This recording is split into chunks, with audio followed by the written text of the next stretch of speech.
Another Savior. Holy, holy, holy, holy, Adimebujuku. Another Savior. Another Savior. Holy, holy, holy, holy, Adimebujuku. Another Savior. Well, this is Mobien. This is dedicated to the gallant heroes of the Nigerian Biafra War and IPO families all over the world. I remember the Nigerian Biafran War, in the thickness of the Biafra genocide. Hey, one man revived the vanishing hope to life. Let the great Biafran army to fight, and they were singing out, holy, holy, holy, holy, Olumegojuku is another Savior. They were singing out, holy, holy, holy, holy, Olumegojuku is another Savior. Holy, holy, holy, holy, Olumegojuku is another Savior. Many years after the genocide, whoa, yet another great leader has risen up now. Oh, and he's leading the Biafrans to victory. In your madika, yabika kokwanam no wow.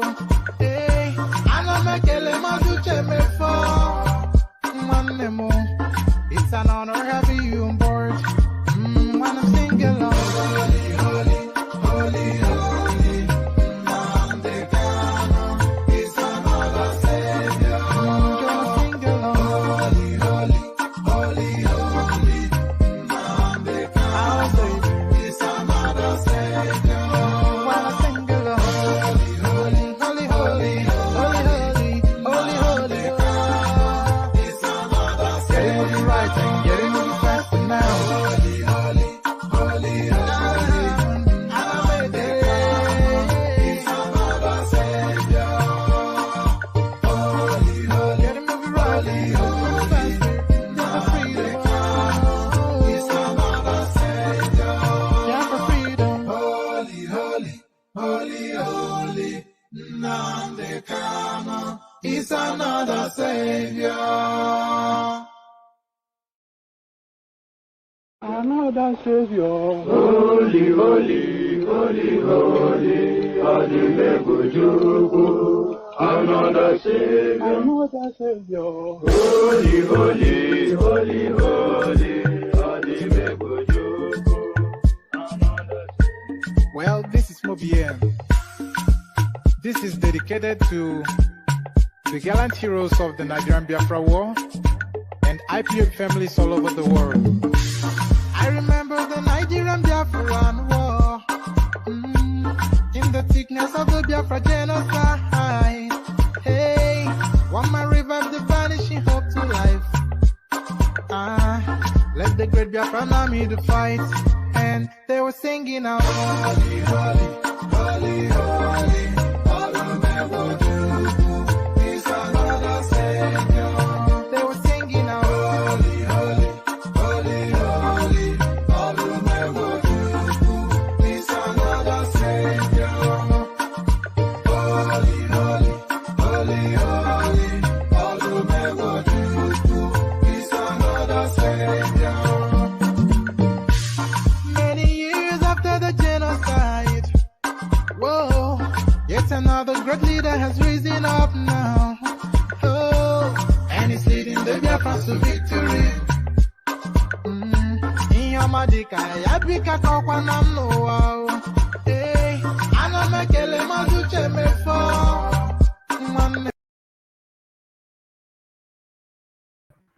I thought I was on the screen, but I'm not. Hello, friends, and welcome. Another session commences. It never stops, of course. We never stop, and hope you always keep pace with us. So a session starts and your company is required. We do it twice a day. The second righteousness being fulfilled right now. And what is that righteousness all about? Well, we are kicking it off in the traditional spaces. Peter Obi's so-called investment in Anambra worth next to nothing. This is Soludo, a senior banker former governor of the Central Bank of Nigeria. And if there's anything that there is to know about finances, if Soludo doesn't know about it, then it is not worth knowing. So that gives gravitas to his pronouncement. Peter Obi's so-called investments in Anambra, what next to nothing? So that is Charles Soludo, the person who should know, the current governor of that space, informing the public. So he informs the public, but Peter Obi might well have an easier run to Aso Rock as we previously thought.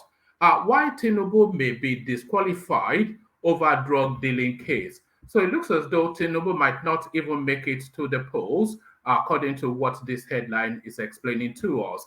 It looks as though then the technicality of his wayward drug dealing may ultimately catch up with him just before he peeps the finishing line. Why Tinubu may be disqualified over drug dealing case. So quite why that is, we find out shortly. But it looks as though that news has not yet gotten to the next headline, because the next headline is emboldened and chest out. 2023, Tinubu will clinch victory by a landslide. This is attributed to a group. So which group that is and what emboldens such a braggadocious statement, we'll find out shortly. But quite a brave assertion. 2023, Tinubu will clinch victory by landslide. So a group saying this. So who are they and why are they saying that? We'll find out shortly. Still within that presidential space, Obi never fired from the headline. Presidency, Obi has nothing to offer apart from dubious statistics. It is Kashim Shettima this time around launching a foot in the direction of the head of the man from Anambra. A kick in the face to presidency, Obi has nothing to offer apart from dubious statistics. Kashim Shettima, the vice presidential candidate for the APC, making the headline there. NMPP collapses structure into APC in Zamfara state. So this is worth noting because, of course, we've predicted all along on this platform that ultimately Kwankwaso is going to collapse his structure for Tinubu because they're long-standing friends and he knows he has no pathway to the presidency, and he being a pragmatic man and he being somebody that personally detests Atiku and cannot even countenance or give consideration to Peter Obi. So ultimately he will cascade his structures into Tinubu space. And it looks as though he's already moving in that direction. Kwankwaso bowing at the knee to Tinubu. NNPP collapses structure into APC in Zamfara. So that is where they're starting it off, the collapsing of NNPP into APC. 67% of latest voter registrations in Bayelsa is invalid. So a lot of permutations around the new entrants into the voting space and how they are going to move the needle within that space. But a lot of skepticism also looking at voting patterns. Traditionally, the uptake not more than around about 35% of registered voters. But even this new registrant now, it looks as though not all of them made it past the finishing post. In fact, most of them did not really make it past the finishing post, at least in Bayelsa. 67% of latest voters registration in Bayelsa is invalid. INEC making the headline this time around. So INEC making that headline, but who is making the next headline? It is all over for Atiku Obi as Shettima makes new presidential election prediction. So quite what's led to that, because of course he would say that, wouldn't he? But why is he saying that? Is more the interesting bit. So why exactly such a brave statement in what people consider to be a tight race? 2023, it is all over for Atiku Obi as Shettima makes a new presidential election prediction. So let's find out what those predictions are, or what that prediction is, to see if we concur that the race is over for the also rans. So leaving politics for a moment, this is a space that we have been getting snippets from, and it seems to be coming in greater waves. Yoruba king rejects gods of his forefathers, asks others to leave throne. So this is the conflict now. The coming together between tradition and modernity. The coming in conflict between the indigenous ways of the Yorubas and the Middle Eastern religions that have made an incursion into a space. So the abandonment of tradition and religion as we know it to the full embrace of the Abrahamic religion seems to be what this Oba is inviting. But is the Yoruba space headed in that direction, or does the Yoruba space even want to head in that direction? Yoruba king rejects gods of his forefathers, asks others to leave throne. So quite what's in play there and who that king is, all of that to be found out shortly. Back to politics and the presidential space. I am happy Wike Umahi did not win presidential tickets. So this is Kwankwaso again, playing mischief politics as is his want. I'm not quite sure who straddles with more. Maybe Kwankwaso or Shettima, but there's mischief in their tone and their eyes whenever they speak to the political space. You know that these gentlemen are having fun, and he continues to have that fun. I am happy Wike Umahi did not win presidential tickets. A headline attributed to the Aboki from Kano, Kwankwaso. So there it is right there. A rich mix, as always is the case. Just a blend of everything that you want to have. So lean back, kick back, take it easy, relax into it, and surrender yourself to the space. Let us hold you hostage for however long this session lasts. It could well last only 40 minutes. It could well last 4 hours, 5 hours. Who knows? These sessions are usually organic, and the direction that it flows is entirely dependent on you guys. I just present the talking points, and then it's left to you guys to make of it what the session will become. But usually it's always engaging, and we're hopeful in this instance that it will continue to be engaging. So engage with it. Just hold your hands up and surrender to the platform for however long it lasts. But before you hold your hands up in surrender, click on the like button. Make sure that you should do that as a matter of routine as you're coming onto the platform. Make sure you're subscribed as well if you haven't done that already. If you want to come join me on the screen to engage with any of the talking points, click on this hyperlink right there that says StreamYard. So it is on all of the platforms that we're streaming, YouTube, Facebook, Twitch, etc. Everywhere that we are streaming, that should be in the comment section there. So if you click on it, then you pop onto the screens, and then you can take on the conversation with hopefully a bunch of panelists. So that's how it usually works. It's an open microphone session, the open microphone being the hyperlink that says StreamYard. So there it is. Click on that hyperlink that says StreamYard to come engage with the platform. And anybody that has spent more than a moment on this space, you would know that we are subtly but firmly pushing this buy a coffee link. So we're pushing this buy a coffee link for anyone that wants to tip a donation in the direction of the platform. So if you click on that, it's just an easy 3-step process, and then you can go wild there. But don't be derisory if you do go there. Don't go there and do the barest minimum. If you're not inclined, don't do it at all. But if you are inclined, which we are encouraging that inclination, go there and go wild. So go wild. So go tip your host endless cups of coffee. So there it is right there. Click on the like button, which you should have done already. Make sure you are subscribed, which I imagine you are already. And if you're not, correct that. If you want to come join me on the screen, click on the hyperlink that says StreamYard to do that. And then if you are inclined to tip in the direction of the platform by way of a donation, click on that hyperlink that says buy your host a coffee. Go in there and go wild. Go in there and go wild. So as we said about all those, let me provide you with a little bit of a musical backdrop. Drinking involved. Get your calabash. I present you the K-Guides. The K-Guides.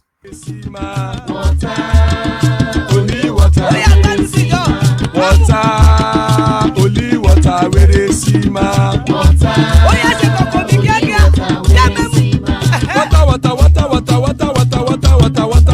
water. Holy water, where is Sima? Hapa o naido. Hapa o Naido. Hapa you don come o. Hapa o Naido. Hapa o naido.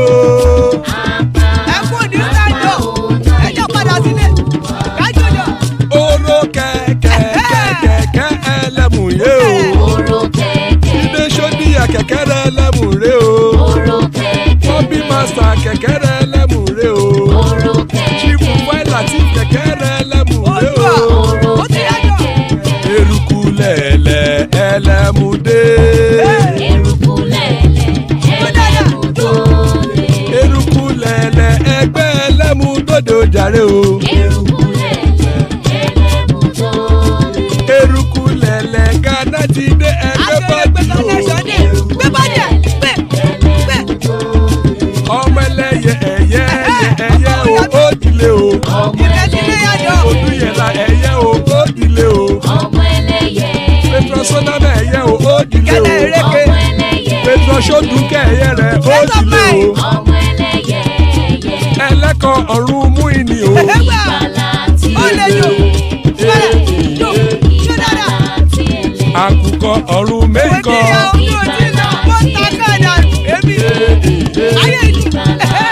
Ikú kò ní ríwà gbéṣe o.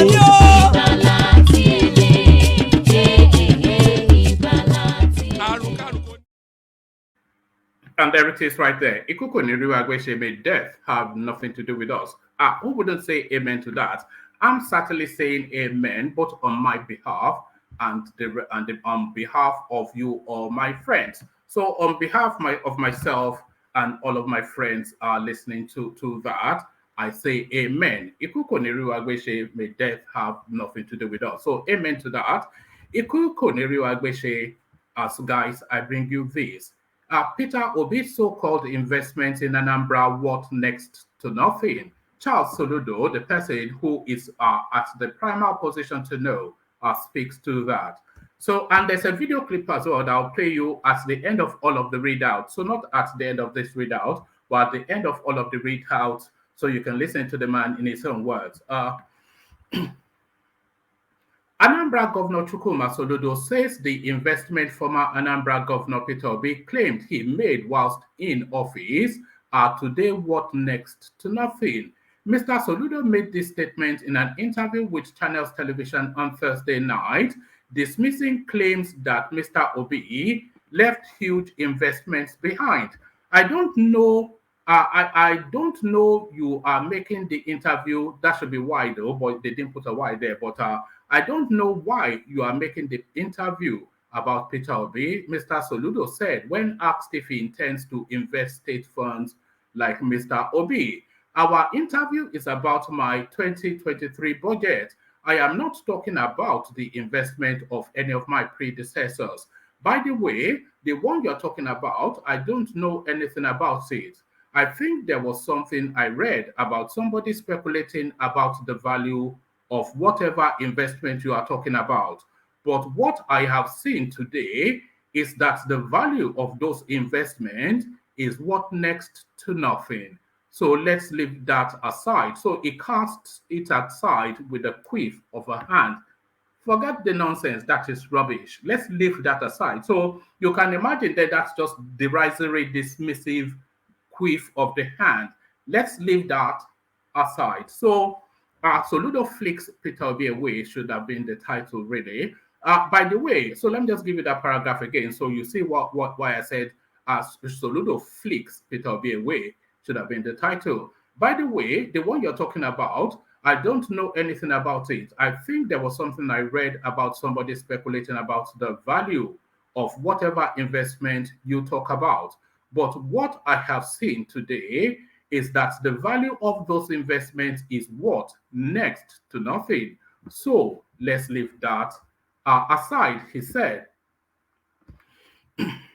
Mr. Obi, the Labour Party's presidential candidate for 2023 elections, has continued Mr. Obi, the Labour Party presidential candidate for 2023 elections, has continually beat his chest for investments of state funds in productive enterprises. Popular for being a frugal administrator, Mr. Obi will fight next year's elections against All Progressives Congress presidential candidate Bola Tinubu, PDP Atiku Abubakar, and a host of other candidates. So there it is right there. So there it is right there. So the slow unpeeling and the slow unraveling of Peter Obi happening in public glare. So we have said that they think you hate the guy, but he invites you to go and verify. I did a piece just a couple of days ago on the reasons why he was removed as the Anambra governor. And if you go and look at those reasons, it's enmeshed in corruption. So we must go with facts. And who would know it more factually than Soludo? But then, of course, you can expect the viciousness and the visceral clap back against this guy. They would try and slaughter him. Sabo, you can already hear the wailing and gnashing of the teeth. Wailing and gnashing of the teeth, especially if you're high on drugs. Why Tinubu may be disqualified over drug dealing case. So now let's now see what the latest installment is in this never-ending saga that's been going on since 1999. A spokesman for the Atiku/PDP presidential campaign, Daniel Bwala, on Thursday said Bola Ahmed Tinubu may be disqualified from contesting the 2023 presidential elections over his connections to a drug dealing trafficking case in the United States. Bwala made the comment during his appearance on channel television's Politics Today. I am afraid that the conclusion of this case is that from the eyes of the law, Bola may be, so he's now calling him Bola as though they're age mates. This is it. Now, I think he's a man in his 40s, by the way, Bola. I am afraid that the conclusion of this case is that from the eyes of the law, Bola may be disqualified from contesting if the matter goes to court. Bola said, narcotics and money laundering, whether in Nigeria or the United States, is a criminal offense, but he wasn't criminally convicted, though. So that's just a little factual aside. A little factual aside. Bwala was commenting on the controversy surrounding a document recently released by the United States District Court for the Northern District of Illinois. The document contained evidence of Tinubu's alleged involvement in narcotics and money laundering about 30 years ago. The matter ended in a settlement which led Tinubu to Tinubu's forfeiture of $460,000 in one of the accounts linked to the former Lagos State governor. Bwala, however, argued that the issue at stake was a matter of character. For the Nigerian people, the source of the money is important, but there is still a cloud around drug-related offenses and drug-related activities with somebody who wants to be the number one citizen of the country. He said, recently, there was a massive busting of cocaine in Nigeria. This idea of drugs and narcotics is a terrible case all over the world. And if somebody has the questionable character and is elected as a president, what it means is that it will embolden people who are into those activities. That is why the person has to come out clean. So there it is right there. I'm not quite sure if there's anything substantive to that. I was hoping for more, but it didn't deliver a lot. But perhaps you heard more from it than I did. So click on the hyperlink that says StreamYard and come give me your interpretation of what Daniel Bwala had to say. On to the next, 2023, Tinubu will clinch victory by a landslide. So you just see the total switch around now in narratives from him being dead and buried to him taking victory. So let's now find out now what's in play here. So it's already a prejudiced piece. So just like that one was prejudiced, this is a prejudiced piece too. The South-South agenda for Tinubu/Shettima has expressed confidence. I'm not even sure if I should read this because from just who is saying it, you already know where it is. but just because it's been advertised, let me just read it. The South-South agenda for Tinubu/Shettima has expressed confidence that the All Progressive Congress APC presidential candidate Bola Tinubu will emerge victorious at the presidential election in 2023. It boasted that Tinubu will win the polls in the South-South by a landslide. In a statement on Thursday, the leader of the Tinubu support group, Beatrice Oliver, insisted that no geopolitical zone will want to be in opposition in the next political dispensation in the country. He said the South-South region has, therefore, resolved that the votes of the people of the zone will be counted amongst the winning votes of the APC standard bearer. The statement said, no geopolitical zone would like to be in the opposition in the new dispensation. That is the only way every zone will protect their share of the national cake. Our vote must be counted amongst the winning ballot in the landslide victory of Asiwaju Bola Tinubu as president.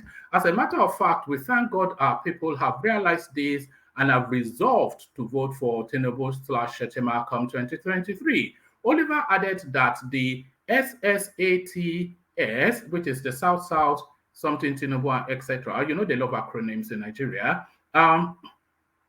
Oliver added that the SSATS was ready to take the message of the anticipated Tinubu and Shettima electoral victory to all nooks and crannies of the South-South. So there it is right there. It's just a party political piece. I think there are a couple more paragraphs. He urged members of the group to work hard and continue spreading the gospel of the APC presidential candidate. Oliver added that Tinubu is the most experienced, competent, prepared, and credible person to take over from President Muhammad Buhari and fulfill the expectations of Nigerians. So there it is right there. I'm not sure what to glean from that, but certainly to say that the South-South is a given to anybody is fallacious thinking. To say that the South-South is a given to anybody is fallacious thinking, because they traditionally vote in a certain way, and then the new paradigm invites a new type of voting, and that new paradigm is not clearly defined within the South-South. So forget that anybody will say it's a slam dunk for anybody. Not a slam dunk for anybody. Certainly that group is telling you that Tinubu will sweep the floor in that space.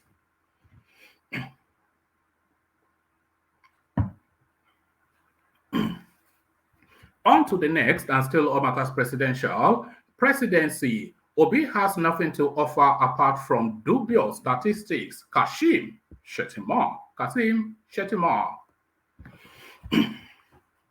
Vice presidential candidate of the ruling All Progressive Congress APC, Senator Kashim Shettima, has told Nigerians that the choice before them as they head for the next general election is between light and darkness, describing the presidential candidate of the Labour Party, Mr. Peter Obi, as a good man who has nothing to offer but dubious statistics. And this is a space that Peter Obi must necessarily move away from. Quoting all these geographical spaces and all these statistical fallacious. Nobody. A lot of there are dubious statistics. It never really coheres and is never really believable, and he doesn't carry the personality of anybody that should come with statistics. He's just a middle of the road politician, and he should play to his strength, which is an honest broker, a frugal man, and a man of the people. So if he starts to quote, "Oh, go and check it. It is a hand cream," no, don't do that now, because it comes as even if it's accurate or not, it just doesn't ring coming from Peter Obi, quoting all of these. What Shettima is now describing as dubious statistics. Vice presidential candidate of the ruling All Progressive Congress APC, Senator Kashim Shettima, has told Nigerians that the choice before them as they head for the next general election is between light and darkness, describing the presidential candidate of the Labour Party LP, Mr. Peter Obi, as a good man who has nothing to offer but dubious statistics. Kashim Shettima spoke on Thursday at a one-day symposium organized by APC Professionals Forum tagged Dissecting the Ashwaju Manifesto, Renewed Hope 2023, Action Plan for a Better Nigeria. At the event, the First Lady Aisha Buhari also spoke glowingly of her husband's outgoing administration, stating that the next APC administration is expected to continue from where President Buhari stops.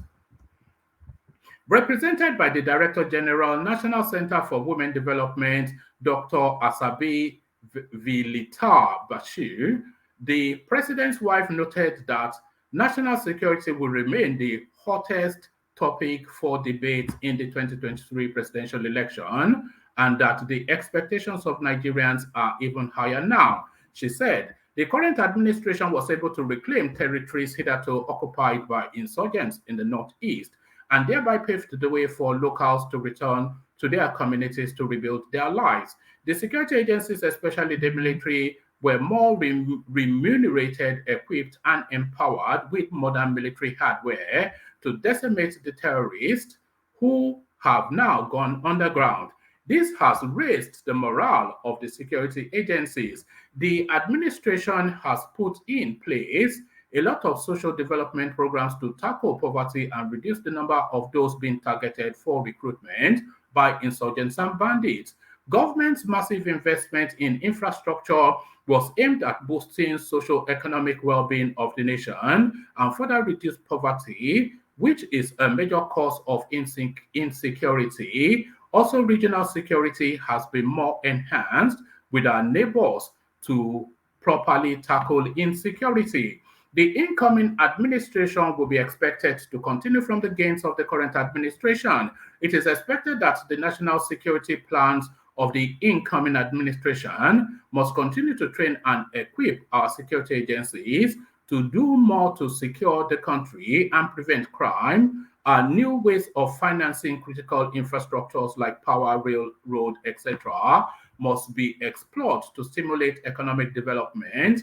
More social development programs must be pursued to reduce poverty, and fresh ideas on combating emerging security challenges of kidnapping, oil theft, armed secessionist groups, communal clashes, and flood must be preferred. I have gone through the manifesto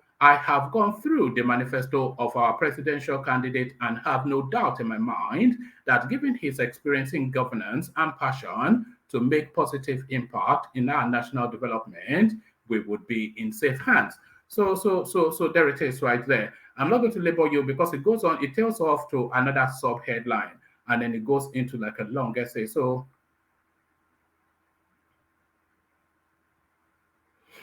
actually, let me read you just this piece. Speaking in an earlier forum, Shetima spoke about 30. Speaking in an earlier forum, Shetima spoke of how 30 years ago, witch doctors were the only people occupying the shores of Eco Atlantic until Tinubu became governor and reclaimed the area. He said, 30 years ago, you would see Babalawos sacrificing black cows along the shores of the Atlantic Bar Beach. Because of the quality of somebody's idea here, we have the Eco Atlantic City that has given accommodation facility to 250,000 Nigerians. I spent a night in that edifice and it was amazing. When I first got a job in Lagos in 1999, I have to beg my mother for 2 weeks before she allowed me to go. By then, the fare of Lagos for an average northerner was the beginning of wisdom.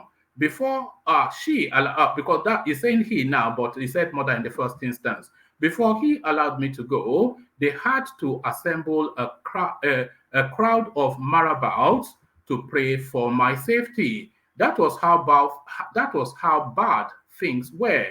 And I want you to compare the situation of things in Lagos 30 years ago and what it is now. Lagos is the safest state in West Africa.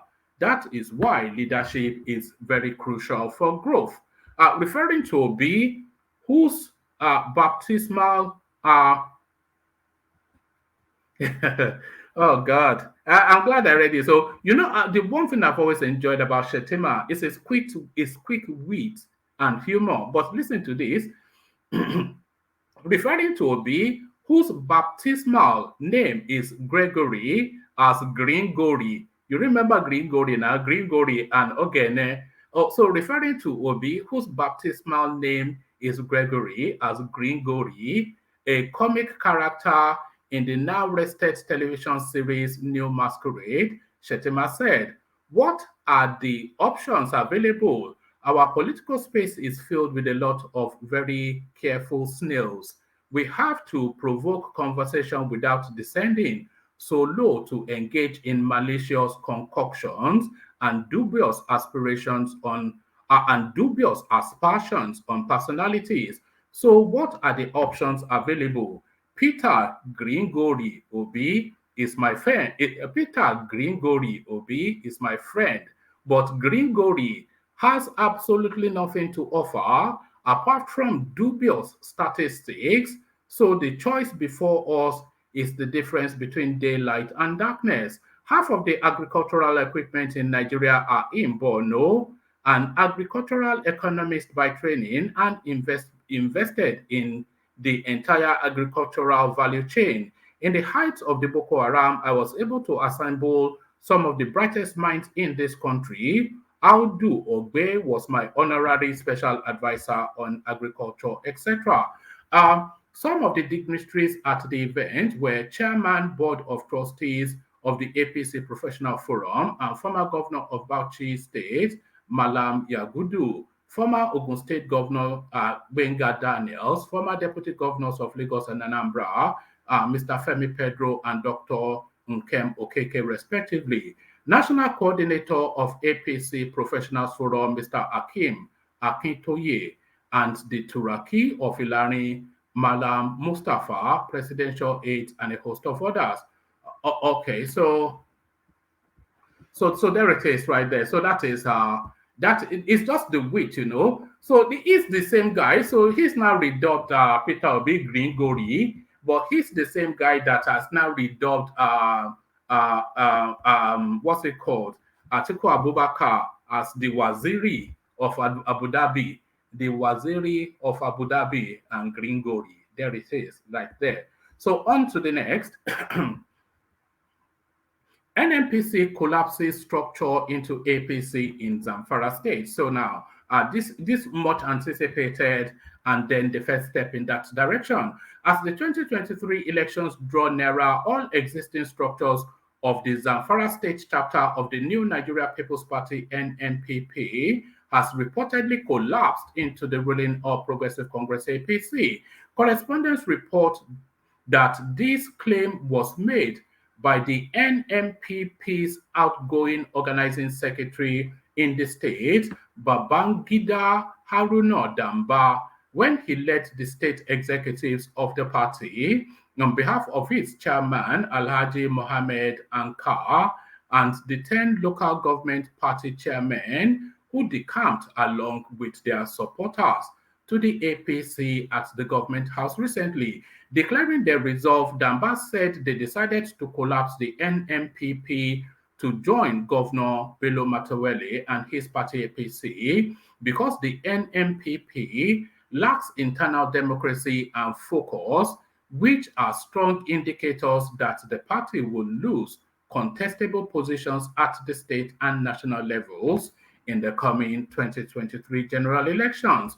He added that NMPP had been dead at its formative stage in the state as it was engulfed by protracted crises stirred by an individual who is unpopular.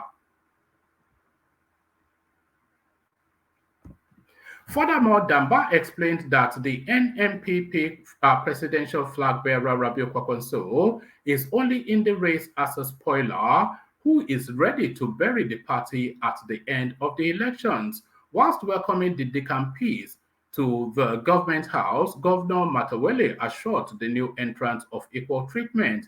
The state executive of the NMPP who decamped to APC include, and then he goes on to give us a list of names. So I'm going to share you a screen because the picture tells the whole tale, and you can see that the whole clan has moved to join the Jagaban of GBT.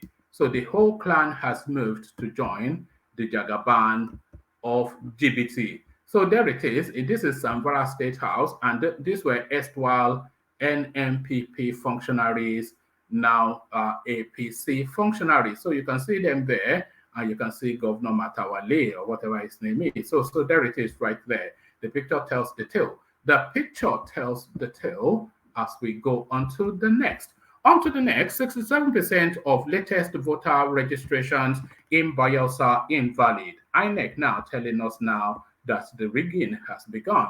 The Independent National Electoral Commission, INEC, has said that its data shows that 67.1% of new voter registration in Bayelsa State is invalid.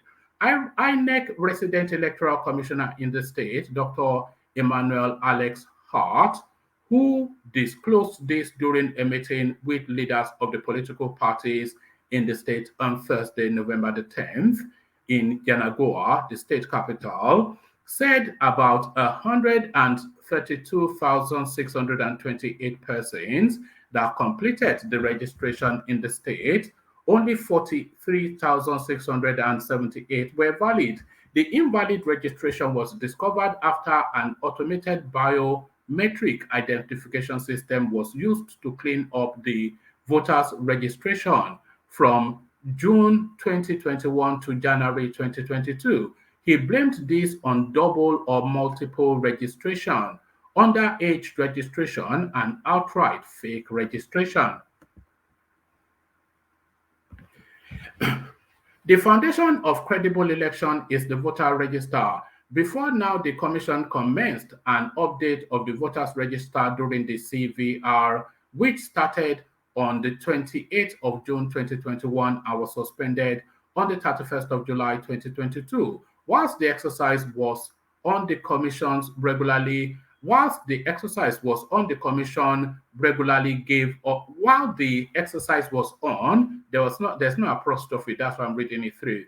Whilst the exercise was on, the commission regularly gave updates on a weekly basis. Out of a total of 132,628 persons that completed registration, only 43,678 were valid and 88,950 invalid. Invalid registration for that period was 67.1%.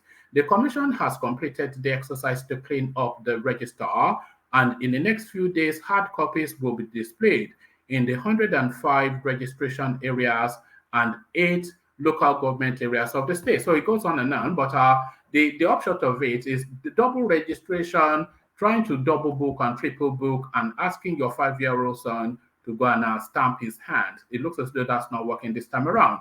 So we go on to the next.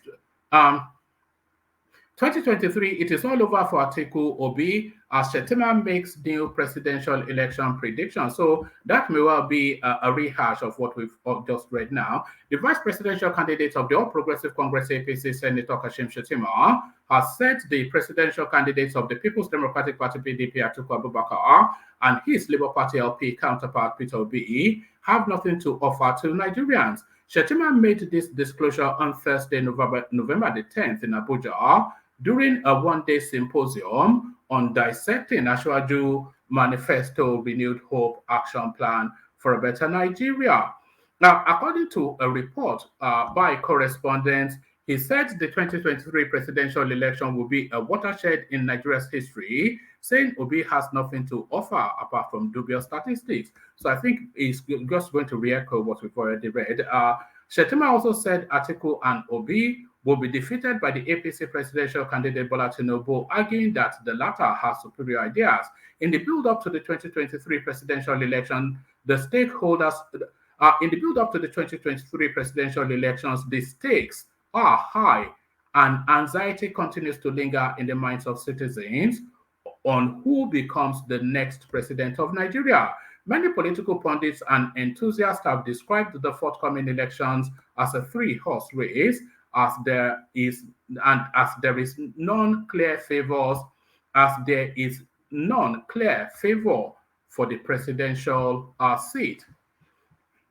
Bola Tinubu of the ruling APC, Atiku Abubakar of the PDP, and P2B of the Labour Party are the three major contenders for the Aso Rock seat, according to popular opinion. So I'm not quite sure if that gave us what we thought it might have. All right. Okay, let's go on to the next. Just two more to go, and then we'll see if there's anybody in the room to take it on. Yoruba king rejects gods of his forefathers, asks others to leave throne. A message has been sent to all traditional rulers in Yoruba land. The message was sent by the Oluwo of Iwo, Oba Abdulrasheed Akanbi. Oh, is it this chap? All right, okay. If I knew it was him, then I wouldn't have brought it. All right. A message had been sent to all traditional rulers in Yoruba land. The message was sent by the Oluwo of Iwo, Oba Abdulrasheed Akanbi. The monarch called on other kings to reject idol worshipping and submit only to God Almighty in running their domain. Oba Akanbi spoke in Iwo at the annual Olodumare Day celebration, where several musical groups and individuals sang praises to God. Our correspondents report. The monarch insisted that any king who is fetishistic is not representing God and urged those amongst them who wanted to engage in idolatry, how do you even pronounce that word? Idolatry, to abdicate the throne and become traditionalists. He said, other Yoruba kings must come in tandem with these because they can't be God's representatives and worship other gods. God is the real king, and the earthly king who is now fetish is not representing God well. Any king who worships any king who worships other gods or is fetishist should abdicate the throne and become a herbalist. There is no deity that is called Kabiesi. However, he was swiftly dismissed by the celebrated Ifa priest, the Araba Awo of Oshogbo, Ifayemi Elebuibon. Elebuibon said, Odu Ifa established our town, not a Quran. At best, not Owo but Iwo. So I'm getting thankfully there's only one more to read, and so because I think I'm starting to flag. Elepoinbon said, Odu Ifa established Iwo, not a Quran. At best, Oluwo can go to Saudi Arabia and be king there and not in Yoruba land. He is misrepresenting Yoruba monarchy. So there it is right there. Always just looking to court controversy is essentially what we know this guy for. In another report, Abdul Rashid Akambi gave reasons why it is. In another report, Abdul Rashid Akambi gave reasons why he's a better person than all his progenitors. He made this known in an Instagram post that had some photos that displayed his sartorial elegance. The monarch said that if he is not better as one of their offsprings, then all the incoming generations, including him, are failures. He went ahead to disclose that the dream of every father is for their children to be greater than them. So it's unbelievable. Meanwhile, correspondents earlier reported that the Oluwo of Iwo spoke about slavery and who is to blame for the dehumanization in Africa. He said that Africans were culpable in the slavery that happened on the continent. The king stated that Africans sold their children. We were the ones asking for gunpowders, for guns to conquer the order to take slaves. The king argued that the continent was never conquered as it is popularly believed. He stated that Africans rather gave themselves up. He added that he was the first king to apologize for slavery. He added that he was the first king to apologize for slavery in England at the Commonwealth. Uh, Oba Abdulrashid went further to say that the Europeans only came to the continent as explorers. So there it is right there. Colorado blend. Colorado blend. So there it is. It's unbelievable. We are living in strange and wonderful times. Strange, the world upside down. So this is not the last readout, and then we come into the room to see what's going on. I am happy Wike Umahi did not win presidential ticket. The Mala from the north, Kwankwaso.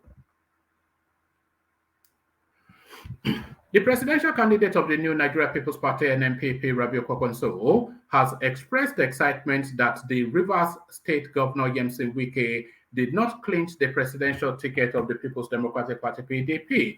Recall that Wike was defeated by former Vice President Atiku Abubakar in the presidential primaries of the PDP. Kwankwaso, who described Wike and the governor of Ebonyi State, Dave Umahi, as performers, was happy that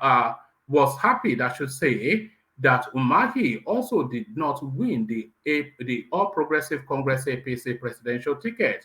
Umahi lost the presidential tickets to of the ruling party to Bola Tinubu. The former governor of Kano State said the choice of candidates of the APC and PDP has given NNPP leverage to win the 2023 presidential election. Kwankwaso stated this on Wednesday whilst addressing newsmen in Abakaliki, the Ebonyi State capital. The presidential candidate said, "Of course, I would be very happy." The presidential candidate said, "Of course, I would be very happy that people like Dave here, people like my friend Wike and many others, I would have been very happy with them as presidential candidates. But we didn't want them as an opposition to go there because we know these are people who have performed. You know that as an opposition, we want people we can just easily work on and win. And that is why we are so happy and comfortable now at the national level. We are so happy that the strong ones could not get or buy the tickets during the primary election." So there it is right there. Just the jibes and the jabs just the jabs and the jibes coming from Okwankwaso. I never knew he had that level of weight. I never knew he had that level of weight. So we bring on the panelists. Ajale Koko, I see you. Osas, I see you. Thomas, I see you. King, I see you. Saki Father, I see you. And Echo, I'm not quite sure if your system is connected properly, so we don't know if we see you or not. So before we dive into it and we launch the panelist artists, let me bear with me. Let me quickly acknowledge Ayo, who has taken on that Buy the Coffee challenge, and we invite others to participate. So now, in the course of this session, I would like to be able to mention somebody else that has bought coffees for the platform outside the names of Jafar or Ayo or Thomas, because we seem to have just about 3-4 people, and the expectation is to have at least about 10 to 15 people doing that with some form of regularity, just really to encourage the platform, So we launch straight into it and we kick it off then with Thomas. Thomas, are you ready to go? Yes, please. All right, brilliant. Good to have you, Thomas. So let me look for your name. So good to have you, Thomas. So straight into it. Let me take you actually to Iwo first, and let's clean that up. Oluwo of Iwo saying that the Yoruba monarchical space, they should give up worshiping the orishas or abdicate their thrones. What are you making of that? The Colorado smoking Oba of Iwo. Oh, thank you. So listener, like, share, and subscribe. I think when he's speaking that, he has taken some blend. Uh, that man, I don't know how come.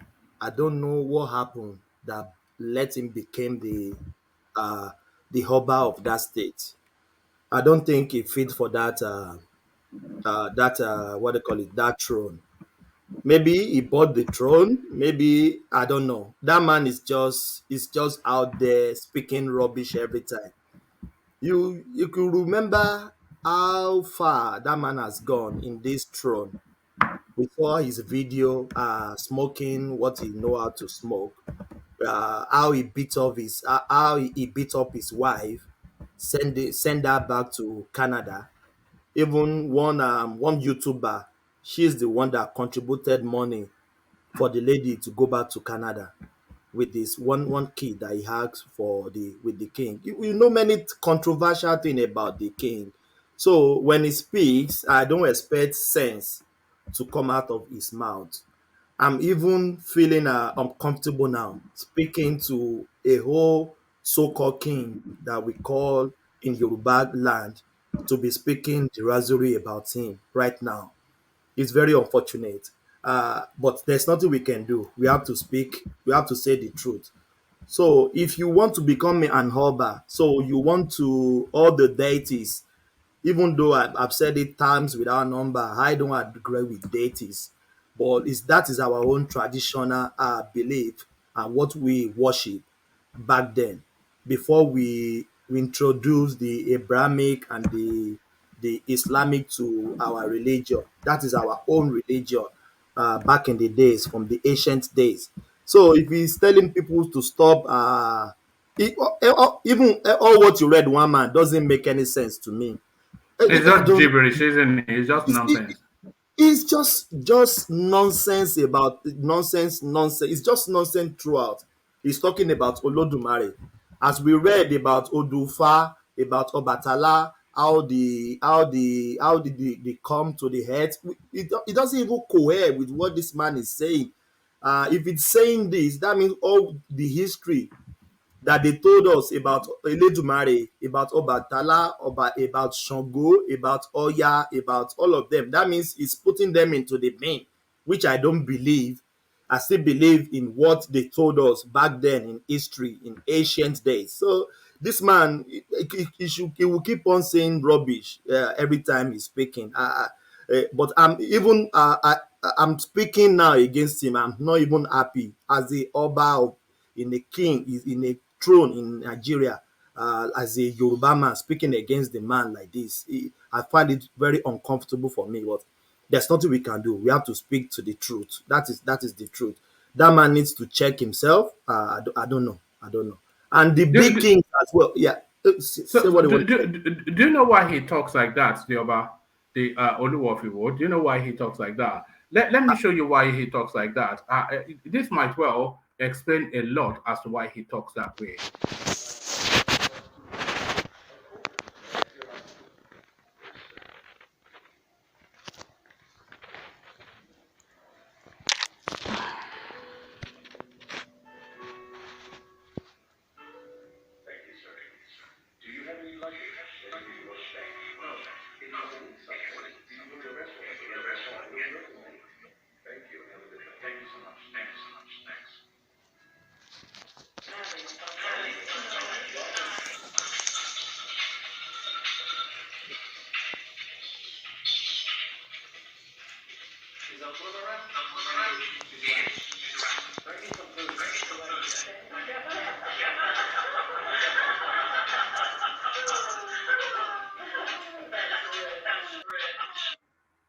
So there it is, Thomas. That's a first class Oba in Yoruba land. Rapping Nigo Colorado blend. A first class Oba in Yoruba land. Ah, Colorado blend. So Mama. I think anytime you listen to him, just think, but you have to think, is it before or after? After. Colorado blend. It's He's But unbelievable. Mama, a is it not a fundamental human disgrace? right. That is it not a disgrace? Is it not? And there are people in Hiwo, they still love this guy. Didn't they saw how? I don't. Sometimes I just feel that is why people disrespect the kings. There are three kings that I respect in that Nigeria, in that Yoruba land. The former what they call it, the former Alaafin of Oyo, the Awujale, I respect that man, and the one in Abeokuta, I forgot his title. Alake. Alake, those are the three that I respect them. You will not see them on internet doing rubbish, eating hamala in the public. You will never see The them. new generation of Obas coming out in Yoruba land is quite concerning because what we're seeing from this generation are the honor of Ife, who a lot of people they have some reservations about, and this one now just openly rapping weed, I mean. So I mean, where do you even go with that? You know, I know, I know. when it speaks now, they will be saying, okay, Shote Shagoyo, Uh, Abiko Shagoyo, it's One man, a first do class you over. remember the reign of Shijuade? The Baba carry himself with decorum. You will never see him rolling Yeah, and around. he will always wear some shades. That's an Oba now. The Alafio for you, the former may so rest him. That's an Oba. That's That is an Oba. yeah, not All this, Colorado no, no, blend, no, asking us to no. stop paying libations to the deity in Yoruba The land. deities. It's just any Oba on social media. I don't count them as Oba. I'm sorry to say that. Social media, Instagram, posting Colorado pictures blend. every time. No, Oba should be reserved in the palace. Oba don't go anywhere. You will see Oni of Ife jumping from one church to another, jumping from one party to another. No, people pay homage to Oba. They can invite Oba to any gathering. His responsibility is to send a chief to Remember go. when the Oni went to attend the function and the security personnel had to contain him at the At the entrance for a entrance. moment, and they were almost having to fight their way through the Oni of Ife. Imagine that. Eho Oba, Oni of Ife, the what they call the Ojaja, come on, in a Yoruba land, one man. No, no, no, no, no. I wish they would change their ways, follow Awujaile, follow Alake of Egbaland, follow the Alaafin, the former Alaafin. I respect that man. You will never see him anyhow, anywhere. The man was, even though there are some things, but you will never see him just anywhere. No, Oba don't go everywhere. There are chiefs that he can say, go and represent me here. Anything the chief say in the gathering is the same thing as the Oba said, and Oba will send this Okpashe with the chief. They will respect him. It's the same thing.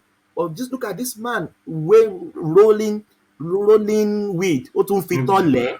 Nah, it's just. Oh, no, man. Is it a crime? Is it a crime to smoke with Thomas? Well, Is it a crime? a first class over now, a first class over. You're Eh? talking like you want him Eh? to be a prisoner in his own land.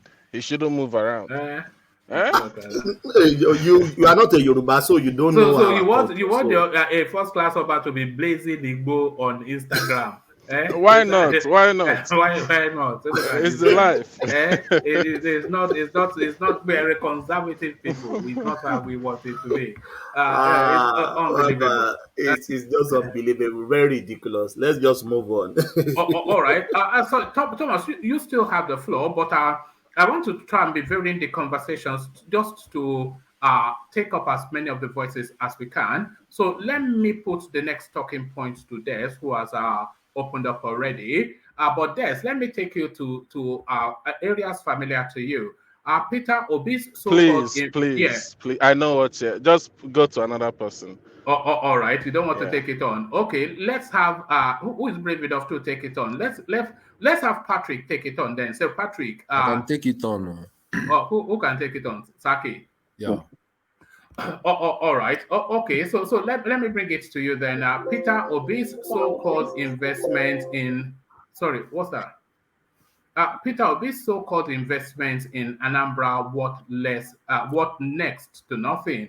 So somebody in a prime position to know it. But before I come to you, let us hear from the man himself as he fleshes out the position. I watched the video, so yes, it's not you may well have, but some of our audience may not have. So let them listen. And perhaps because this is an area in which you are very known for investment. I mean, what's your own perspective in a government investing outside of public sector? Because and I'm making another reference to former Governor Peter Obi of Anambra State, who has talked about how much of investment is made with the resources of the Anambra State government to bring back profit and benefit of to the Anambra people. By the way, what has become of that investment, and are you looking in that direction also?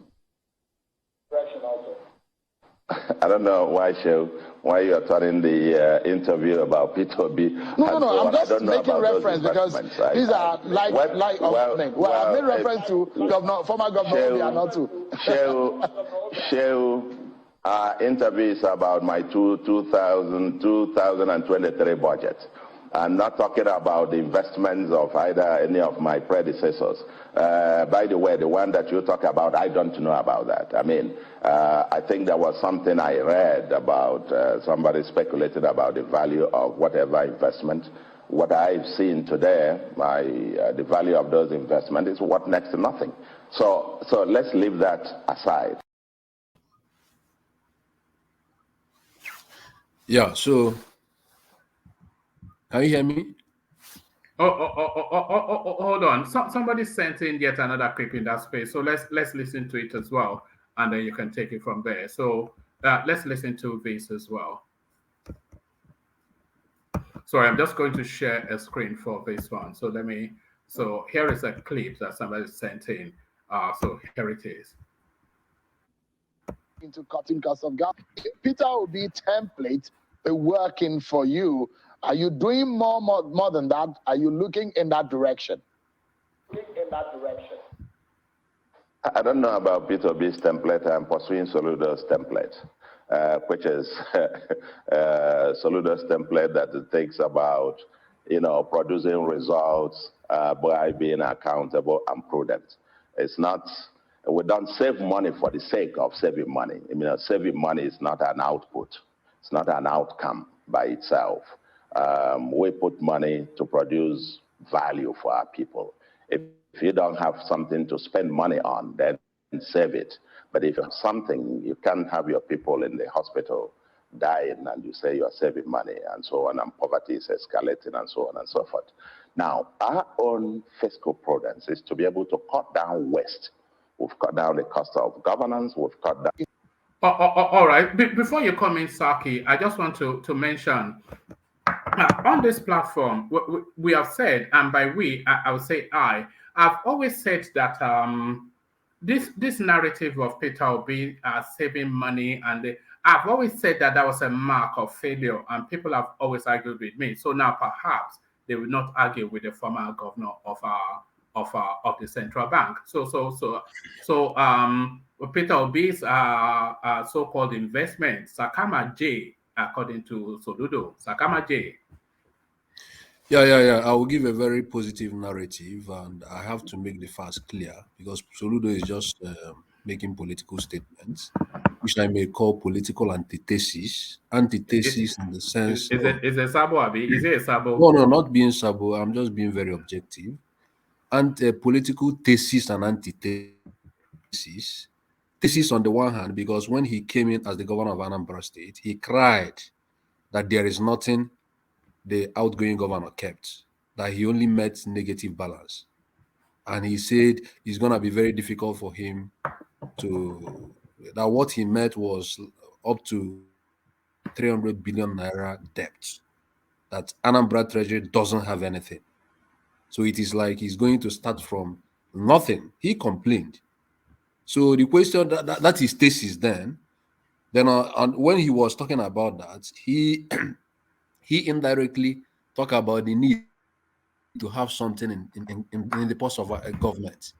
That there is no way you can leave your administration and you leave it with empty treasury. You know that is going to be the tax is going to be challenging for him, but he's gonna try and see what he can do, and he's targeted in working for Anambra people. So that was the thesis then. So it now becomes like an antithesis because here now he's now trying to say that there is no need for any form of savings. You understand what I mean? So if there was no savings, which he complained when he came in about what the other government did, government Ubiano, what he did. Now he's now trying to like crucify somebody who even attempted to save money. And let me put it clear: P2B didn't save money for saving's sake. P2B did what he just took the model of what they had in Norway, that sovereign welfare fund. He did in Anambra State. Let me make this fact clear so that everybody will understand it. P2B had the option of getting funds from international partners. One of the international partners was World Bank.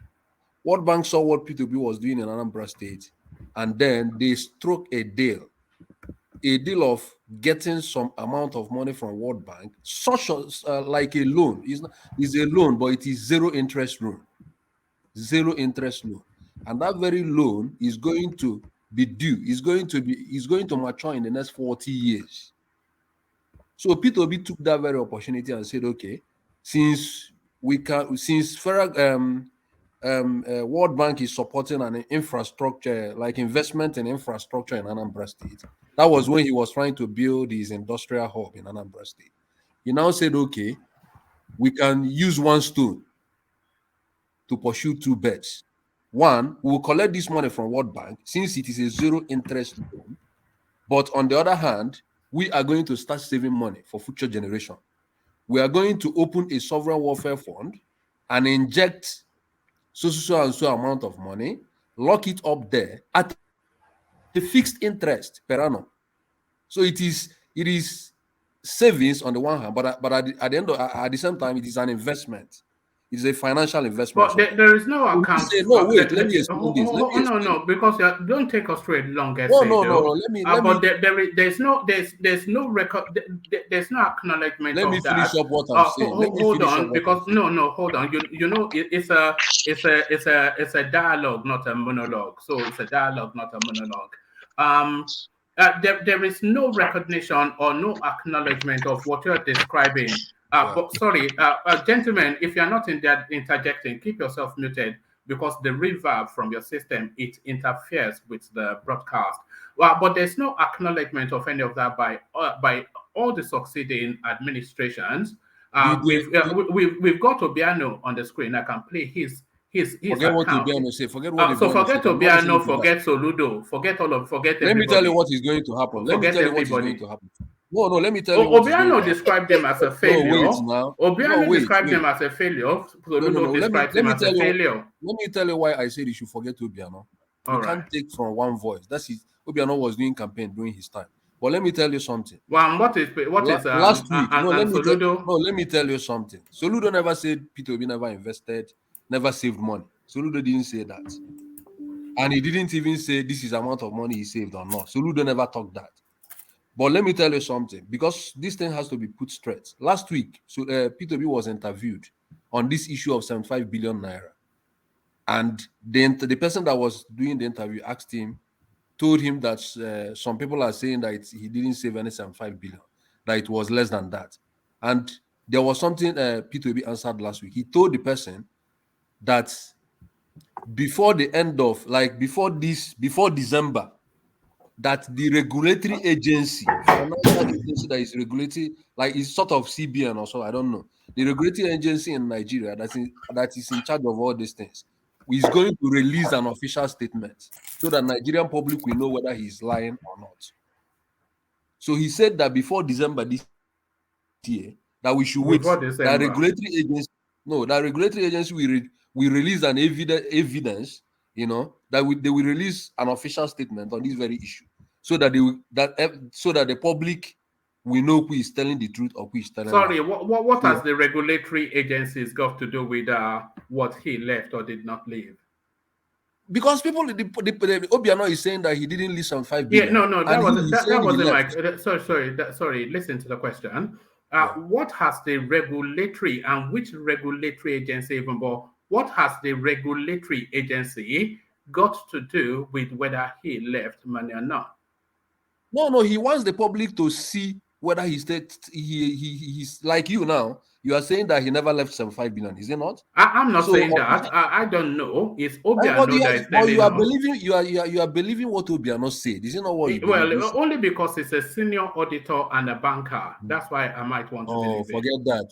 We know Obiano's performance in Anambra. You don't know. Let me tell you, you don't know that side. You don't know that southeastern. Yeah, but you're not speaking to what. Okay, so to what Soludo is saying, just dismissing out of just almost with a flick of the hand. What Soludo is even saying is not the savings he met.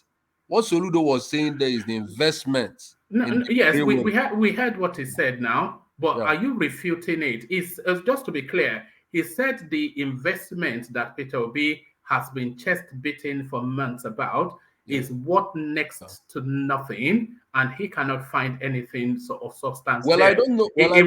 He was quite irritated in his tone of voice. Well, I don't know the worth of the investment today, but what Soludo helped us to ascertain is at least he helped us to confirm that at least Peter Obi invested money, Anambra money, not in his private business, but in a business that will benefit Anambrarians.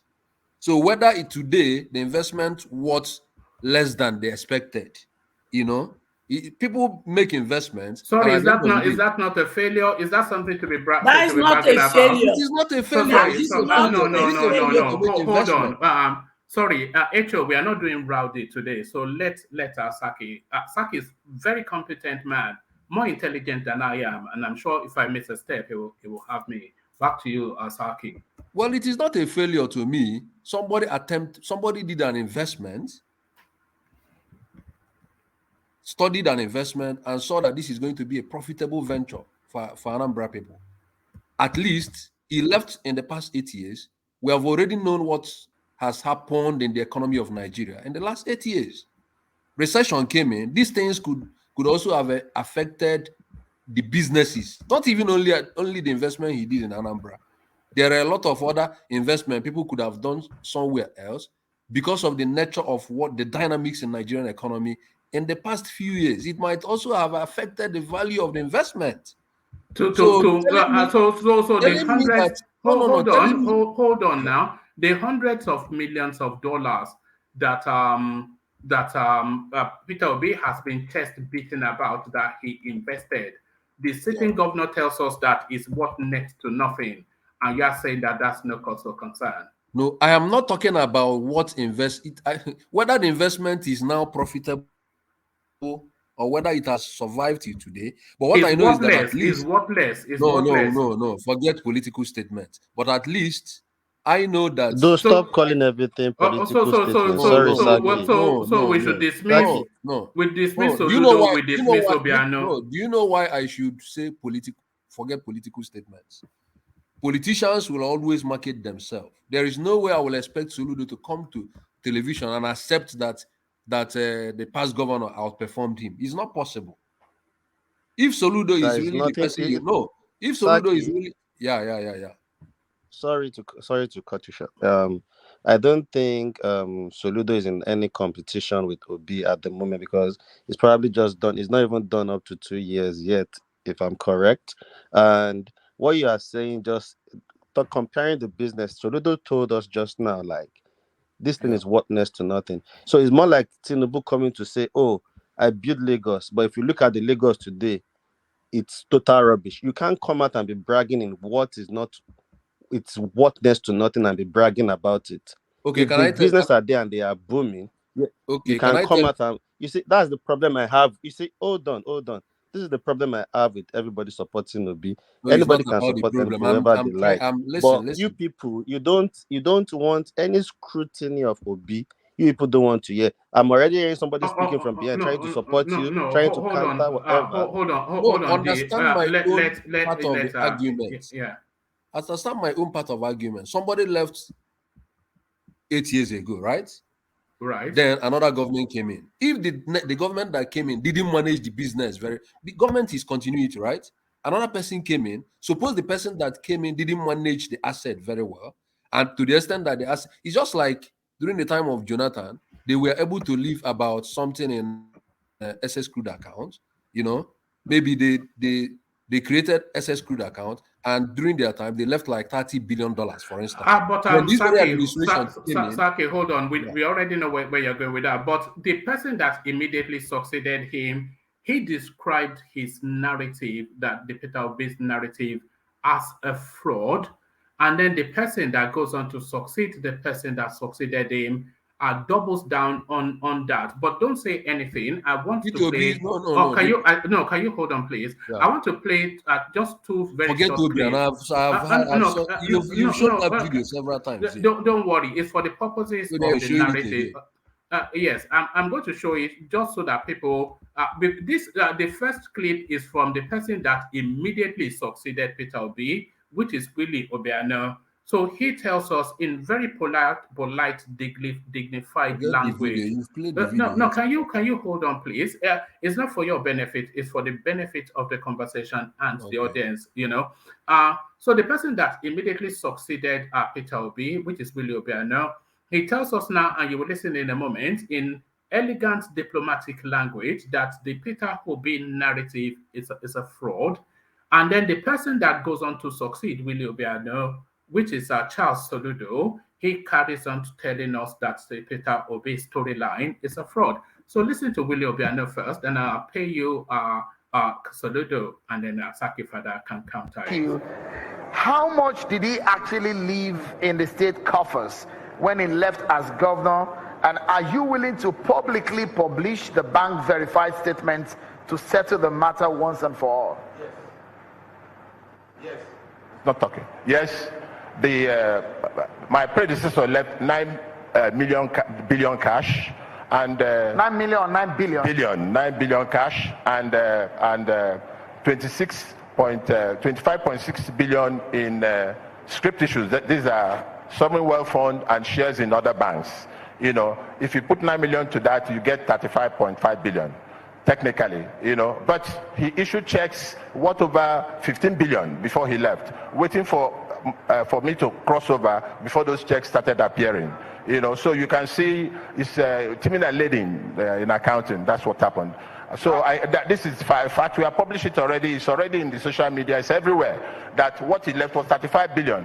Let me even tell you, if I were not only publishing the figures, publishing the bank statement, would you look, do? Our accounts are properly audited. I have the largest funding from the donor agencies. They will not touch you with a long spoon if they don't see your transparency. Okay, all right. So that was Willie Obiano, the immediate success of Peter Obi. You heard him in his own words, not the 75 billion. So he's just said that's a nonsense. He said can you hold on, please? Yeah. Let me run it through, and then you get the chance to counter. So it wasn't the 75 billion. So that's a total nonsense. So just disregard that. But what he said was that the totality of what Peter Obi left was 35 billion, which would look good on the books. But he left post-dated checks well in excess of 15 billion naira.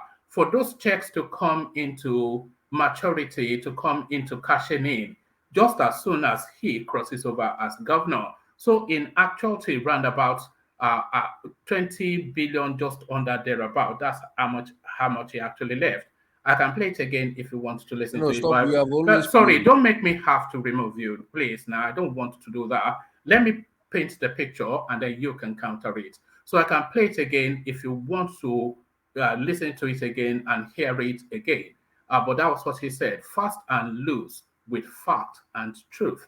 Fast and loose with fact and truth. So that was what the immediate successor of Peter Obi said about his administration, just elegant ways of calling a fraud, and an even more diplomatic way of calling fraudulent practices. Listen to this. And perhaps because this is an area in which you are very known for. Investment. I mean, what's your own perspective in a government investing outside of public sector? Because, and I'm making another reference to former Governor Peter Obi of Anambra State, who has talked about how much of investment is made with the resources of the Anambra State government to bring back profit and benefit of to the Anambra people. By the way, what has become of that investment, and are you looking in that direction also?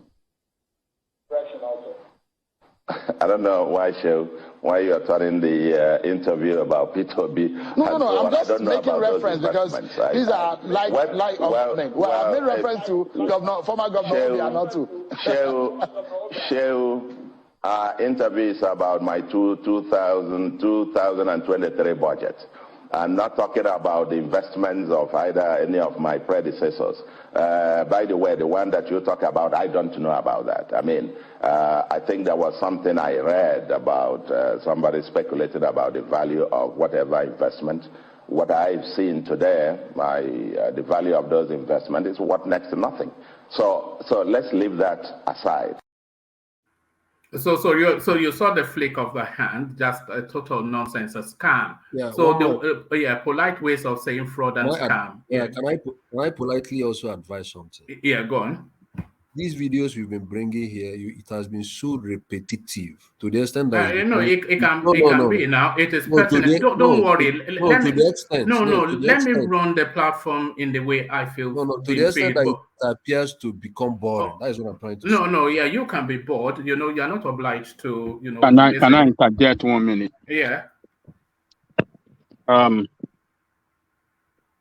Soludo is speaking from both sides of his mouth. And it's not truthful. It's playing politics. This is the man that was praising Obi before he got elected. He was praising him in high esteem. Even on the debate floor, when he was having debate, he was saying it loudly and clearly that I will govern the way Obi governed Anambra State. That was what this man was promising Anambra people. He mentioned the name Obi several times in that debate. I watched that debate. And for him to now come and start talking all this rubbish against that man, it is purely bad politics. I know what is happening in that space. He have a presidential candidate. Abga have a presidential candidate. And I will not expect him to speak in favor of Obi against his candidate. But as a leader, he should be in the forefront of saying the truth. To say that the investment, the way Obi invested that resources of Anambra State, that today it worth nothing. He should tell us what it worth back then. What is responsible for it to worth nothing today? Is it as a result of devaluation of our currency? Is it as a result of what? And the man that he took over from, how did that one use that savings that Obi left behind? How did Obiano use it? So look, when these politicians are playing, and I'm so disappointed. And this man, it looks to me that It's going to be a fraud more than Obi, as you are describing it, one man. You call Obi a fraud, but this man sounds to be. I didn't call him a fraud. His successors called him fraud, as we heard. Yes, okay. This successor called him fraud. What Obiano said was that he handled, he issued out posted check in the sum of 15 billion against the 39 billion that he left behind. What did Obiano use? The rest 25 billion, No, 24 billion. I don't know what you're doing, Najan Lekoko, but no. Can you hold on, please? You know the entry points into those assertions by Obiano and Soludo, the entry points into it, because if you want to, I can play them again, but the entry points into those spaces by both Obiano and Soludo, it wasn't even about Peter Obi. Obiano was campaigning for his election, and then the moderator of that space, he pushed him into that space, and then he spoke the facts as he knew them. So it wasn't even necessarily looking to go to Peter Obi as part of his campaign. The moderator, he pushed that out of Obiano, and he just gave the facts as he had them. And the same thing with that, you could hear the irritation in Soludo's voice.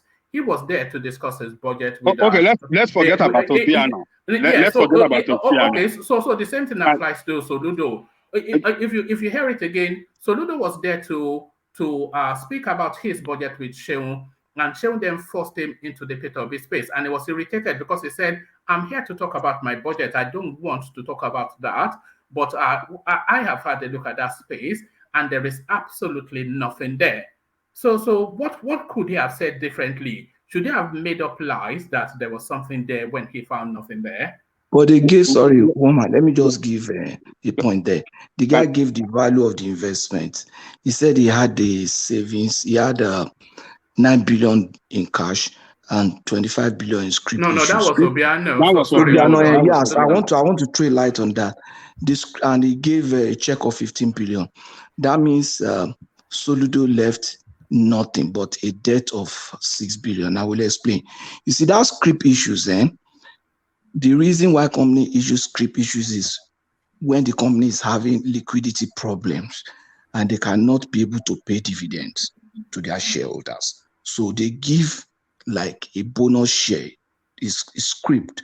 They issue it to their shareholder. That you might be able to convert that to money depending on how the value of that share, but eventually you might get something less if the share is not doing well. And from all indications, if the company is having problems such that they could not issue cash dividend to their people, and they decide to make it a script issue to maintain liquidity balance, then that script issue is the man can't get it. So this one that Adiale could say, what did he do with the remaining 25 billion? That 25 billion was script issues, and I think he probably couldn't get it. They couldn't get the money. So that's the issue. So the guy left a debt of 6 billion. That's what it means. Thank you. Hold on. Patrick, even if he had looted the whole 25 billion, so that doesn't remove from the fact that what Peter Obi said is a factual inexactitude, which is a polite way of saying a lie, a factual inexactitude. Okay. He said 75 billion. The guy said 35, and then he told us that they were post-dated for 15 billion. With you now describing what a script issue is, so it's just cooked up crooks. Cooked up. Okay, let me finish. Can I add something? Okay. Let me add something. One man, when we are talking about maybe in law, everybody has right to fair hearing, right? Now there are two parties here. One party is Peter Obi, who has consistently said since the past 8 years till today that he left 75 billion naira. The other party is Obiano, who dismissed the fact that he didn't leave. Now, these two people made statements. None of them have shown to the public evidence-based, like evidence that this person is saying the truth or not. But you, one man, you chose to accept. No. Can you You leave chose me to out of accept. it? No, No. you Can chose you to accept no? Obiano. Sorry, Saki Father, you must stop doing that. Leave me out of it because the conversation is about the politicians, and Peter Obi has not presented any evidence to counter that is to be. So it's essentially Peter Obi's words that you are inviting us to take over the words Oh, of people in situation. Has he yeah. published evidence of whatever? Two of them have not published, right? No, No, but sorry, Has Saki. Peter I Obi? thought I heard Obiano. Sorry, guys. I thought I heard Obiano Obiano did say not something publish similar anything. before on Obiano did social not media. publish anything. Obiano did not publish anything to that very statement But he made. how come Peter Obi has not come out to refute what they are saying? Obiano did not publish anything. Obiano did not publish anything to that No, statement. Obiano did not. Obiano did not. He said it. I'm very sure. You are telling me how did I He know? did Will you know not. better He than did not. What do you mean he did not? He said he did. Or bring it out if he did, then. Okay, let's bring it out. Bring If you it want, out. if you want us to bring it out, but please don't argue against unless you have facts to. Anyway, you can argue how you like, but the facts will still always subsist. Our fact must always subsist because Obiano was quite clear, and this is just a minute. Let's hear it again. How much did he actually leave in the state coffers when he left as governor? And are you willing to publicly publish the bank verified statements to settle the matter once and for all? Yes. Not talking. Yes. My predecessor left 9 billion cash and 9 million or 9 billion? 9 billion cash and 25.6 billion in script issues. These are sovereign wealth fund and shares in other banks. You know, if you put 9 million to that, you get 35.5 billion, technically, you know. But he issued checks worth over 15 billion before he left, waiting for me to cross over before those checks started appearing. You know, so you can see it's timing and leading in accounting. That's what happened. So this is fact. We have published it already. It's already in the social media. It's everywhere. That what he left was 35 billion. Let me even tell you, if I were not only publishing the figures, publishing the bank statement, would you do? Our accounts are properly audited. I have the largest funding from the donor agencies. They will not touch you with a long spoon if they don't see your transparency. Okay, all right. Man, so there you are. Have you seen it in the social media? Have you seen this thing he said? Have you seen anything? All right. I give up. So what are we talking about? All right. Okay, let me finish my own this thing now, right. so I will leave you guys alone. But one man, what I was trying to point out is that Soludo is not is talking with both sides of this man. This is the man who was praising, highly praising him before he got elected. He was praising Obi, but for him to come now and start destroying him, I think is a call for questioning. That's just my fault. A call for questioning. We need to check who that Soludo is himself. Is it truthful or is it playing politics? We need to check on that. Please, 30 seconds. Adalekoko, 30 seconds. Let me make this. It just 30 seconds. Before Soludo got to the office, you know there are some information that he will not be privy to. So before he got to the office, he could be praising Peter Obi. But when he got to office, there will be more expansive information that he will have. Now he is in office. He will have more duties about Peter Obi's administration. That is what is going on. He could be praising him before because he doesn't have any preview information about the tenure of Peter Obi, but now he's there. So he know much better now. That is what is going on. Well, and that is why politicians must not be jumping from pillar to pole. What you don't know, you don't say it. So, and that is why I am holding him responsible for the praises of Obi before he got to government. You see, because what he was doing then, let me tell you, he was playing politics as well too, because he knew that Obi was very popular with the people, the way he governed Anambra State. He was very, very he prudently managed the resources of that state, and people love him. So he was using. He said that he was intentionally praising him then for him to play that politics well to get power, or maybe he knew he didn't want to say, because if he should attack Obi back then, the repercussion would be bad for him. So he's a double standard man. He's a double standard player right there. This man is not truthful. He's playing some game, and this is what I am questioning in what he's doing now. So whether he have privy to the he have a vast knowledge of what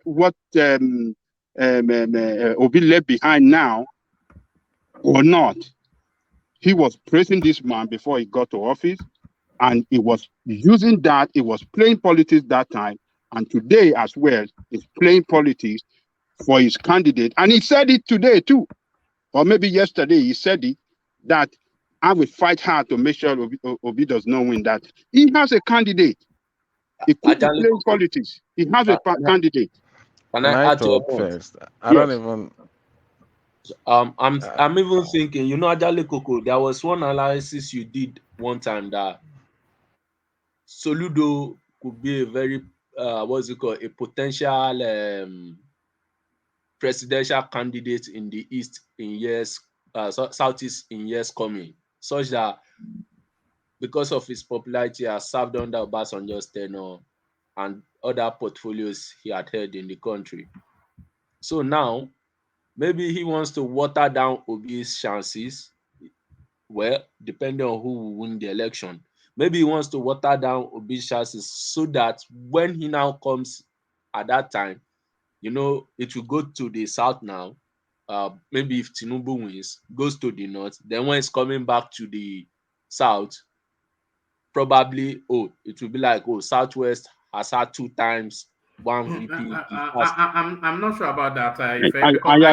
I agree with you that he's playing politics now. Exactly. So that now in preparation for him to come in the next 4 years, he want to destroy Obi's character and prepare ground for himself. So that when he comes back to the south next time, obviously if Tinubu becomes the president, when he comes back to the south next time, the southeast and south has a stronger. I'm not necessarily sure that there's that much strength in what you're saying, because but one man, let me land my point in that. I think okay, go on.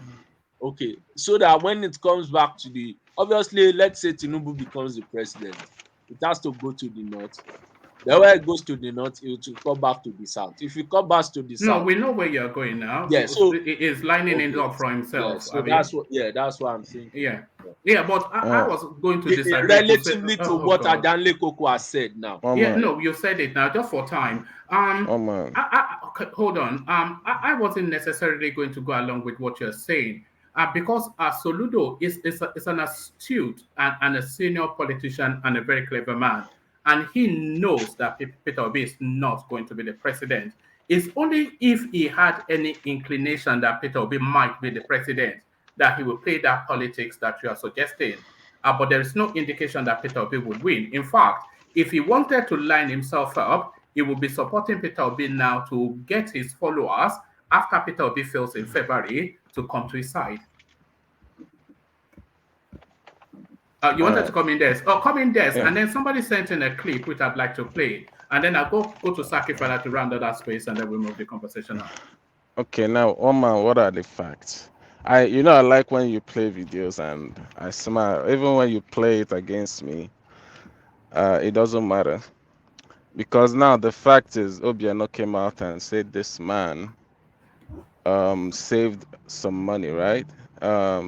If I do minus some plus, we're talking about close to 20 billion, right? So in Nigerian space, there's never been a governor that have saved not to talk. They have saved 1 million naira, not to talk of billion, in the history of What are you Nigeria. saying? What are But you So now, saying? for goodness sake, can let, you You let him saying? learn now. No, can I apologies. land? Sorry about that, Des. Let me step Thomas down for a moment. We must let people speak. Sorry, carry on. Now, this man have saved billions of naira, which is recommendable for any governor. So it's now left for us. Obiano has come out and debunked and said that he didn't leave so much, 70 something billion, and P2B has said that he's left this. P2B has, as second father said, P2B said he's gonna bring out the evidence that he has this money. So we wait till then and see who's telling the truth. Another one is it Soludo saying the investment is worth to nothing. Now, what was the investment? That was the investment P2B did in Heroes, right? Hero Burial. During the time of he did that investment, Heroes was one of the biggest burial in Nigeria. That is the fact. Everybody was drinking Hero. It was exporting to Lagos, exporting all over Nigeria. So what happened to Hero is what we have to understand. There's been a lot of ups and downs in Nigerian economy. Hero is a brewery that there's a lot of factors that can depreciate the All right. investment. I'm coming, one man. So there is a lot of factors that will depreciate the investments. Maybe the mismanagement of Obiano might add to it. Definitely, the You know that economy. Obiano being a banker and an auditor. One man, let me It is well. finish. Yeah, but take us there quickly because I'm not quite sure what. So now, when Soludo say is what to nothing, what are we Yes. gonna drive to that?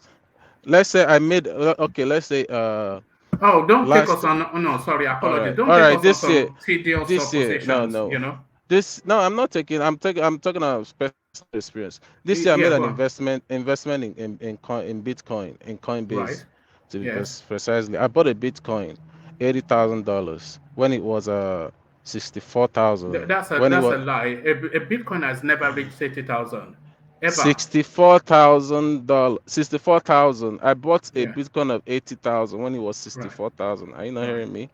So now, then it was becoming like a trend that it was gonna go up to 100,000, which I thought I was gonna make money. But now I'm losing almost. I would say that I'm having a big loss. So what I say is it is probably for me is what's less to nothing because I'm not making anything out of it. But it's not like I don't still have money there, right?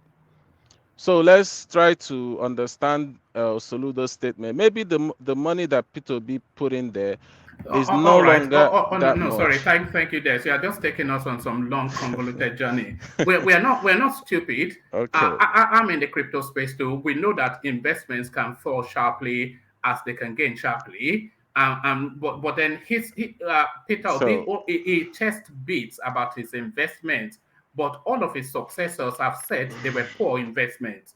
All of his successors. So that, and we've heard them twice on this platform. But round that so space, Saki. Go on. so if okay, Saki Fada, all right, you can go No, on no, Saki round off Fada. your thoughts, but I don't take us on some So long now journey. the investment is basically a brewery, right? Nigeria doesn't. You can see a lot of competition in when it comes to brewery. Budweiser imports from America and Nigeria start drinking Budweiser. Is a lot of competition. There's a lot going on. So let's not blame this man for trying to invest something that he feels like is going to benefit a state. He did it with the right intention. That is what Yeah, but has matters. he Sake produced the right? Father, No, no. can you Has continue, he please? produced the right result? So there it is, Sake Fada, with the best intentions, but has he produced the right results? Should he be bragging about what everybody else that succeeds him have called a failure, Sake Fada? Anyway, the fact remains that he did his investments, and that is something that is positive. Investment is something that is encouraged. everybody knows that the investment environment, there are kind of uncertainties, you can actually study what you are doing today based on the information available to you today. So in future, there could be certain circumstances you might not be able to predict. Zaki Maybe that, Fana, yeah. sorry, let me ask you. You were talking about him collecting money from an agency, and one of the requirements that he used two stone to kill, one stone to kill two birds. No, I'm So, talking about the savings he did. That one is apart. That one is different from this okay, it's investment. different from this investment. Yeah. And I wanted to explain it, but one man didn't want Okay. me to finish it. No, you can explain it, but it's the long essays. We don't want long essays. You have to be No, it's not condensed long. It's not long because and no, not just to everybody, be succinct as you can, just so because sometimes it just gets like a chore. But yeah. explain it, but succinct. Why Yeah. I try to explain that savings is that Soludo said you don't save for savings sake. So I was trying to make it clear that P2B didn't even save for savings sake because what he kept is savings that is also investment because there are fixed interests that are cures to that savings. So he opened the sovereign welfare fund for Anambra State where he injected 75 billion, worth, and that very investment was met. The agreement was that it's going to last for 40 years. And that very investment is yielding Anambra State 10% per annum. So it will But mature in the next 40 years. it cannot be now if Soludo is telling us it's a zero sum, No, I'm not talking next to about the nothing. savings. I'm not talking about investment in a hero. I'm talking about the savings he kept in the sovereign welfare fund for Anambra State, which he called savings for future generation. So his plan was that by 40 years time, the money they got from World Bank, which it's on zero interest, this money he's saving from Anambra State that is also going to mature in 40 years. By 40 years time, it's going to like triple or like quadruple. Then from there, they will still pay off the what do we call it, the World Bank zero interest loan. So that was his plan. But when Obiano came, he liquidated that very sovereign welfare fund. He just liquidated it, and used up the money. After using up the money, he is still left with more than 300 billion naira debt. So this is the person you are comparing with Did he leave Peter. achievements, Obiano?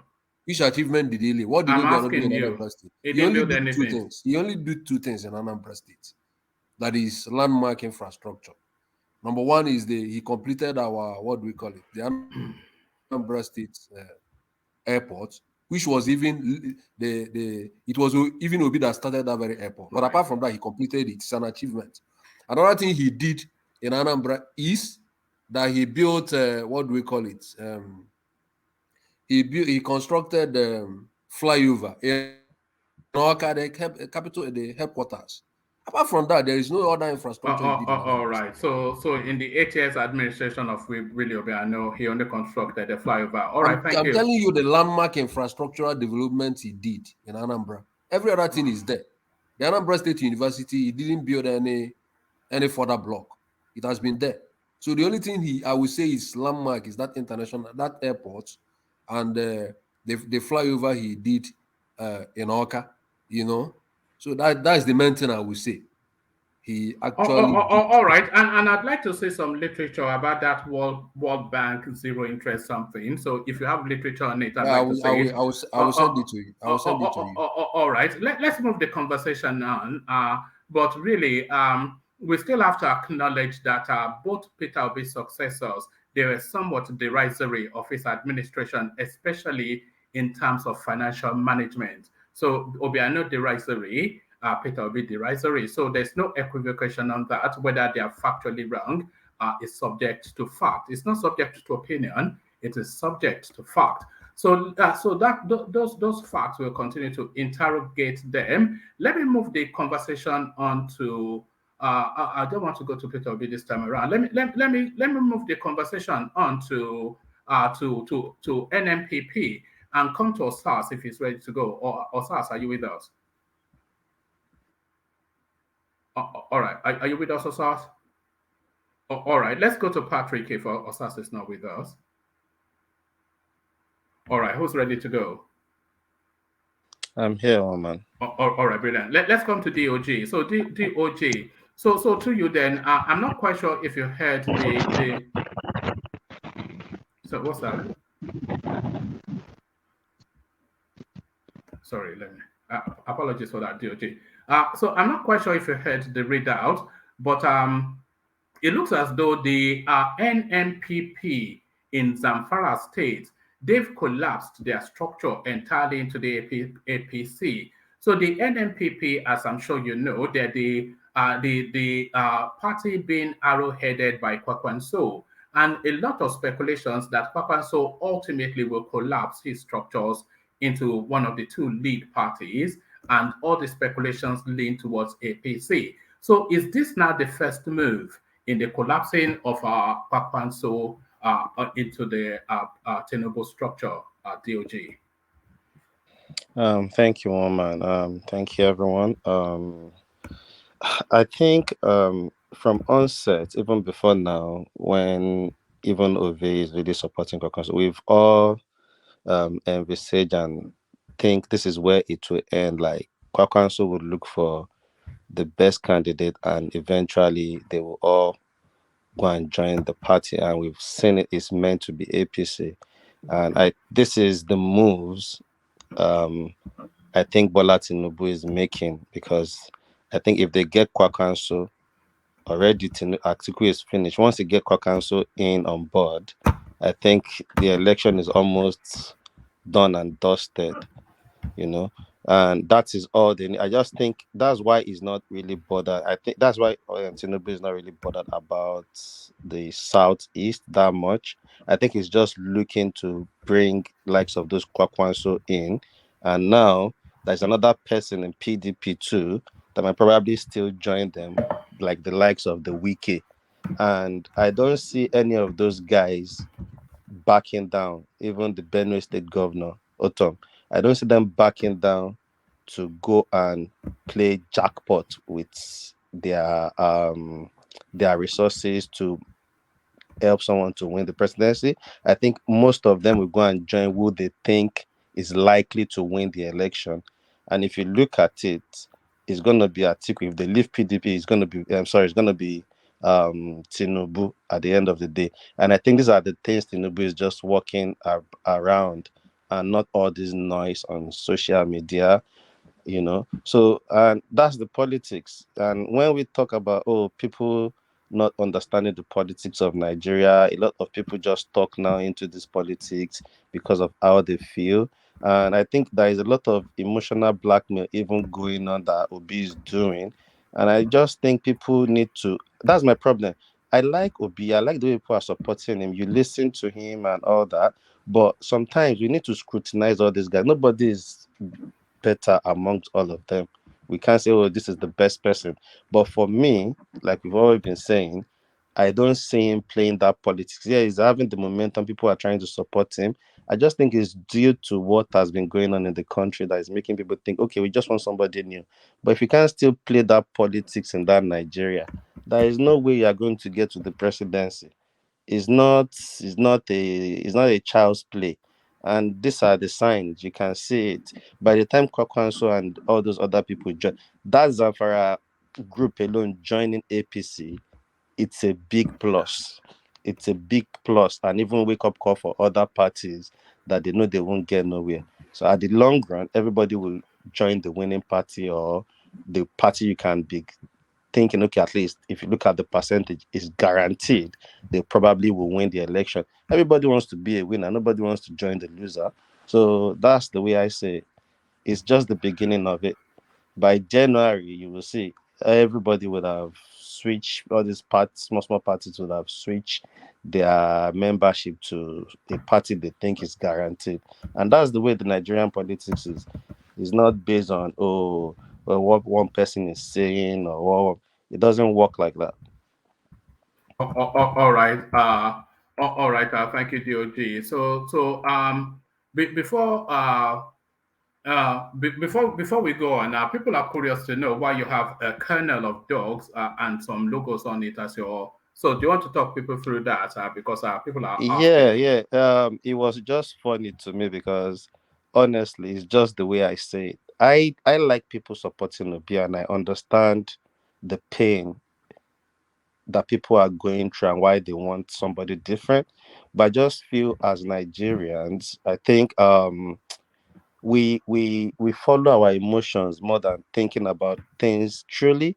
And it's just obvious. Is what like when you talk about Obi or anything that scrutinize what Obi has said, people that support Obi that call themselves obedient, they don't even want to listen or reason along. Everybody just want to support.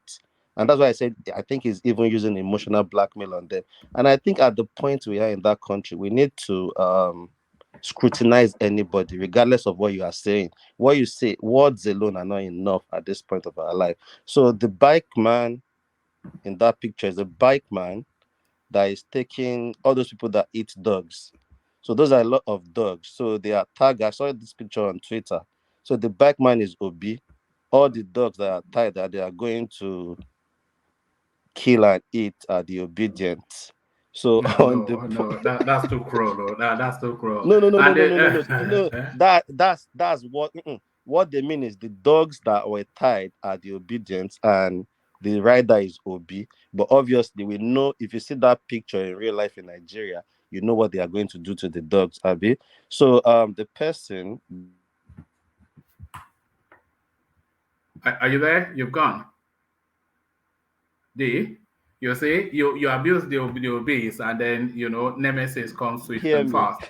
Can you hear me? Yeah, we can now. Carry on.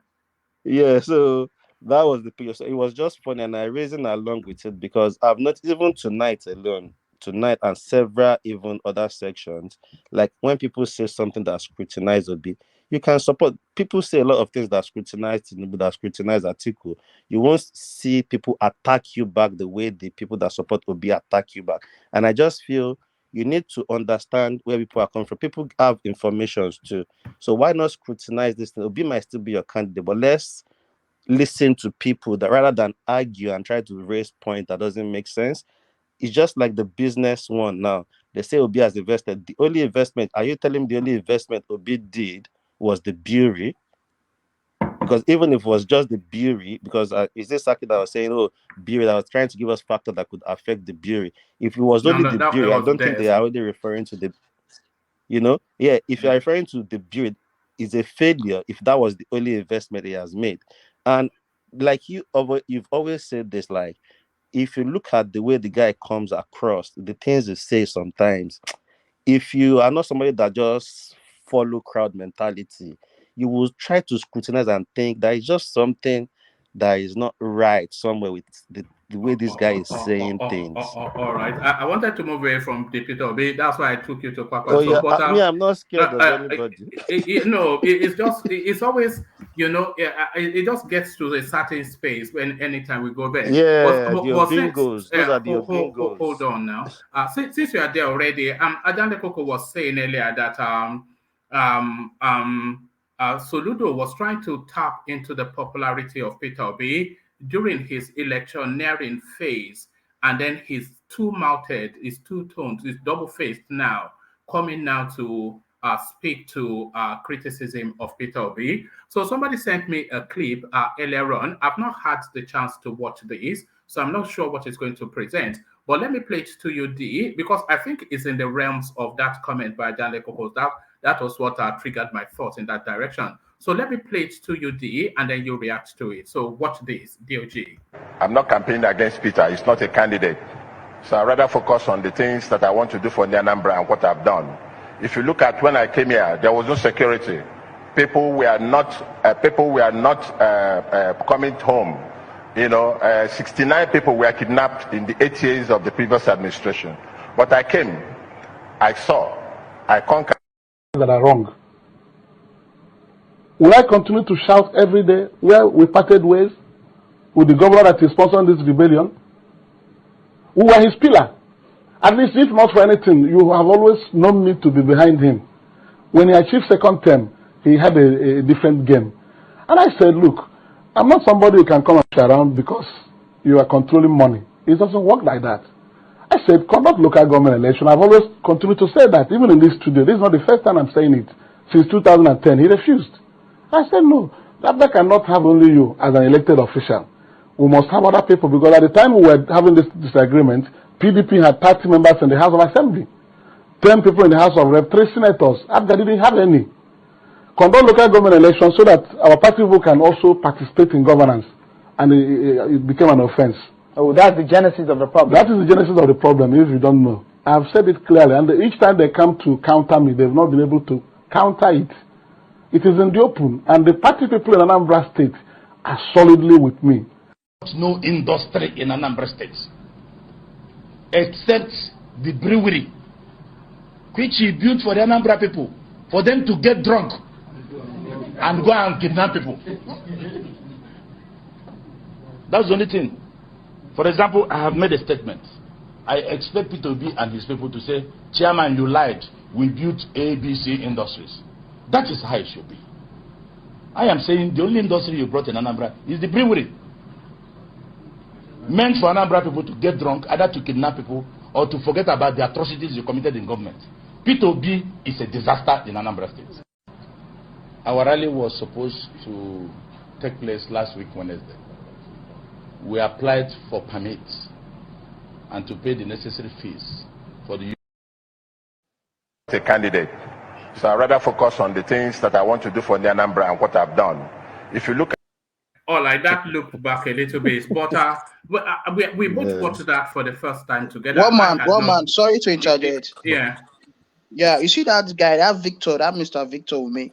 He's a P2B guy now, and you see what he opened his mouth to say. And if you tell certain people about these things, they would want to start having issues with you.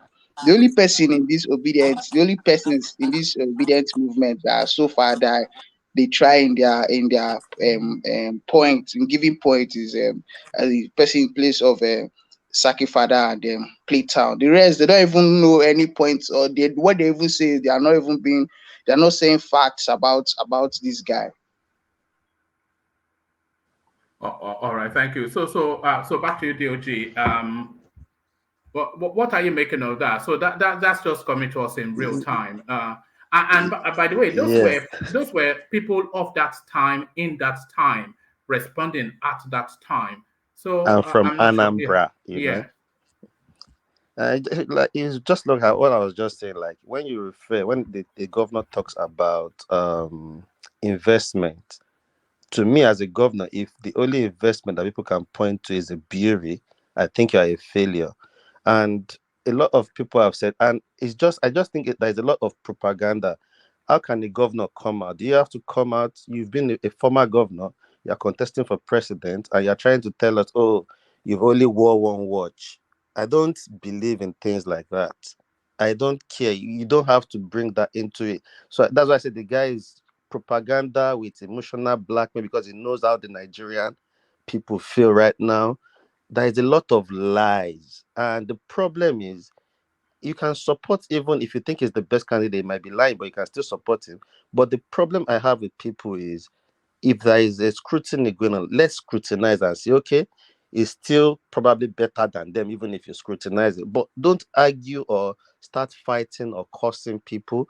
Because for me as a person, if you look at the whole Anambra till date, is a failure. And for me, somebody that will reckon that has been a good governor, a president, is somebody that after he left, the people that came after, the predecessors, followed the template. You can see the way Soludo was denying the template. And going to what Ajaleko was saying, calling Soludo two-mouthed, I don't think it's two-mouthed. It's just being factual. Before he got there, you can see Obi there. And I think maybe people are saying, oh, Obi is doing well, Obi is doing well. But when he got there, he saw the state of things and he just thought, oh, most of these things are lie.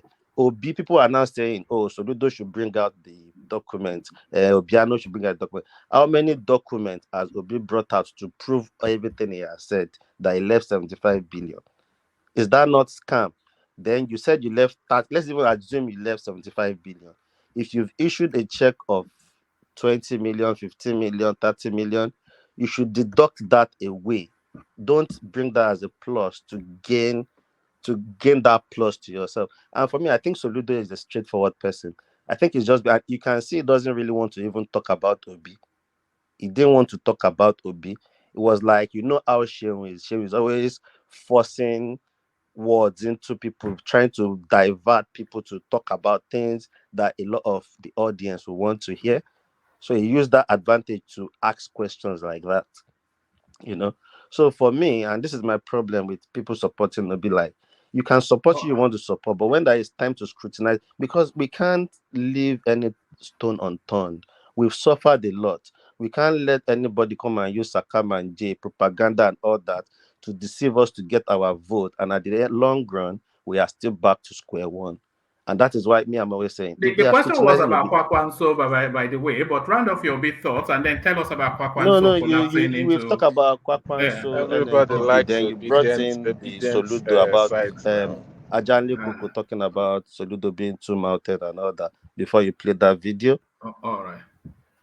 All right, brilliant. Yeah, so Thank you, D. So, D, let me take you to the space because I just want to move it from the pit of yeah, B quick, space. yeah, I understand. Let me take you to you might want is from the devil to the deep blue sea. So we are going to Iwo land to speak to the Colorado smoking king of that space, telling us now that the Yoruba monarch should stop worshiping ancestral deities and they should instead bow to Abrahamic religion. So what are you then making then of the Oluwo of Iwo's invitation to his fellow monarchs? I just think if he's in his right sense as a traditionalist, because as a king, as an Oba in Yoruba, you're a traditionalist, coming out to say something like that just shows how you've lost it. And I just think most of all these Obas are just nothing to write home about. Oni of Ife is another one of them. As much as I respected that guy when after his coronation, he's done so many things that you just think, what the hell is wrong with this guy?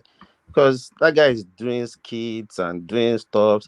And then for a Oba, if you even smoke marijuana, it's up to you. But when he's now getting to the point that they can record you and the video can be out there and you just come out to say things like this, I think that's why people lose respect for most of the Obas now. And like Thomas said earlier, there are some Obas if you look and compare to the Obas we are having these days, Alafin, the late Alafin, those are people that you can call Obas. They don't go to anywhere. They designate people to attend some things on behalf of them rather than be there. And you won't see them coming to social media or going to TV station to talk rubbish. Even when Alafin had issue with Obasanjo, you won't see him going to social media or media houses to start talking things wrong about Obasanjo or what he did. He just handled it maturely like an Oba would do. An Oba is a position that should command respect, and your behavior, your charisma, the way you carry yourself, the word from your mouth should be wise words. It should be word of wisdom. You don't just smoke weed and start talking nonsense. Even if you smoke it and you want to talk, you think about what you want to say, thinking about your position. So those guys, to me, to be honest, they've killed the tradition. They've killed everything we know about how this thing is meant to be, and it's just sad. It's sad to see Obas living like that. It doesn't even make sense to Are people you now. are you surprised that they've still not stepped the Oluwo down? Because I was of the thought that I imagined that he would have been stepped down. Just why has he not been Because stepped down? that country itself, there is no dignity. People don't understand what dignity, what prestige means, because there are even positions in government that people would have done things that they are meant to just resign. And they will still be there and still want to even come back second time, third time, fourth time. It's just the way that country is. It's just the way it is. People just do what they like. Once you are in power, you can just do whatever you like. You know, it's sad. It's sad, and that is why we are where we are today. Like people are not thinking about, okay, this should be how things should be, or I've done this is wrong, I should be out of this position, I should drop my resignation letter the next day. It doesn't happen like that. Somebody was prime minister for how many weeks? 2 weeks. If she has to resign, she has to resign. Theresa May resigned. Um, Cameron resigned. Those are the people that understand how you should be. If people think you've done something wrong, you are not fit for the position, you just answer up and leave. But no, African leaders, Nigerians, they just want to be there forever. Even though things are wrong, they will still come out and think they can tell you what they feel and still do what they want. And that's the way they can. That's what is why we are where we are today.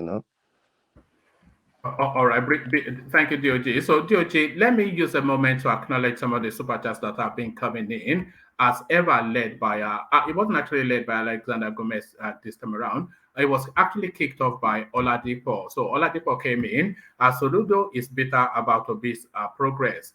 And then it goes on to add, how is Soludo a senior politician? Well, he's a senior politician because he has straddled since the inception of the Fourth Republic till date. He has been current and relevant at the topmost layers of Nigerian politics for going on 25 years. So that, I think, makes him a senior politician.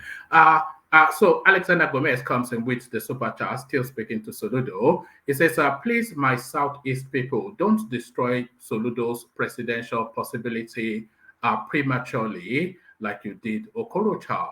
Soludo is in the position to be a Nigerian president. He's beloved and admired.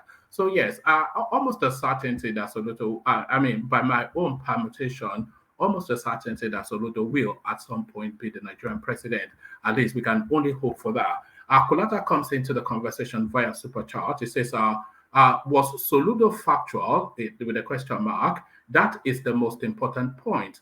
Whether a politician is, not whether a politician is politicking. A politician, because thank you for the super chat, Kulata, but what I was really trying to highlight, but I think it was drowned in the voices, was that just to speak to if they are being factual or not. We've listened to those clips about twice now already, each of them. And in all the instances, you will hear that they were, both Obiano and Soludo, they were reluctantly dragged into commentaries about Peter Obi. So they did not come with swords unsheathed to come and slash at Peter Obi. No, it was actually the moderator, which was shown in both instances, that pressed them to that point, and they gave the facts as they had them. So it wasn't as though they came prepared to come and attack Peter Obi. No. So we also have it played out. So was Soludo factual? That's the most important point. Not whether a politician is politicking. So that's the frustration. Sometimes we're lost in our sentimentality and we abdicate objectivity. Kulata still with the super chart. It says Obi revised his savings in Anambra down from 75 billion to 10 billion during the town hall. So yes, if you can get that clip, because we can play both clips and then we'll see. So these are things that they say the internet never forgets, and that's why we're able to play these clips to hold to account commentaries that runs contrary to what obtains. So Obi revised his savings in Anambra down from 75 billion to 10 billion during the town hall. So that's another. It's just but Man, let him bring yeah. out the clip because I watched all that stuff. I didn't see anything like that. But anyway, one guy was hitting a jab at me. I wanted to say something, but I think he was basically hitting a jab at me when he said that when I said that P2B made an investment in Burial. If a governor invested in just a Burial, then he's a failure. Let's state this. Let me make it known here. P2B invested in education. What is the outcome? We all know it.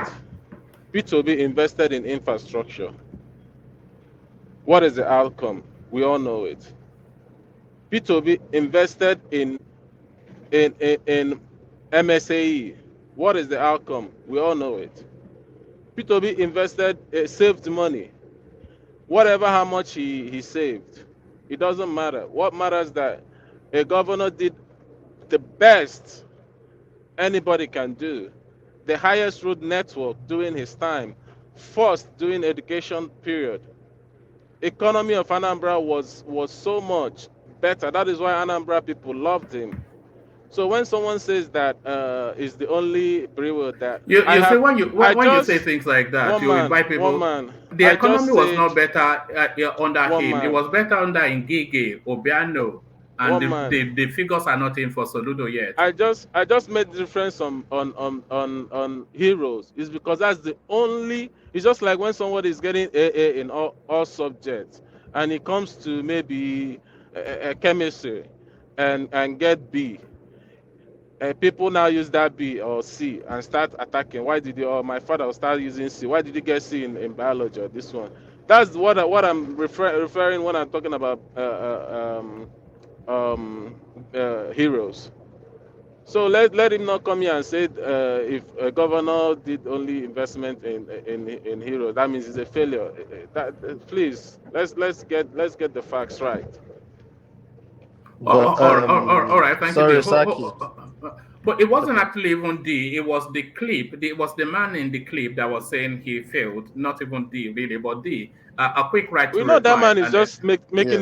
making a political statement. Yeah. P2B What I would invested in say another is innocent. Sabo Abi, He another invested in Sabo. innocent.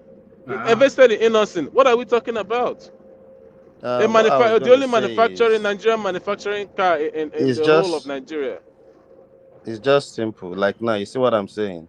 Okay, we are discussing about Obi and all that, but you came here and say, "Oh, it's you." People are directing the things they are saying to. They are talking about Obi. It's just like earlier on, one man was saying something. Say, "Oh, one man, you Obi." One man is saying what he saw on TV, what people were saying about Obi. Instead of you to think about what they are saying and look for your facts to counter them, But this is the those guys fact. I sound just like, told you the facts. hold on, my brother. Yeah. Those people sound like they know what they are talking. And even Obiano, the way he was sounding, you can tell you somebody that is into banking. He used a lot of terms, and you can just tell. And I would believe if I'm in Obi's shoe, it won't be up to 24 hours before I make a counter statement if what they are saying is not right. Because these are part of what he's using to campaign My to brother, lure people to him. So why is my he brother, quiet? Why is he not if coming one out to man say listening it? to And my Kulata just said it statements, now. And I think I had something similar to, but I was not sure because I was not really focusing when everybody I was listening watching to that. my statements, Hold my on, let me brother. land. Now you talk, my brother. Let's just do it smoothly Yeah. so Roman can continue. Kulata just said it now. He reduced the money. And if you look at what Obiano said too, there were check issued. If I've issued a check out, I won't factor in the money that is going out with the money I'm leaving for you. I won't say, oh, I've paid rent and I leave money in account and still tell you I still had the rent amount to the total sum of amount that is left in the account. It doesn't work like that. So that's what I'm saying. We need to Okay. listen to people and scrutinize. Even if you want to support the person, there is Now, all of them are devil. This Peter Obi that we are shouting, say, now, few months my ago was brother, a PDP member. It was a PDP member a if few you months ago. if you if you Few listen, years ago, it was let's go Atiku apart from this. running Or mate. is in the So what old. are we We are talking still. here? Are we still there? Now we are talking about something else. You're bringing something else. When I started talking, I used one man's video. I analyzed it and say I don't know for a fact. I used one man's video to say what I'm saying. I said this man, whatever Obiano say, let's assume it's true. Whatever. We don't know who is telling the truth. Do you get? I Well, said, okay, let's Obiano has assume published. He has published figures, so you know. he did he published numbers, not exact documents. He didn't bring out What any do you mean? He document. He said he brought out the published numbers. statements. He He said he brought out the published. numbers. What are you saying That is now? what he did. We heard him twice now that he published One statements. man, let's even assume one man. Let's No, no. assume he published Let's One just man. leave this. numbers. Oh, I oh want us to God. move on, please, but let me make this One statement. man. Let's I've assume already said Obiano It's publish quite wearing numbers. sometimes, it's weird, Yeah, let's one man. assume Obiano publish numbers. Why All right. won't? Sorry, D. I must take an executive decision and move on. It's never Okay, going to end. If you say that, Des will come back, you will counter, okay, carry on. and Let's then carry on. Let's One carry on. man. another 20. It's all right. Oh, I did say I want to move on because we'll be here another 30 minutes. back and forth. Yeah. But I just wanted him to understand that I agree with whatever one man is saying, but this I'm just saying it with the agreement of you. You're not getting me. I'm not disagreeing. I'm No, you agreeing can to your disagree. point. Which I'm is agreeing what? to this point that whatever the whatever Obiano is saying, Yeah. let's agree is true. Do you Right. get? That's what I'm agreeing. That's what Right. I started with when I was talking at the first time. That he's Okay. still with the math. Even if you do the math, he's still left at least A substantial amount. Yeah. yeah, for a governor that did all these things for Anambra State, still left so much amount of money that you can't that time find any single governor, any that did his work and still leave money. You can't. So All let's right. give this man a break, please. And we can't give him a break. Oh, he wants to be Yeah, president. that's the So, governor left something now. You know, you don't. yeah, What I did do he as a say? governor. I just wanted to correct that. You're saying In his there's no time, governor that's are left you not hearing me? left something. I feel like Thomas is just. I That's feel not like Thomas. That's you. Patrick. I don't know who is. That's Patrick and Yeah, Patrick. Thomas is almost the same. They sound the same to me every time. My I God, say all, if okay, I all, say sorry, all, it's all me. something, Yoruba people, I'm just it's asking. like all black people look alike, you don't Abi. understand Better my than that. English. No, you said that there was In no his governor that time, left something. Yeah, I gov. said in Yeah, his time. yeah, All but how right. many So governor? sorry, No, how many sorry, governor Why did are you you look bringing into? Yaradua there? gentlemen, would you mind if we move down because we've been on it for so long? That place is very difficult to escape it unless you forcefully leave it. So let's forcefully leave it and go back to the super chat. Engineer, please, one man, can we be discussing about obedience so platform will be crowded? Laugh out loud. So yes, we can discuss about the obedience, but man, it's a task. Or even the most factual of things is subject to what about you telling me the guy is just a sabo now? Everybody that is against that, not even against, but holding Peter Obi up to scrutiny is a sabo. So RB comes in. He says, imagine Bola Ahmed Tinubu fought Obasanjo to create new local governments, whilst Obi refused to hold local government elections. Who was really running government like a state belonged to them? So if we're talking about people running government like a state belongs to them, if you want to go and read, or if you don't feel like reading it, go and listen to my piece on why Peter Obi was impeached. Then you see just how the state was being run like a personal business. So thank you for the super chat. Go on. One man, I Yeah. debunked that yesterday. I don't know why you're still bringing it up. There's All the right. P2B impeachment. The only thing that debunks, I will say it again, is the fact that he won. He won in the court. It debunks On a everything. technicality, That whatever you're saying, it debunks it. Debunks it. Yeah. All right, it debunks it. All right, so it stands debunked.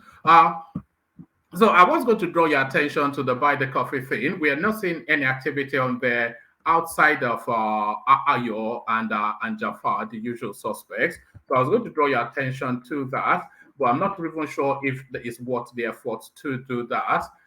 Seeing all the flogging that we have given Obi today. So the obedience smarting and whipping in their wallets. So at the obedience whip in their wallets. Oh, have we lost DOG? Oh, we've lost DOG. So we a man who does not cry at all because he's completely wrapped up in facts, which is of course Patrick who joins us. So Patrick, let me take you to this space. Patrick, are you there? Oh, all right, we don't appear to have Patrick. What's happening to people today? Let's go to. Do we have you, Patrick? Oh, all right. Let's go to Ajan Lekoko. Do we have you, Ajan Lekoko? Yeah, I'm here. Oh, all right, brilliant. So let's go to Ajan Lekoko and let's take you to a new space entirely. And let's take you to this space then. 67% of latest voter registration in Bayelsa invalid. This is INEC now.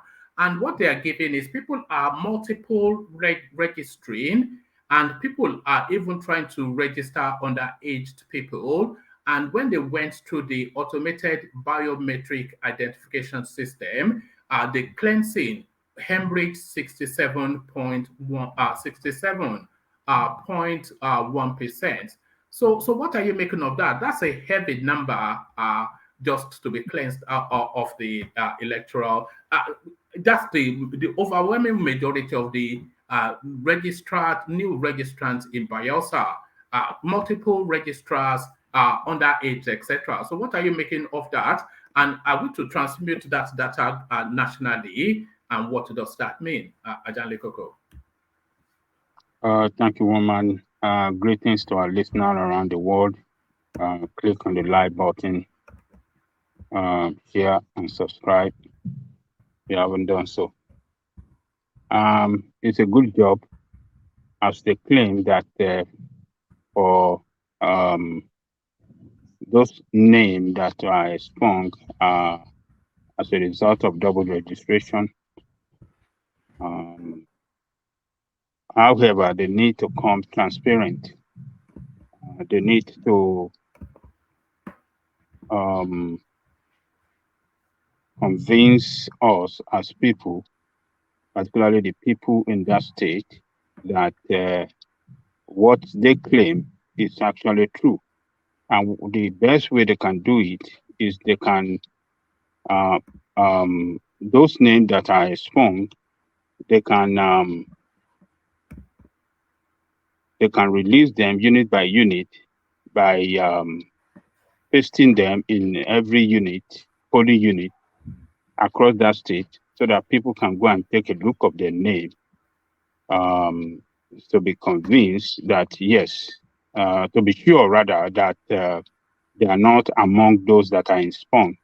So if they do that, people that sees their name as error and go to INEC for correction. So that is the way to do it. They should not just tell us, oh, we are sprung 69%, and people will think that they have done a good job. They are human being that works there. They could make mistake too. They could make error too. So let's go. The best thing, like I said, is for them to release those names unit by unit and let people within that unit to go and check and be sure that their names are not there. And those that found their name being expunged can then go to INEC and then let them know, ask them question why their name has been expunged. If there are some remedy to be made, correction whatsoever, they can do it and then ensure that eligible voter or eligible registered voters are still on the voters register and can still vote on election day. So that's my take on that, woman. Ajanle Koko, let me bring you two sentences in that space. First, the sentence as to why names were expunged and then what happened afterwards. It says, Hart blamed this on double or multiple registration, underage registration, and outright fake registration. So that's the first sentence. Then the second sentence, it speaks to that space that you were suggesting. It says the commission has completed the exercise to clean up the register, and in the next few days, hard copies will be displayed in the 105 registration areas and 8 local government areas of the state. So as you suggested, that is how they intend. They will be displaying the names of the people that are formally registered. But to the people then, because the 67%, should they round off a few of them and let the law make an... is that not electoral fraud? That is electoral fraud now. Should they not round off a few of them and let the law take its course? At least, we didn't have a jail facility in the state that have been submerged by flood. Where are they going to put them? One man, you know, yeah. One man, is there any remedy to the registration? like a remedy. Maybe they can do the remedy, then they can vote come 2023. No. What they are saying is some people registered 3 times, and then in some instances, they try to use little children to register, and then in some instances, the registration was completely fake. So when they ran the registration through a computerized system, all of those multiple registrations, it's a biometric system. So it captures you in a way that if you appear twice, then it'll show you twice. So when they ran it through the process, it hemorrhaged 67.1% of them. So those 67.1%, they were actually trying to fraudulently register. That's what they're saying. Oh, that means it's invalid totally. It's Yes, invalid. it's invalid. Yes. Oh my God. Oh my God. It's So, unbelievable. well, I don't know if there's a law to that effect that people that had double registration can be prosecuted. I'm not sure. It might be, but I'm not sure. So, but does INEC have the resources in terms of money to? Do they have enough money to prosecute people, to hire lawyer, and start prosecuting people for double registration? That's going to be mass. That's going to be millions of people that they will have to pursue court cases against. So it doesn't once they have expunged the name, they should just leave it like that and get a proper register that is authentic for them to use on election day. So that's my take. All right, brilliant. And to the Peter Obi space, Peter Obi's so-called investment in Anambra, what next to nothing? And this was Soludo. You've heard all the conversations, and you've also heard how Soludo arrived at making that comment. But then Peter Obi had always, at the forefront of his campaigning, he has always referred to his achievements in Anambra State.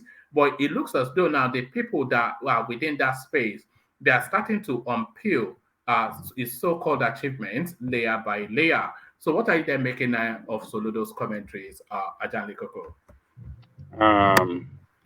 I think it's Soludo, like I said earlier, is playing politics. There could be some fact to what he said. The investment that Obi made in the name of Anambra State, yes, some of the investment might have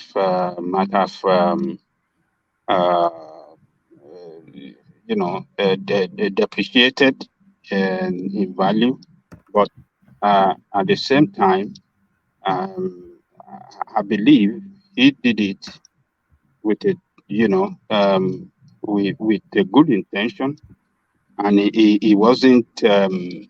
I don't think that Obi did it outside the consent of the assembly.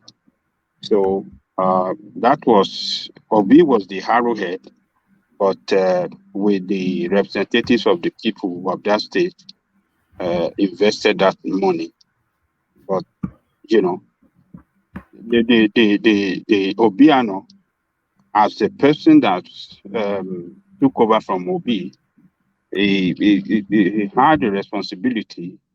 If the investment were depreciated in value or losing values store, he should have taken a very bold position, bold step rather, and acted to reinvest it better than what what Obi did, because government is a continuum. When you took over and you took over the position of leadership in charge of the management of the resources of that state, yes, you have the responsibility, to do better than your predecessor, not be playing a blame game. Oh, this is not right. This is not right. So, But in the case of Soludo, for all that is said, I believe he is playing politics, dirty politics indeed, and because he was highly praising Obi before he got elected, and him as an astute accountant as well. Soludo as an astute accountant, internationally recognized accountant that have managed the central bank before.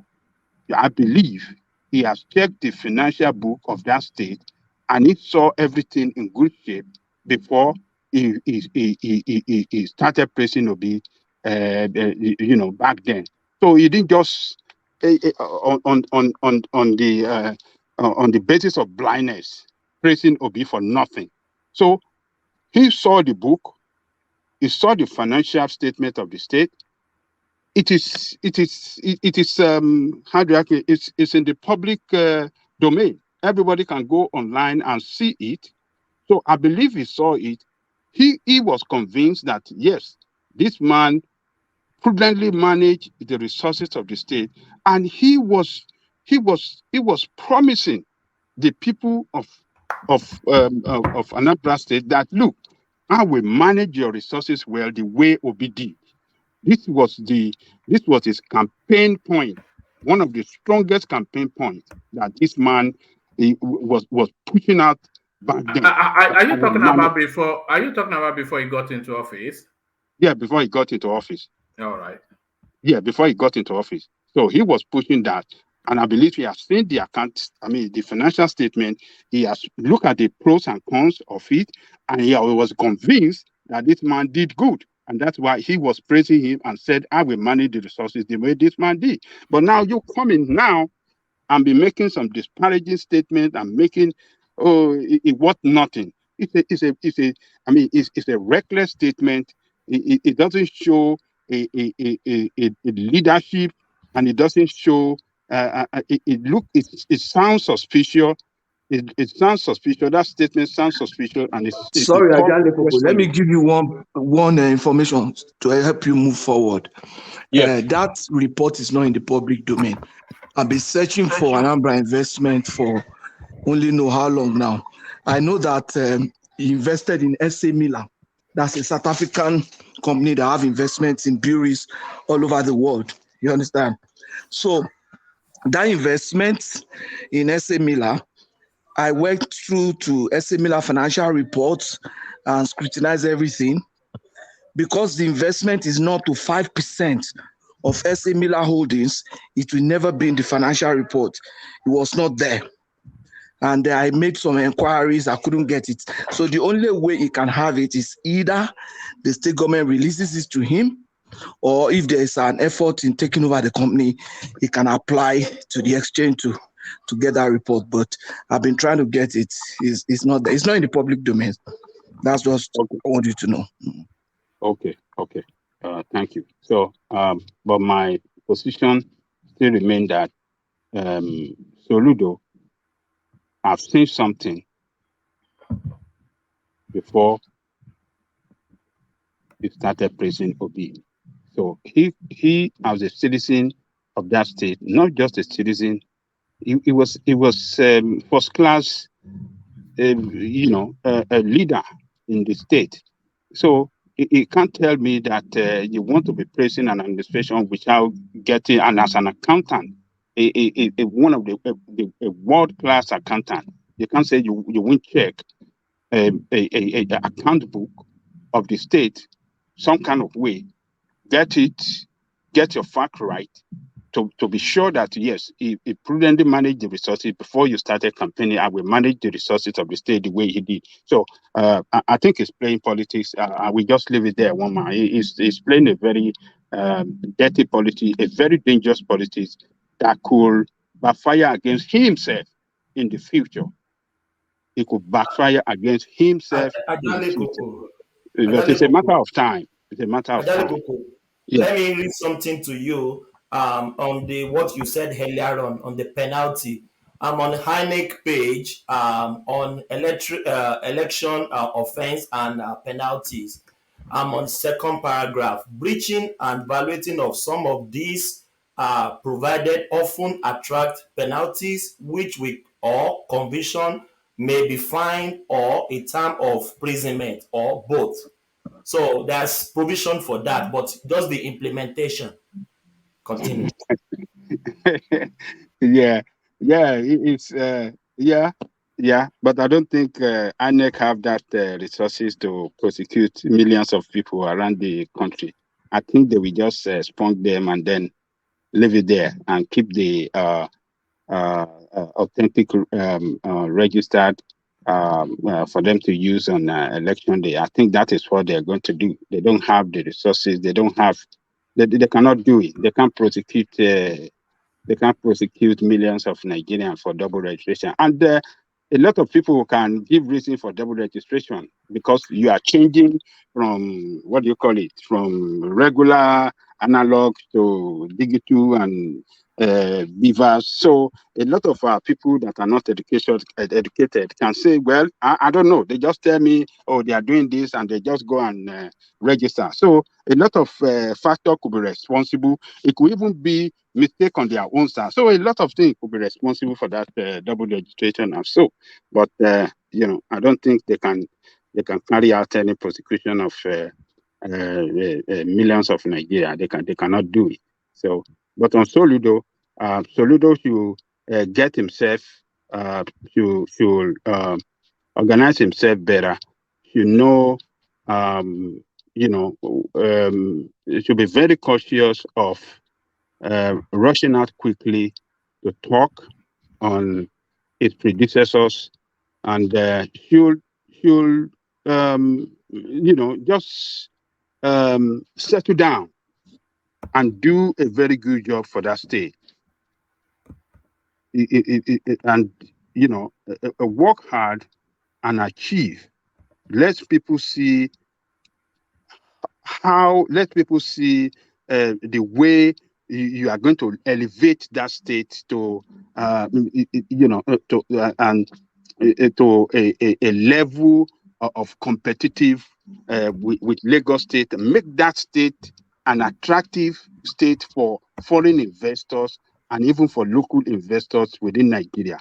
Do your best. That is what you should concentrate on, and not damaging the image and mischaracterizing your predecessor. It's not the best, particularly for somebody that you have praised, that you said, okay, I will govern the way he governed, I will manage the resources the way he managed, and now you are destroying him now because we have election on the way. It's not the best politics. It should calm down and act like a real leader. So that's my take, woman. Well, all right, thank you, Ajani Koko. But the question that the Obi narrative begs is that, is he actually a prudent manager of public resources? That's the question that the Obi narrative begs. And from all of his predecessors, the verdict comes in as no. And his predecessors would know, whatever the politics of it, they are senior financiers, and they are saying a categorical no, that is not at all good or prudent in managing public resources. But let me take you. Let me say this: we have to look at this. We have to look at it this way. I will see Obi are not very resourceful, but a very prudent manager. So if you want to hold him that it's not that resourceful, yes, we can pin him down there on the area of revenue generation for the state. If we look at if you look at his performance on revenue generation throughout his time in office, 8 years, it's less than 20%. It was around 80%. So on that basis, you can say it's not that resourceful. But in the prudent management of resources, I think it did good. The people of the state felt it, and they like him, and up to today, he's still popular among them. And that is what Soludo used, to campaign as well before becoming governor. So if I am Obi, or if I am one of the campaign manager, I will fire back, because this is election season. You don't let people. This is the governor of that state carries so much weight. His statement carries so much weight. So Obi have to respond as quick as possible. If possible, if you want to post a document on the internet to show how much he left behind. And Obiano did that. Obiano did that. We can't Obiano we can't follow because Obiano they got into a dirty politics between each other, and I cannot really trust Obiano. Everybody hates Obiabi. Everybody hates No, Obi. not everybody hates. Look, politics, when Nigerian politicians are very dirty. They are very dirty when it comes to mischaracterizing themselves. They are very dirty. They are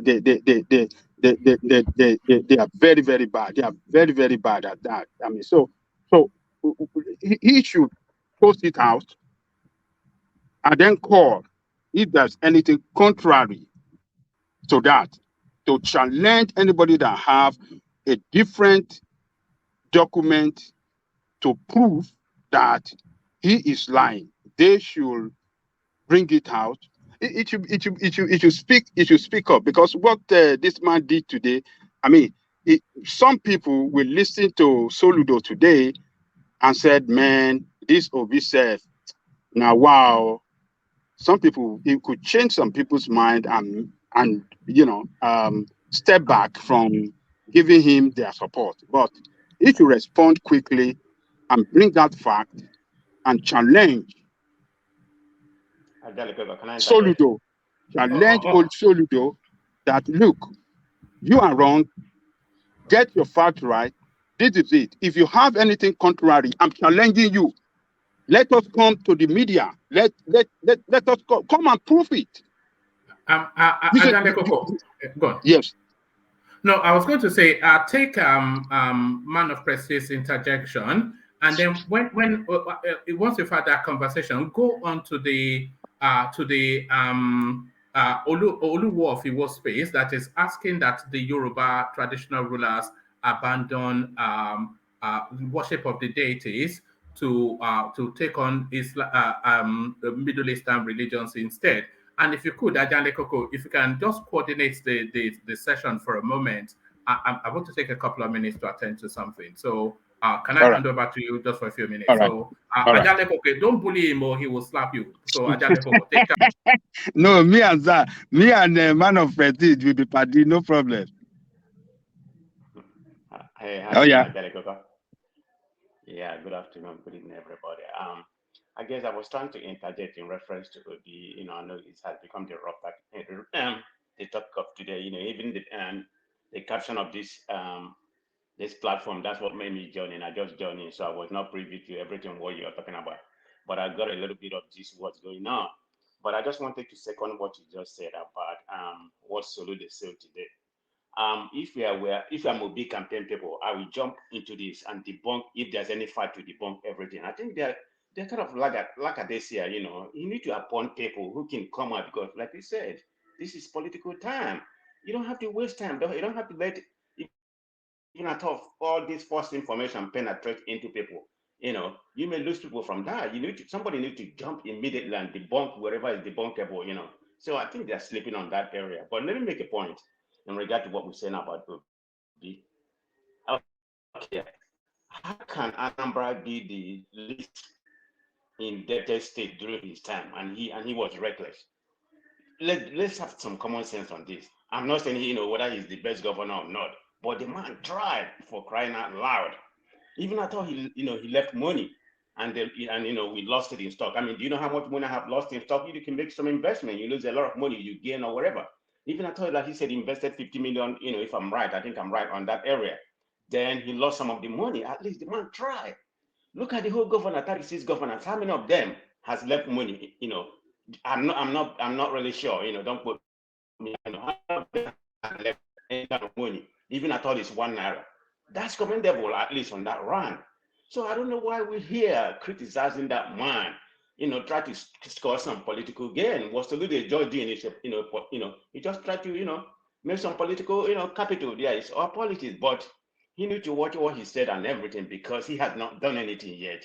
That man has been in the office for less than a year, 6 months, 7 months. So I don't know why he's coming out crying out loud or that kind of things he's talking. I just want to interject on that point because at the last point he made was quite a very good, valid point that Obi spokesmen need to come out and debunk whatever is debunkable. They are wasting time in that area. I mean, I don't know who is their, I don't know how they are running their political strategy, but some of the area they are lacking, they need to come out with that. I mean, Kiyemo or APC does that quite often. Even at all, what he said, like what he said about Tinubu, some of them doesn't make sense. But some people are very gullible, particularly when it comes to Nigerian space. Everything you say, a lot of them buy it. I guess because of their orientation, the Nigerian orientation, the way a lot of them like the master, master to the slave, so they buy everything you said. So they need to come out right and debunk it. That's what I want to interject. I will. Prestige. So if they don't have the facts to the effect to debunk it, they are not going to come out. Am I right? Because No, it's been 24 hours now. If These they don't have the camps will facts, have come out and debunk it. It's not I'm not even been even talking, 24 hours. Thomas. I'm not even talking about just this one. I'm just talking because I've seen a lot of things. They are very quiet. They Can I kind of lay down on can I ask you, the one that makes sense. They have Can I facts. interject? Oh yes, Father. Yeah, you can Go go. ahead. Ajalekoko, Yeah. if you watch that very interview, something really happened in that interview. Soludo is just trying to make some political, to, make some score some political points. Something Obviously, political statement. Yeah. now, something happened in that interview. Soludo was talking about what he was doing in Anambra State. And he was talking about he's being prudent, he's being frugal, he's managing resources. Exactly those things P2B has been saying. And Sheung was very fast enough to ask him, are you following Ubi's model, Ubi's template? Do you understand? Yes. Are you following Ubi's template? As a governor, he wouldn't accept that he's following Ubi's. They are proud, of course, so he will never accept that. That makes sense. sense. And they are not in the same party. Yeah, they are not in the same party. Yeah. No. And then now he said he's following his own template. Yeah. Then another thing again that happened in that interview is Sheung asked him something about this redesigning of the currency. This redesigning of currency by the CBN governor. And then was asking him to make his own input. Can he assess? Is it going to be a good plan? How does he see that? Do you know what Soludo answered? Soludo said no, he doesn't want to comment on that. He doesn't want to comment on what his successor is doing in the CBN. He's just focusing in his governance. You understand what I mean? They now asked him about P2B. Yeah, they can speak. And he said no. Yeah. And he said, no, you are pushing me to It's a double stand. So he can comment. He can comment on Obi, but he doesn't want to talk of what the CBN is doing now. Okay, let me comment there. Sorry. There are two sides. Come in, Patrick. Patrick. Let's hear from Patrick. You can make comment on things that have happened in the past, but it's not proper for you to make comment on what the current person is doing in the office, because you might influence the policy in a direction that the driver of the policy does not want. You understand? What are you saying? No, wait. I'm telling you the truth. No, what are you saying? Wait now. Wait. He doesn't belong. No, forget. Okay, let's leave. Let's leave politics. Gentlemen, let Patrick air his view. Let's leave politics out of it. For example, maybe I was a chief of army staff. You understand? And then there's a security issue, and the current chief of army staff is trying to take a strategic direction, for which you need the cooperation of the populace. You understand? Now, do you know that any comment that I make can influence the effectiveness of that strategy? Yeah. As a former chief of army staff. Yeah. It's like that. So if you now say, can I make a comment on a chief that is passed before me, I can say, yes, he did this, he did that, because that one is gone. Now, this guy is trying to chart a course, but I don't want to say something that will affect his strategy. If I have anything to say about it, I can pass it to him behind door and Security say, look at issues. this. What Now I think let me that was what Soludo was trying okay. to wait. Okay, let me Now tell finish now. That's what Soludo was trying to do. And I noticed there was one interview that he granted, and they say, what do you see about this government? Buhari, not CBN now. Buhari Clinical policy. Yeah, he said, I'm part of the economic. I was part of the economic council. He said, I have a way of communicating that to them. I don't want to say something that will shift the direction of things. So I think it's professional. Let me tell you the truth. Soludo was very professional. They asked him that, are you following Obi's strategy? He said, no. He said, we are following Soludo's strategy. And he said that he's being prudent. He is not going to save. He says saving is not an output. Savings is not an end in itself. That savings, the essence of savings is the essence of government is to deliver quality life. He say you can't give example, say you can't be saving money when your people are dying in the hospital and there are infrastructures that are that are there to be served. He said, but you can say when you have surplus will mean that you have met the essential. Not necessarily the luxury. You have met the Okay, essential. Patrick, let me come in there. So The same Soludo Soludo. was okay there. Yeah, the same Soludo that was talking against savings was the one that was complaining when he came in that this guy bankrupt the financial base of the state, Obiano. He was complaining very hard. Okay, So that the state was almost insolvent, right? Yes. He was the one complaining that there's no more money. The money left in the account it cannot even pay salary for that No, month. when you say savings, you see, you must finish. Yeah, so I'm not saying that what he's saying does not have does not make economic sense. What he's saying make a lot of economic sense, but at the same time, there's nothing bad in savings as well. There's nothing bad in savings. So, but I believe it shouldn't be running. It shouldn't be playing a dirty politics now or talking too much now. It should reserve everything because it's just in the oven. I'll spend up to a year. It should be calm. It should focus more in developing that state and make that state attractive to investors and generate a lot of revenue, so build infrastructure and turn around the economy of that state and make that state one of the competitive economic competitive with that of Lagos. Make it a strategic economic state. Do you want me to respond to that? Do you want me to respond to that? Sorry, I will just leave it, but let me respond to that. You see, touching Obi, when you talk about Obi, this is the kind of response you get. Ajaluko, I know you are not obedient, so you don't fall in that class. It becomes very difficult to criticize him. And anybody who criticizes, no matter how good that person becomes bad. Let me tell you one thing. Soludo obviously is the most focused governor in Southeast today. You can disprove me. Soludo is the most focused. That's why he's only been in office for Wait, it's just 2 years. Wait. You see, let me finish now.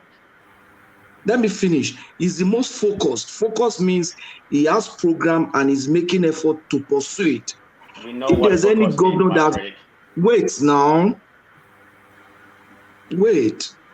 Focus with me, you have your program, you have articulated with your people, and you are making every effort to make sure you deliver on your program. That's what I mean by being focused. You understand what I'm saying? And it's not as if he's been in the news so much, so frequently like a number of people. You understand? He's not running currently. So I don't want us to look at him as somebody that is bad. And obviously, he's not saying that you should not save. He's saying that you don't save when you have essential need, not luxury need. For example, you have maybe health issues like hospital issues. You have you have infrastructure that is really decadence, and then the erosion thing and all those things were there. So why would you save money and you see people lose property and asset to erosion? Why would you save money when you see people dying in the hospital? And you can solve that problem with the money. Is that money more important than the people? So that's what Soludo was trying to say. To me, that man is better tthan Obi 100 times. I tell you. Well, Okay. anyway, Let me like I say, Patrick, you don't know Anambra State.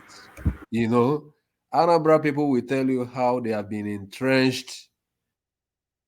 The Obi's administration is well entrenched into their minds, to the extent that any governor that comes in power now will be judged, on the basis of what Obi has done.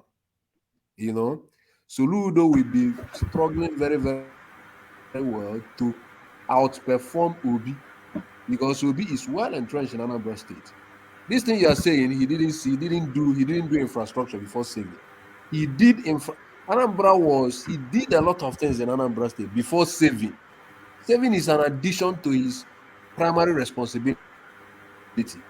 Obi achieved security in Anambra State. Obi did a lot of infrastructural facilities in Anambra State and still saved.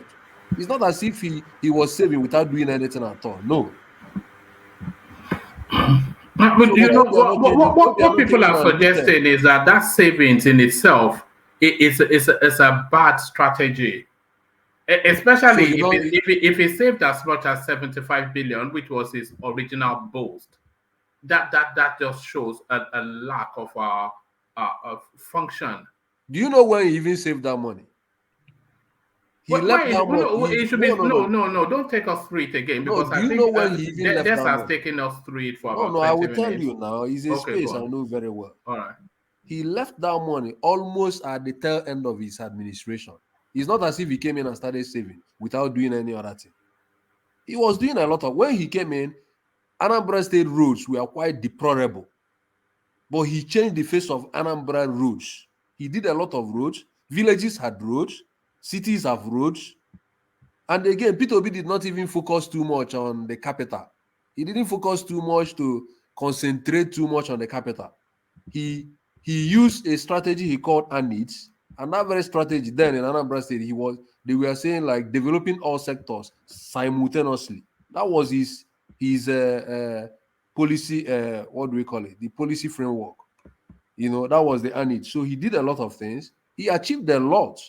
And then in addition, he still saved.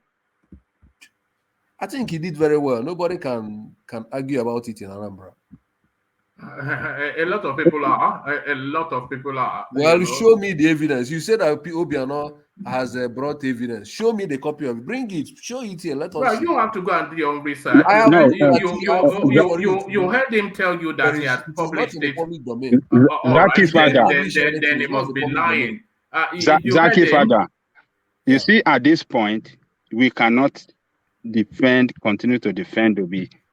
Soludo has fired a shot at him.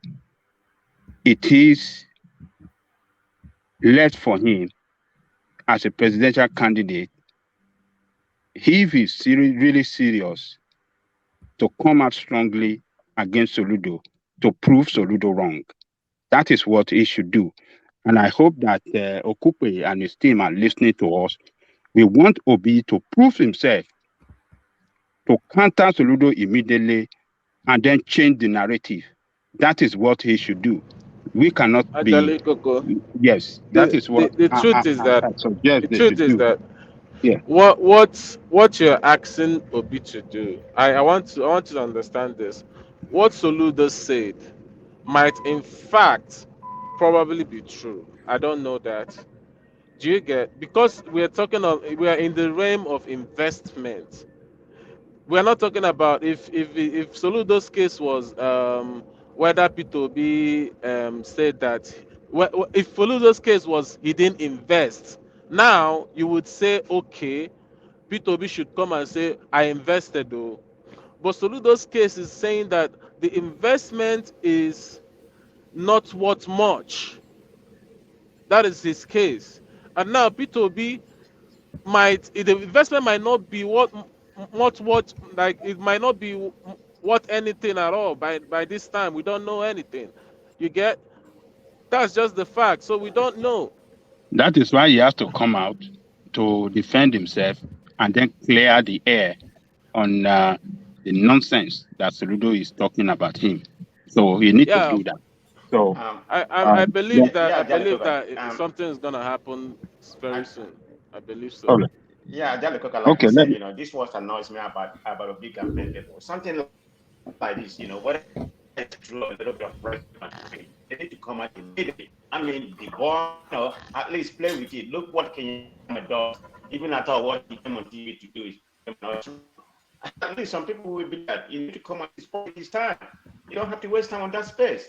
Come out right away and make a statement, regardless. I mean, that's the way they should be running, their campaign. I mean, as an obedience, I think that, sometimes I get yes, annoyed I about think you are right. Look at the we Tinubu's case. Look at the Tinubu's case. When they brought out that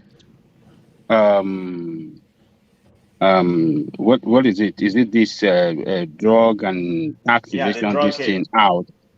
Yes, it didn't take them 24 hours before you start seeing No. what is the name of this guy?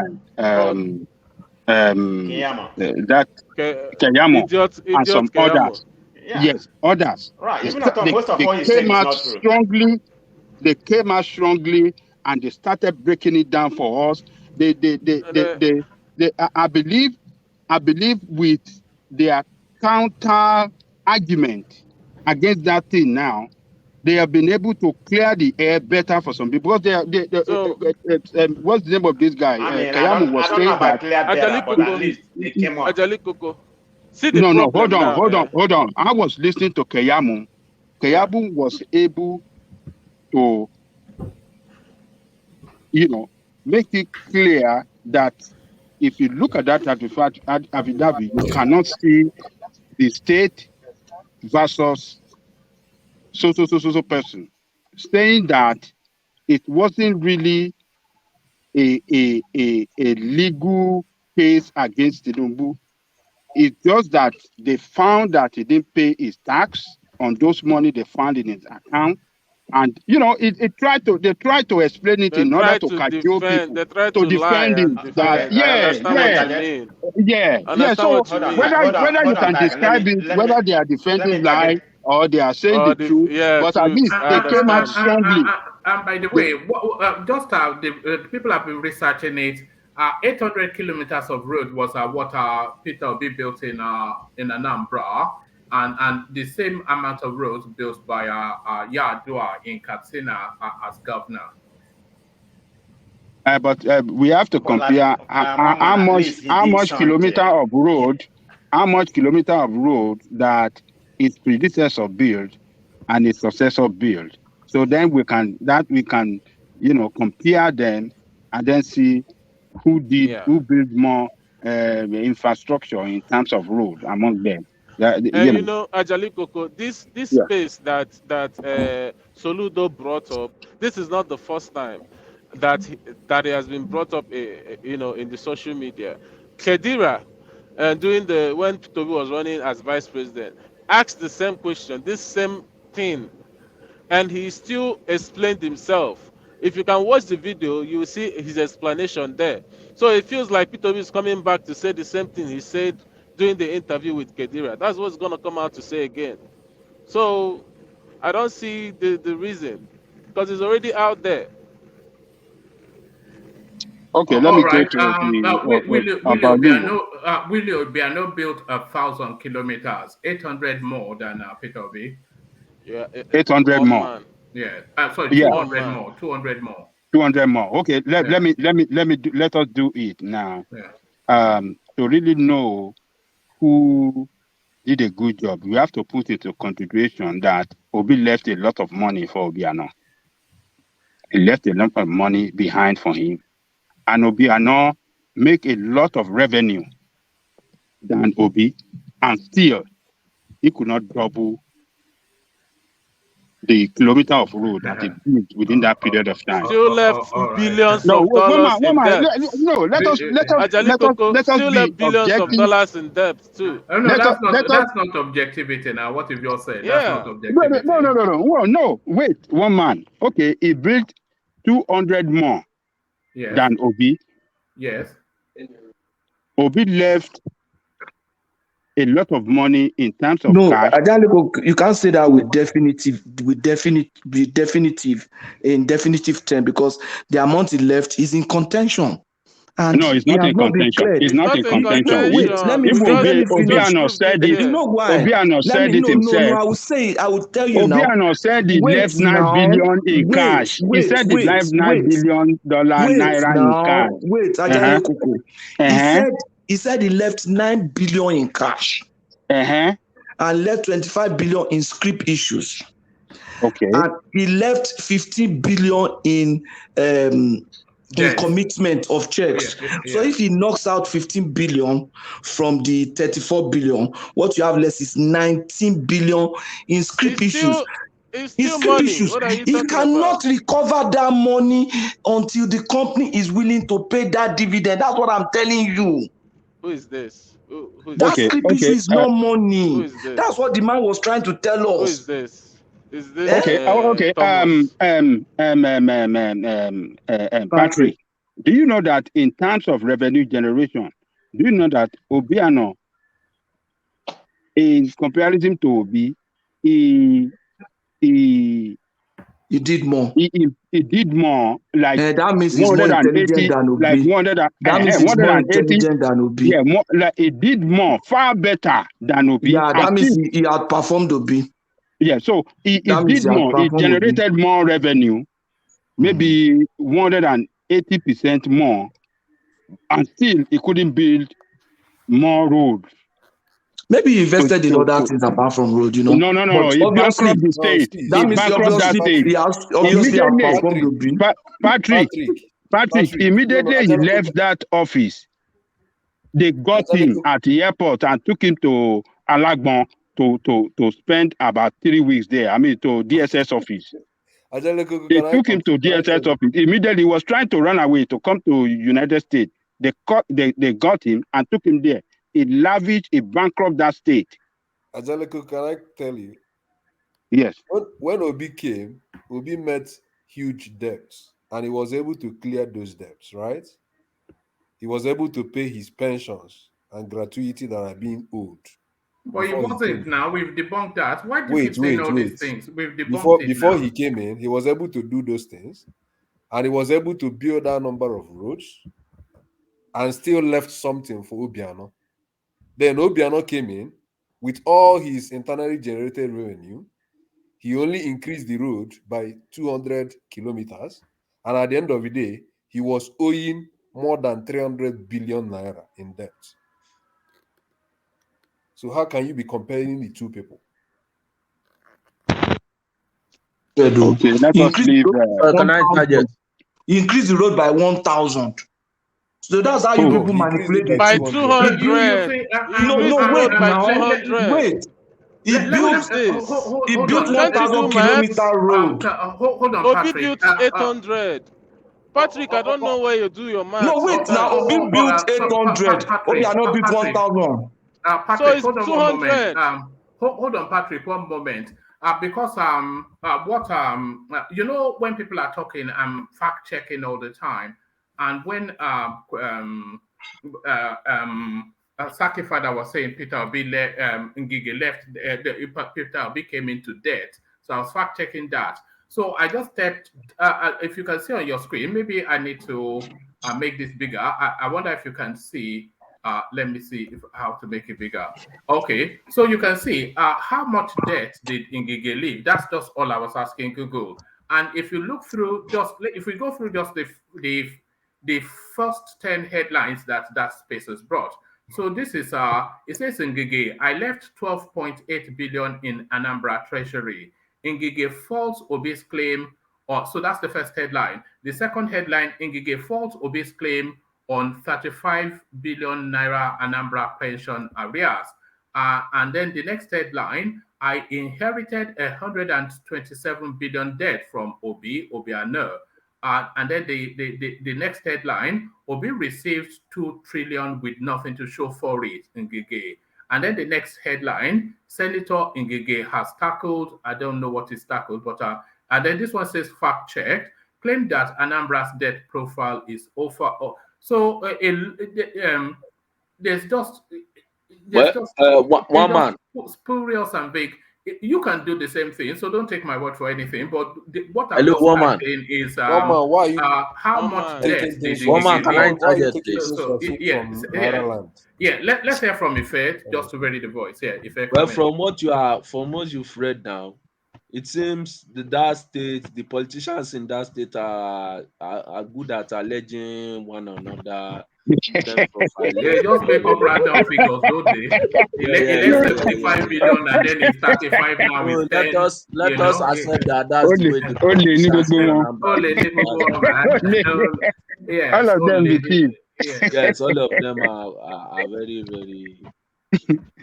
So at the end of the I day, agree with what my brother there what I said. would be interested in it would be, if we are talking about revenue, I want to look at the ratio of revenue to debt to revenue ratio.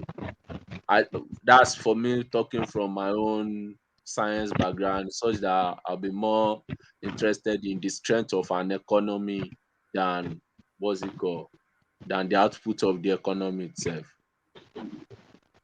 So I'll be interested in debt to revenue ratio of an economy. All right. I think Kolata actually came in. And sorry, why I'm saying that is, during Gaddafi's period before he died, even though the US economy was great, the the value of the Libyan dollar was high in terms of what you can use. If you compare what you can use $1 Libyan dollar to buy in Libyan economy is higher than what you can use $1 US dollar to buy in the US economy. So I'll be interested in the strength of an economy, not in just figures. But that's a false analogy because the Libyan, was it lira? During Gaddafi, it was a heavily subsidized currency. So Libya dinar. Dinar, yeah. Okay, it was a heavily during subsidized currency, yeah. No, but I think during the Gaddafi's, I don't know, was it heavily subsidized? What do you mean by subsidized? What do you mean by subsidized? One man, because that currency was stronger than dollar in value. No, because the strength of the lira, which was also the situation with the naira before they liberalized, it was never really it wasn't a free market value. It wasn't a free market value. It was a value that was underpinned. The government set the rates to the international currency, and they heavily managed the value of that currency, which they backed with their sovereign wealth. Yeah, I think you're right. Yeah. There are countries does that. Yes. Yeah, you're right. So let me go to dollar is a free market currency. So whatever the value is what the market determines that it is. Okay, let me go to Obaluwo. Let's leave Anambra people. Then Wala too much for that state. That's what I've been waiting for since all this. You see that I just kept by when you guys were talking about Then Wala too much for that state. Then they fight. This one not do good. This one do good. But Soludo need to be careful to calm down. So let me go to Oliwo. All the Anambra politicians need to be careful. Yeah. So Obaluwo is I think we should just leave that man alone. He doesn't want to understand the culture of his ancestors, and it's a matter of time. They won't be there forever. He's enjoying the fact that majority of people in Imo Muslim.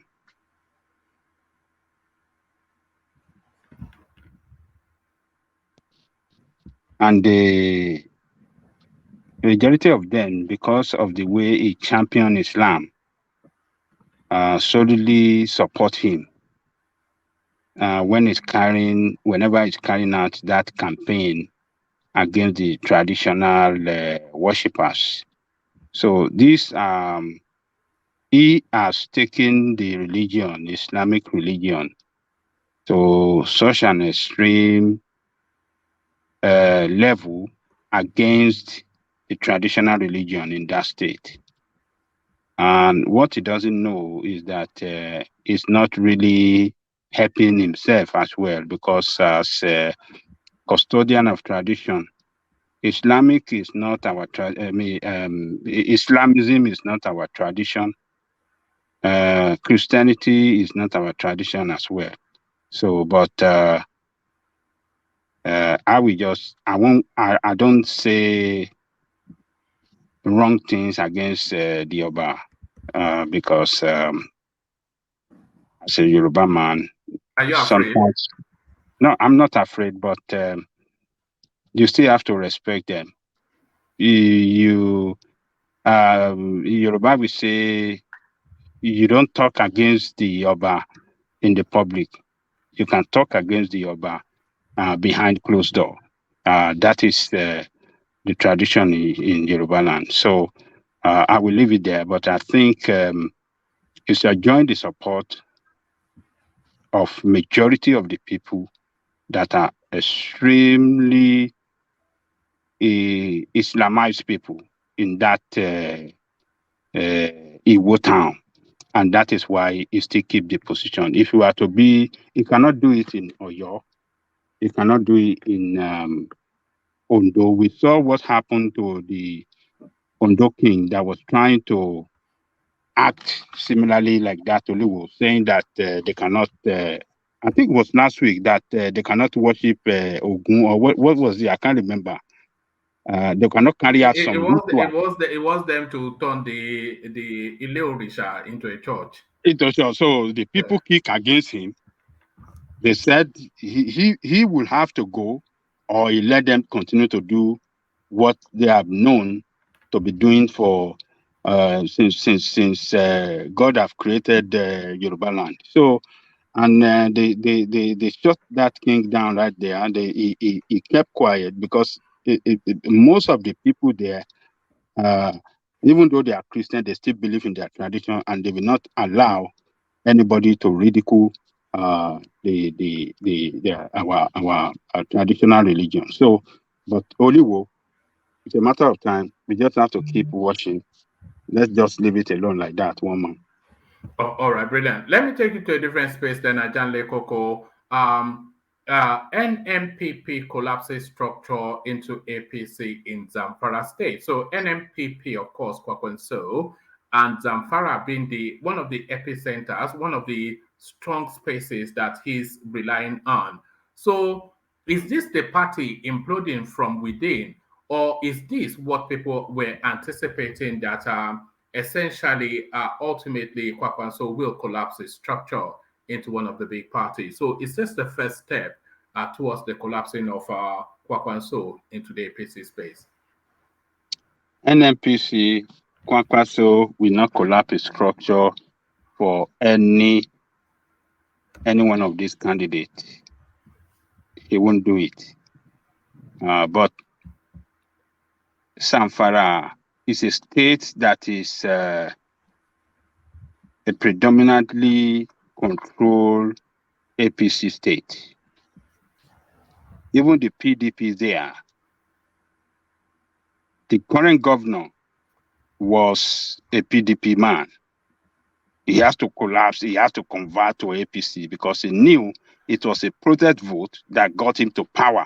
It is not the strength of PDP in the state that got him to power, but a protest vote from APC people against the governorship candidate that was imposed on them that got Zimatawale, what's his name, that got him to power. So when you see him, so he collapsed PDP into APC. So when Kwankwaso is doing the same thing too, I'm not surprised, because that is the strongest, even since 1999. Since 1999, when we started this dispensation, that Zamfara state is the strongest hold of AMPP.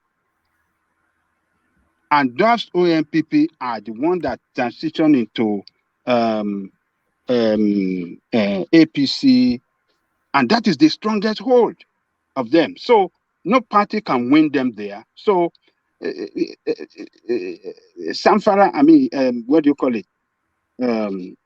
Kwankwaso party can never have they don't even have strength there in Zamfara state. They are not in any capacity, they cannot in any capacity compete against APC. They can't. They don't have the strength. So them collapsing, it's like they are coming back home.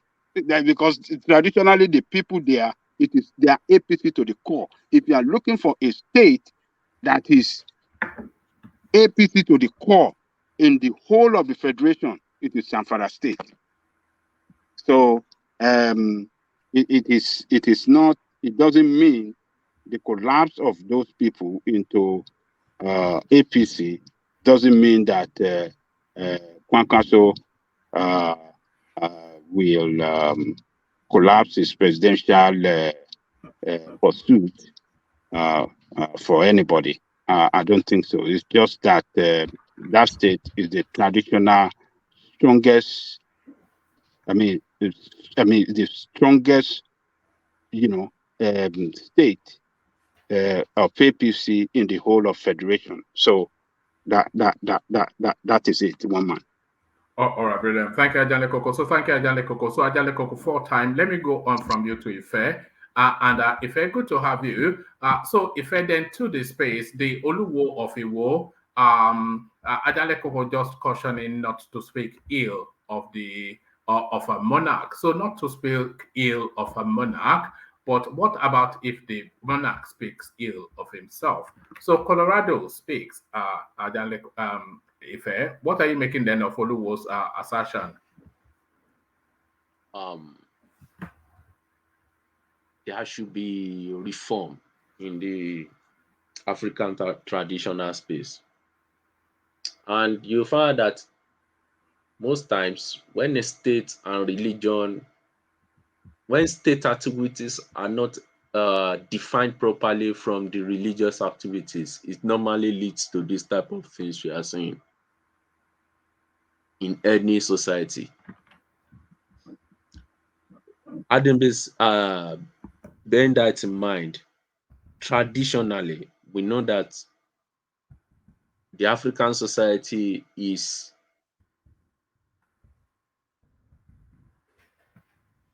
a traditional religious-based society. So primarily, you being a Muslim or a Christian and you feel you want to practice your religion, well, depending on how you perceive Christianity of Islam to be, I don't think you should even vie for those type of position, because even historically, we know that Islam had issues from the foundation of the religion, had issues, or the Abrahamic religions had issues. Yeah, the 3 Abrahamic religions had issues with paganism or traditional worship. So I would expect that somebody who feels that I cannot do those right in the first instance, at least to allow for peace, you should not go for such traditional offices. But I would like, and that's why our traditional values are dwindling down day by day, because we have not been able to actually define our traditional practices from its own religious ideologies. For example, let's take the example of using herbs, our traditional agbo. Some people will tell you that if you are using traditional agbo, you are an idol worshiper. Even I know some churches that will even tell you that I don't believe in the healing power of God.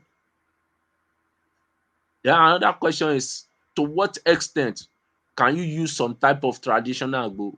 And the problem is because the practices itself is enshrined in the what's it called, in the religious practices. You find that most of the traditional healers too are also either a priest or having some association with all these deities, which we cannot remove, because the whole essence of the Yoruba culture specifically now is a total, in totality, a way of life in itself.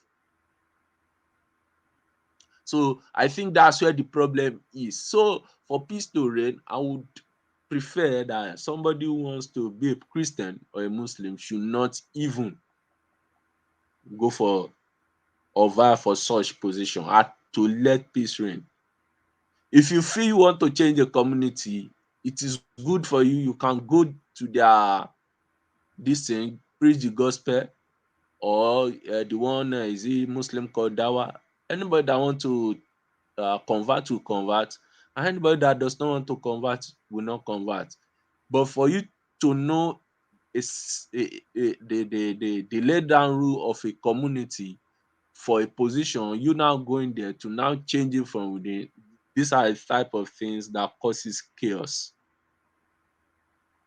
And well, that's my own perspective. So in the first place, if he had known that he wanted Should he be stepped down is the wider question. Should he be and that, stepped down? yes, you now see why I said we have to institutionalize this in terms of, traditionally, a king does not step down. It's only when a king in the Yoruba space dies, that's when another king is enthroned, or he has to Do we not be have banished. do we not have a tradition of abdication? Can he not abdicate? I don't know. And for his own stool, for the what's it called, his own stool is a powerful Yoruba stool. So all those powerful Yoruba stool, they are not stools that you, before you find something like abdication or banishment, is always very extreme case. In the olden days, even if instead for a king to abdicate a throne or be banished, he would rather, what's it called, Ashebokunrin. Yeah. That's literally commit suicide, so that the next prince will become the king. It has happened when they lose battle. That's what they do. Historically, that's what they do. When they go to battle and lose, they what's it called, commit suicide by themselves, because it is a shame on them. So that's my own take on that. But he said something that you read, because I followed what's it called, everything you read from the start. He said something about slavery. He said it's the fault of the black people. You see, and of course, you come from the region where they were yes, exporting sure. people. I want to, yes, I will go into that now. So do you take some responsibility as well? Yes, we have to take some responsibility. We have to take some responsibility, and this is why I'm saying that.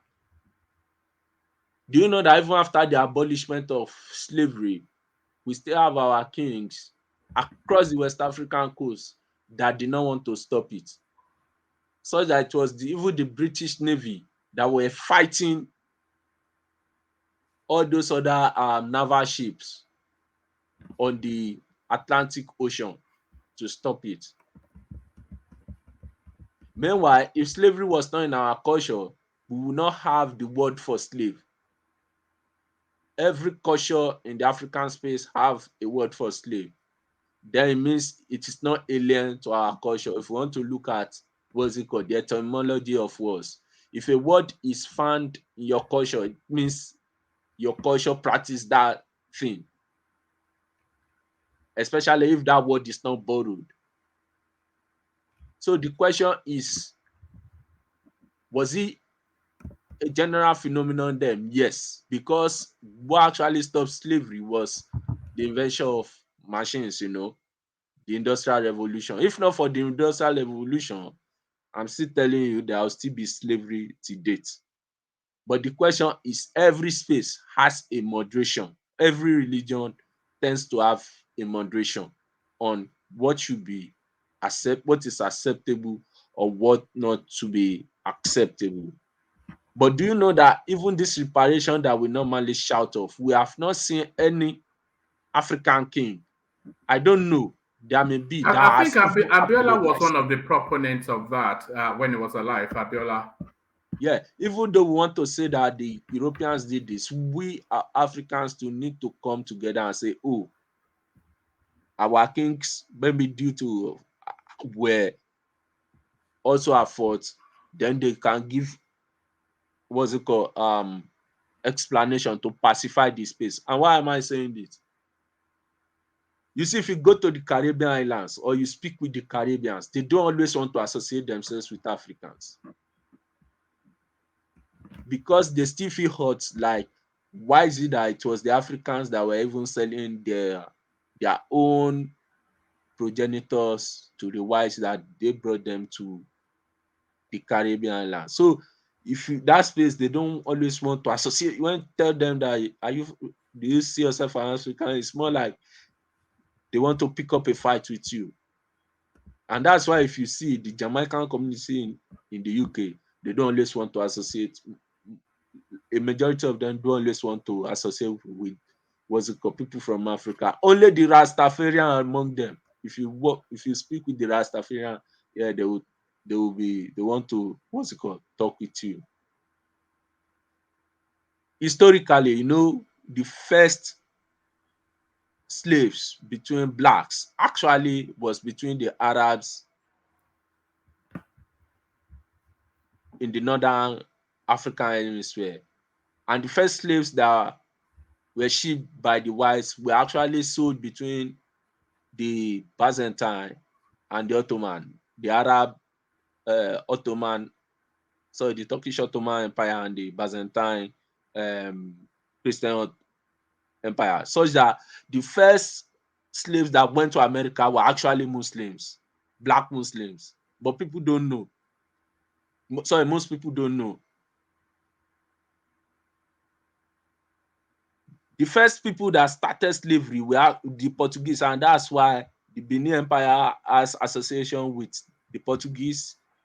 Yorubas had association with the Portuguese. Lagos, Port Novo had association with the Portuguese. Angola has association with the Portuguese. It was actually Costa de Lagos, which is a coast of the lagoon. Yes, they were the first people.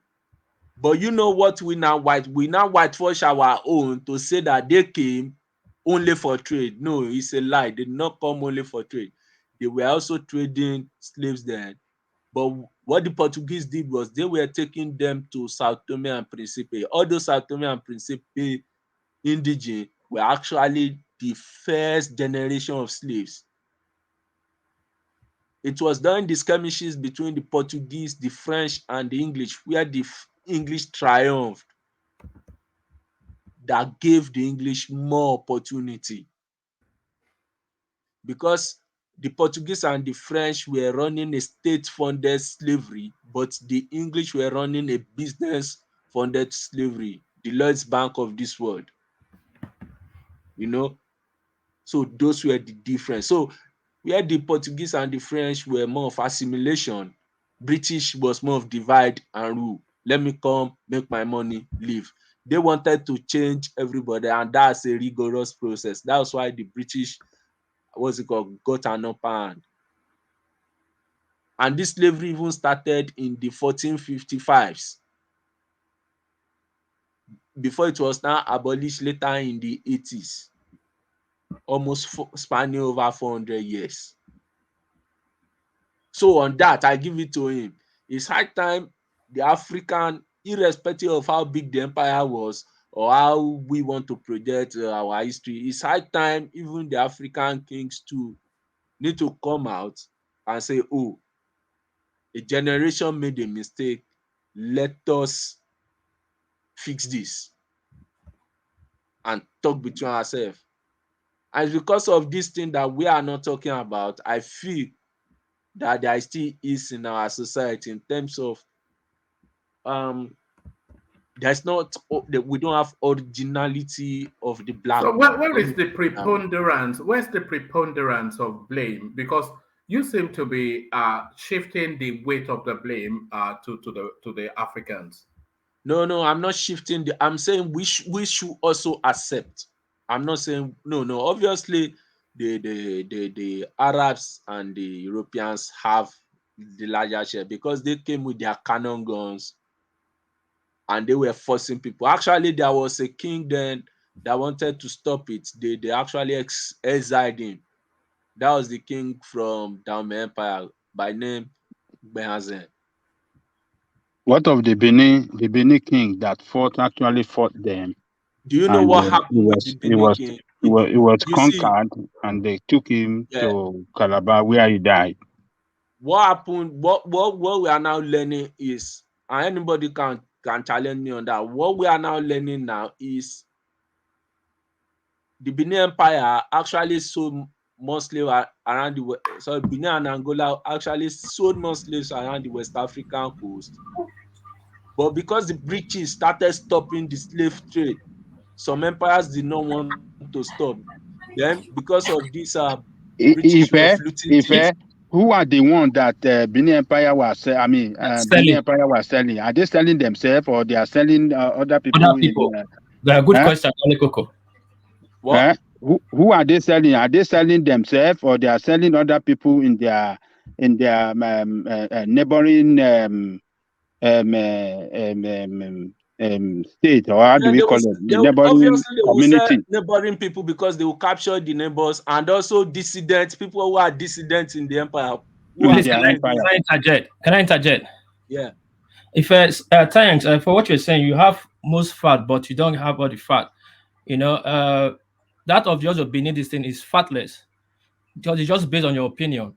You cannot say they were saying your neighboring neighbors or your neighbors. Who were their neighbors? Because every Ekiti was their neighbor now. I know. Ondo, It did not say they were just selling their neighbors. It was also saying they are selling dissidents amongst themselves. Within, which is to say that. Yes. Okay. Now there was no Ekiti then.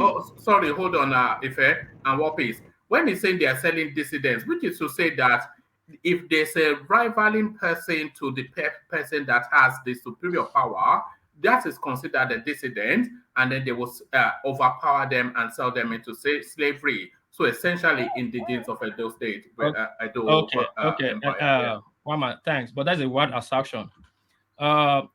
He said something just now, which is actually very correct. The first time the Portuguese came, with Benin recorded came, it was during the AY in 1440 something ending, like 1445, 47. And at that time, AY placed a ban on slavery. And there's a reason Portuguese moved to Sao Tome and Principe. There's a reason they were in Port Focado. They were first station in Ugoton. Their first textile mill they built is still there, it's on record. Hollandic textile mill, where they're producing, they were buying cottons from us. Cottons, ivory, and palm, and timbers. And there's a saying in Benin, there's a parable is on the placard that by they were issues accusing, because then when the Portuguese come, yes, everybody has slave, but not for sale. In all kingdom, you have slave by war, but they are free human beings that live, work, have their life married, and all that. Not for sale. So when the white Portuguese come, they come that time, in gesture guest of as in you have a guest, you will send people to them to go help them fix their ships. Work. That how Satoma principle was created. They banned it to Satoma principle. Same in Japan when Japanese banned the Hollandese. to Fukuoka. So they will send envoys to them to help them fix their ship, work, and all that. And their monarch, their temple, their church was Satomia principle. Yes, when you said Benin descendant involved in slavery, yes, I will agree to that. The Shakiris were heavily in slavery. That place was that Focado was slave port for the Portuguese. And don't forget, Benin then was Benin as an empire is a ideology. Everybody has his own autonomy. Every king at that time, even you are part of the empire, but you have autonomy of your region. The Olu of that time control his region. The Oba of Benin don't interfere in his rule, but they have a general rule, like the federal rule. The Arochukwu people were selling people then. So now, Benin and Ekiti have they have a war, and Oyo and Benin have a treaty, which is Ado Ekiti, which stopped before Kwara. So which are the people the Benin sold? Then it will be easier for us to trace the people the Benin sold. No, don't Are worry you about that. saying that Benin were not? I mean, Benin didn't get it. No, that's what World Peace is always particular to establish is that people of Benin indigene, they were not sold into slavery. But what Ife is telling us is that dissidents in that space were sold into slavery. So you know how we keep our record. If whatever every king you keep your record by word of mouth. Yes. Word Wait, of mouth. hold on now. Yeah, every king had their reign. They had things they did in their reign. Yes. You understand? So after Ewari became Ozola. After Ozola, it became Esige. After Esige, it became Hengbuda, which really expanded Benin Empire. He was trained by the Portuguese. Actually, they said, according to the Portuguese record, they said he grew up in Lisbon, but we are the Portuguese like we believe he grew up in Sao Tome because due to distance that time, there's no way he would be in Portugal. When this other passed on to the other world, they sent for him. It took 3 months for him to come back, so there's no way he would be in Lisbon. But as our scholar debunking it, he was the one that was really the Nava, the Navy, the Oba king that didn't really stay in the kingdom. He was always going to war. He was fascinated in traveling because he grew up in the monastery. He knew about the Kano and he have a lot of this thing. He was the one that got to Lagos, Dahomey, Togo, out to Gabon, Mali. So non-Benin the monastery? Your ancestral people. What monastery are you? So non-Benin. Non-Benin was sold to slavery. No, it's always very keen to establish non-Benin was sold to slavery. Hold on. Listen by this thing. In Ida War, which is the Gala, when the Ida invaded Benin, it was a lock we had. They got to Ubahi before we could resist them. And the mistake they made, after we resisted them, they would have built a camp there and stay, but they finally went back. It was engineered by the Chief Oliya of Benin Kingdom against Esige because of little skirmish. So he wanted to take revenge. So when the Benin, that's why the Idia reigned. That is the first care that led Idia. Now, when they went back, don't forget the Ida was a very big nation at that time with the Nupes. They were very big. So the Benin assembled themselves. They know they can go head and hand to these people, but we need an upper hand to defeat them. That's the first time we SG sought for the help of the Portuguese. Don't forget the Byzantine Empire just fell that time, which the Hungary built the kind of the Ottomans to destroy their Great War. So, and the Pope at that time put a ban on it that don't send weapons to non-Christian. So SG have to convert to Christianity, and he was done in Oviari by holding the Bible and the Horedion. We have all in history, the placard and everything still there. So he converted to Christian, had to be Christian. That's why our name started changing to Osa. So for him to get, it was just a political move for him to get those weapons. That was the first time the Portuguese force side by side to us to retaliate to Ida. We conquered Ida. We almost genocide Ida. What we did after that was even horrible, which I'm not proud of. But disseminate Ida. I don't know what you guys are talking. I don't know what is talking Hold about. on, you might tell you why. This part of the treaty that just then when you are to the Rome at that time, you have to send your son to the monastery in Europe that time. If you look at in Rome, most of the kingdom around Rome, just first the prince or the second prince grew up in Rome, Vatican. So one of the treaty that the then prince will come to Lisbon to study Christianity. That's how a head goes out. What is the larger point? What is the The larger larger point point is from this: all? Yes. in every Koko, king he time. is See, listen now, listen. sorry, hold on. Let me just give Ajanle Koko your point, because we all know your point, because this is not the first time. The one point that War Peace is always keen to establish is that no Benin blood person was Wọn ò ever kóbì nílẹ̀ rúrú. that's his only thing. I don't know his name, but Wọ́n dẹ̀ kó gbogbo àwa tó kù, but Benin nìkan lọ kó lẹ́rú. I don't know. Calm down. Maybe he feels that gives him some sort of What Peace is saying the truth? War Peace, Is it calm not Yoruba down. people Calm that started down. slavery in Nigeria? Calm down. Hold on. Is it not Yoruba people, Calm the Oyo down. Empire? Oyo Empire finished everybody. And it will go on to this long history tale that yeah, Mama, you sorry can, to cut you short. Okay, go on. Mama, sorry to cut you short. Mama say long Sometimes, see, the history. problem we have now, the whites are putting out. If I was talking, so I didn't say anything. Not like what Go you on. say all was wrong. Now the whites are changing the narrative that the selling of slave, we should blame it on us, not them. Man, let me use Badagry as a simple logic. The hierarchy of Badagry, the first hierarchy of Badagry, was a slave trained in Portugal. The owner only brought him back to continue his own interest, his own bidding.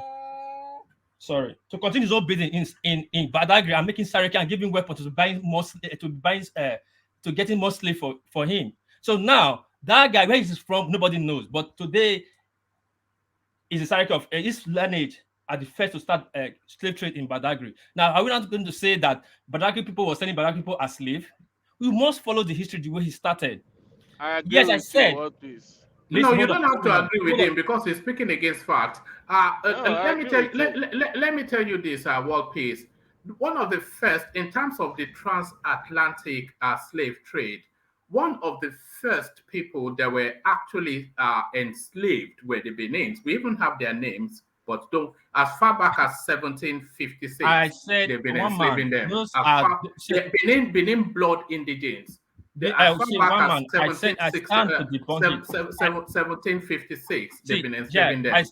I stand to debunk it because most of these white people. You can debunk it, of course, now, yes. They wrote most things. See, listen, I'm not trying. I'm not saying. One man is telling the truth. People that started even slavery, I'll say it's Oyo Empire that started all this shit. I said go to Benin. It's in our wars. Go to the palace. The he was accused. Because those are fables now. Those are not fables. We don't have fables. We don't have fables. No, we don't have worry fables. about everybody has fables. Hey, listen, we don't have fables. One piece. Let me tell you what you are doing. You are talking like the governor of Kogi State.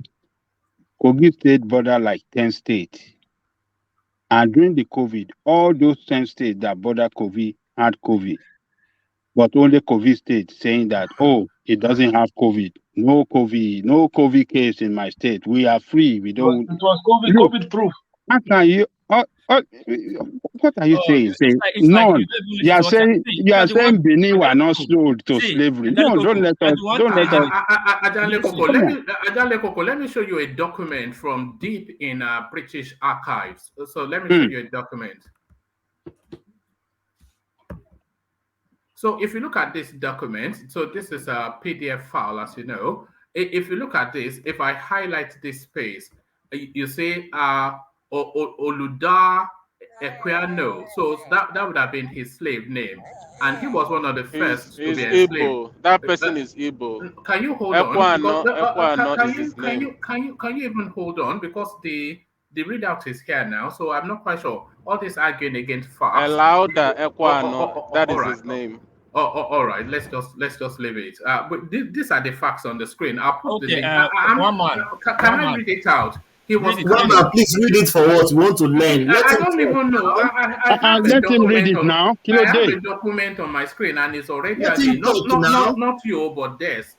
I don't know these facts. Let him tell us. And then I'll put the link in the comment section. I've read the book, one man. Hope you know.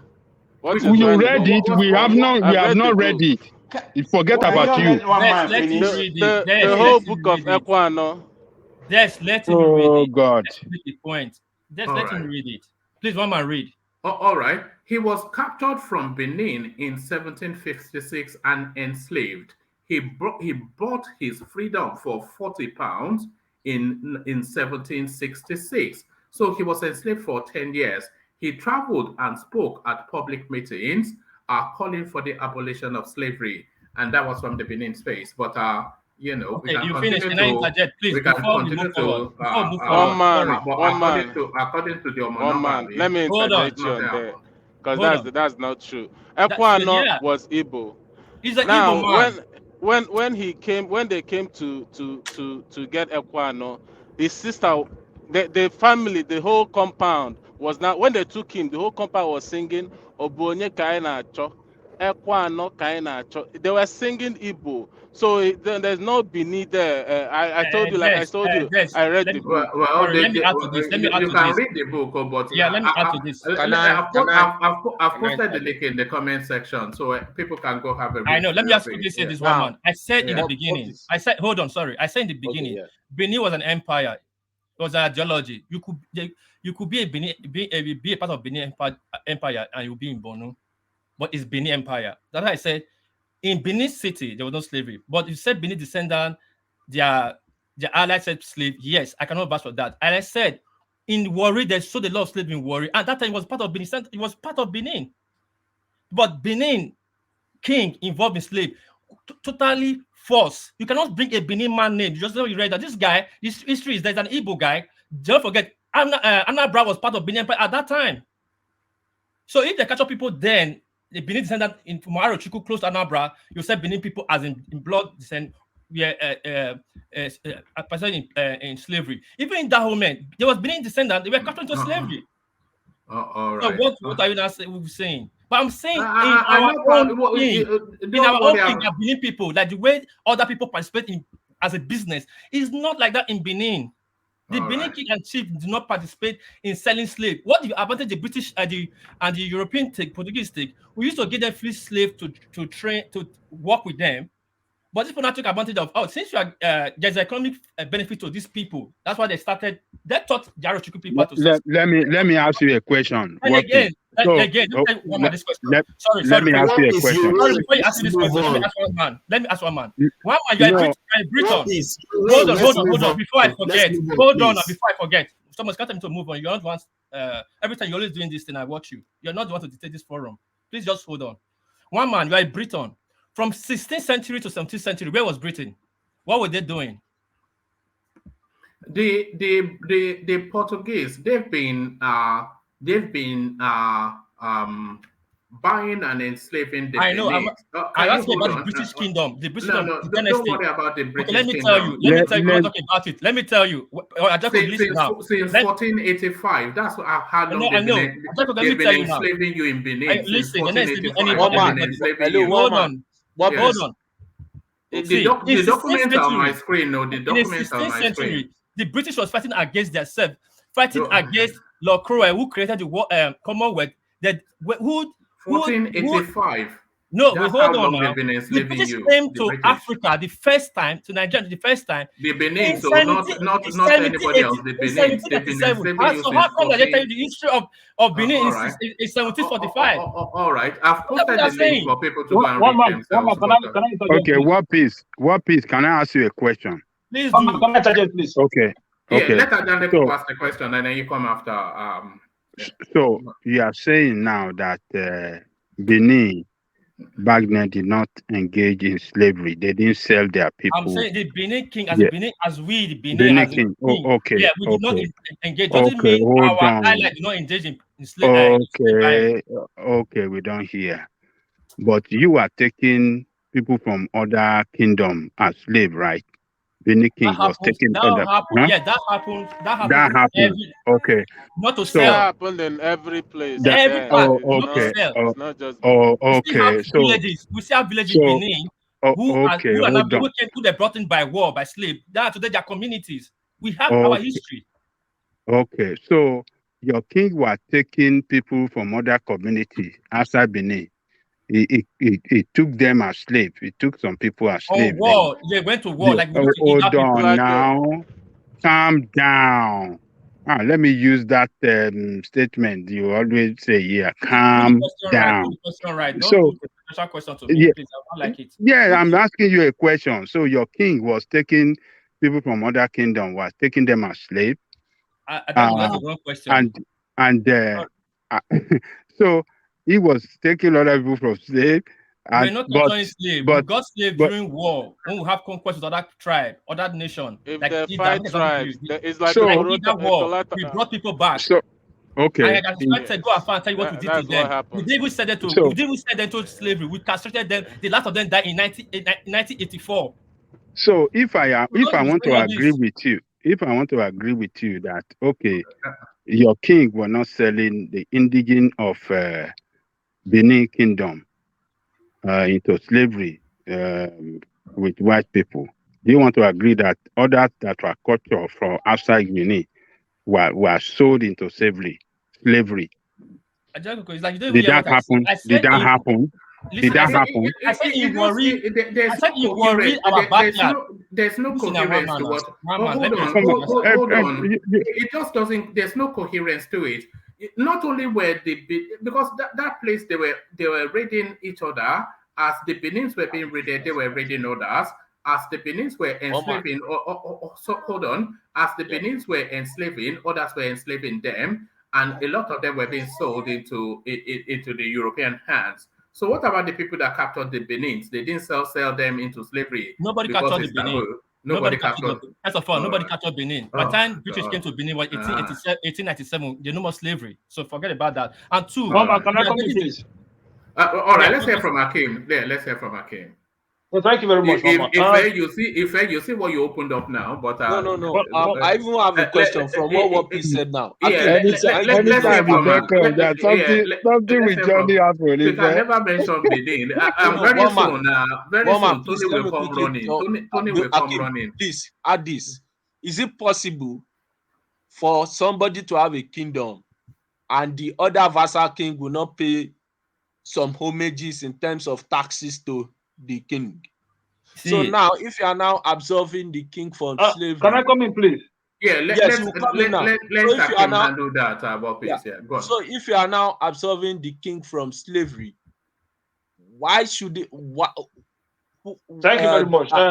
You see, with me, right? There's for me personally, when history has gone so far back, right? I tend not just to pay attention or follow because these things are written in a way that suits people's narrative, the way you want your ethnic background to be viewed in a positive way.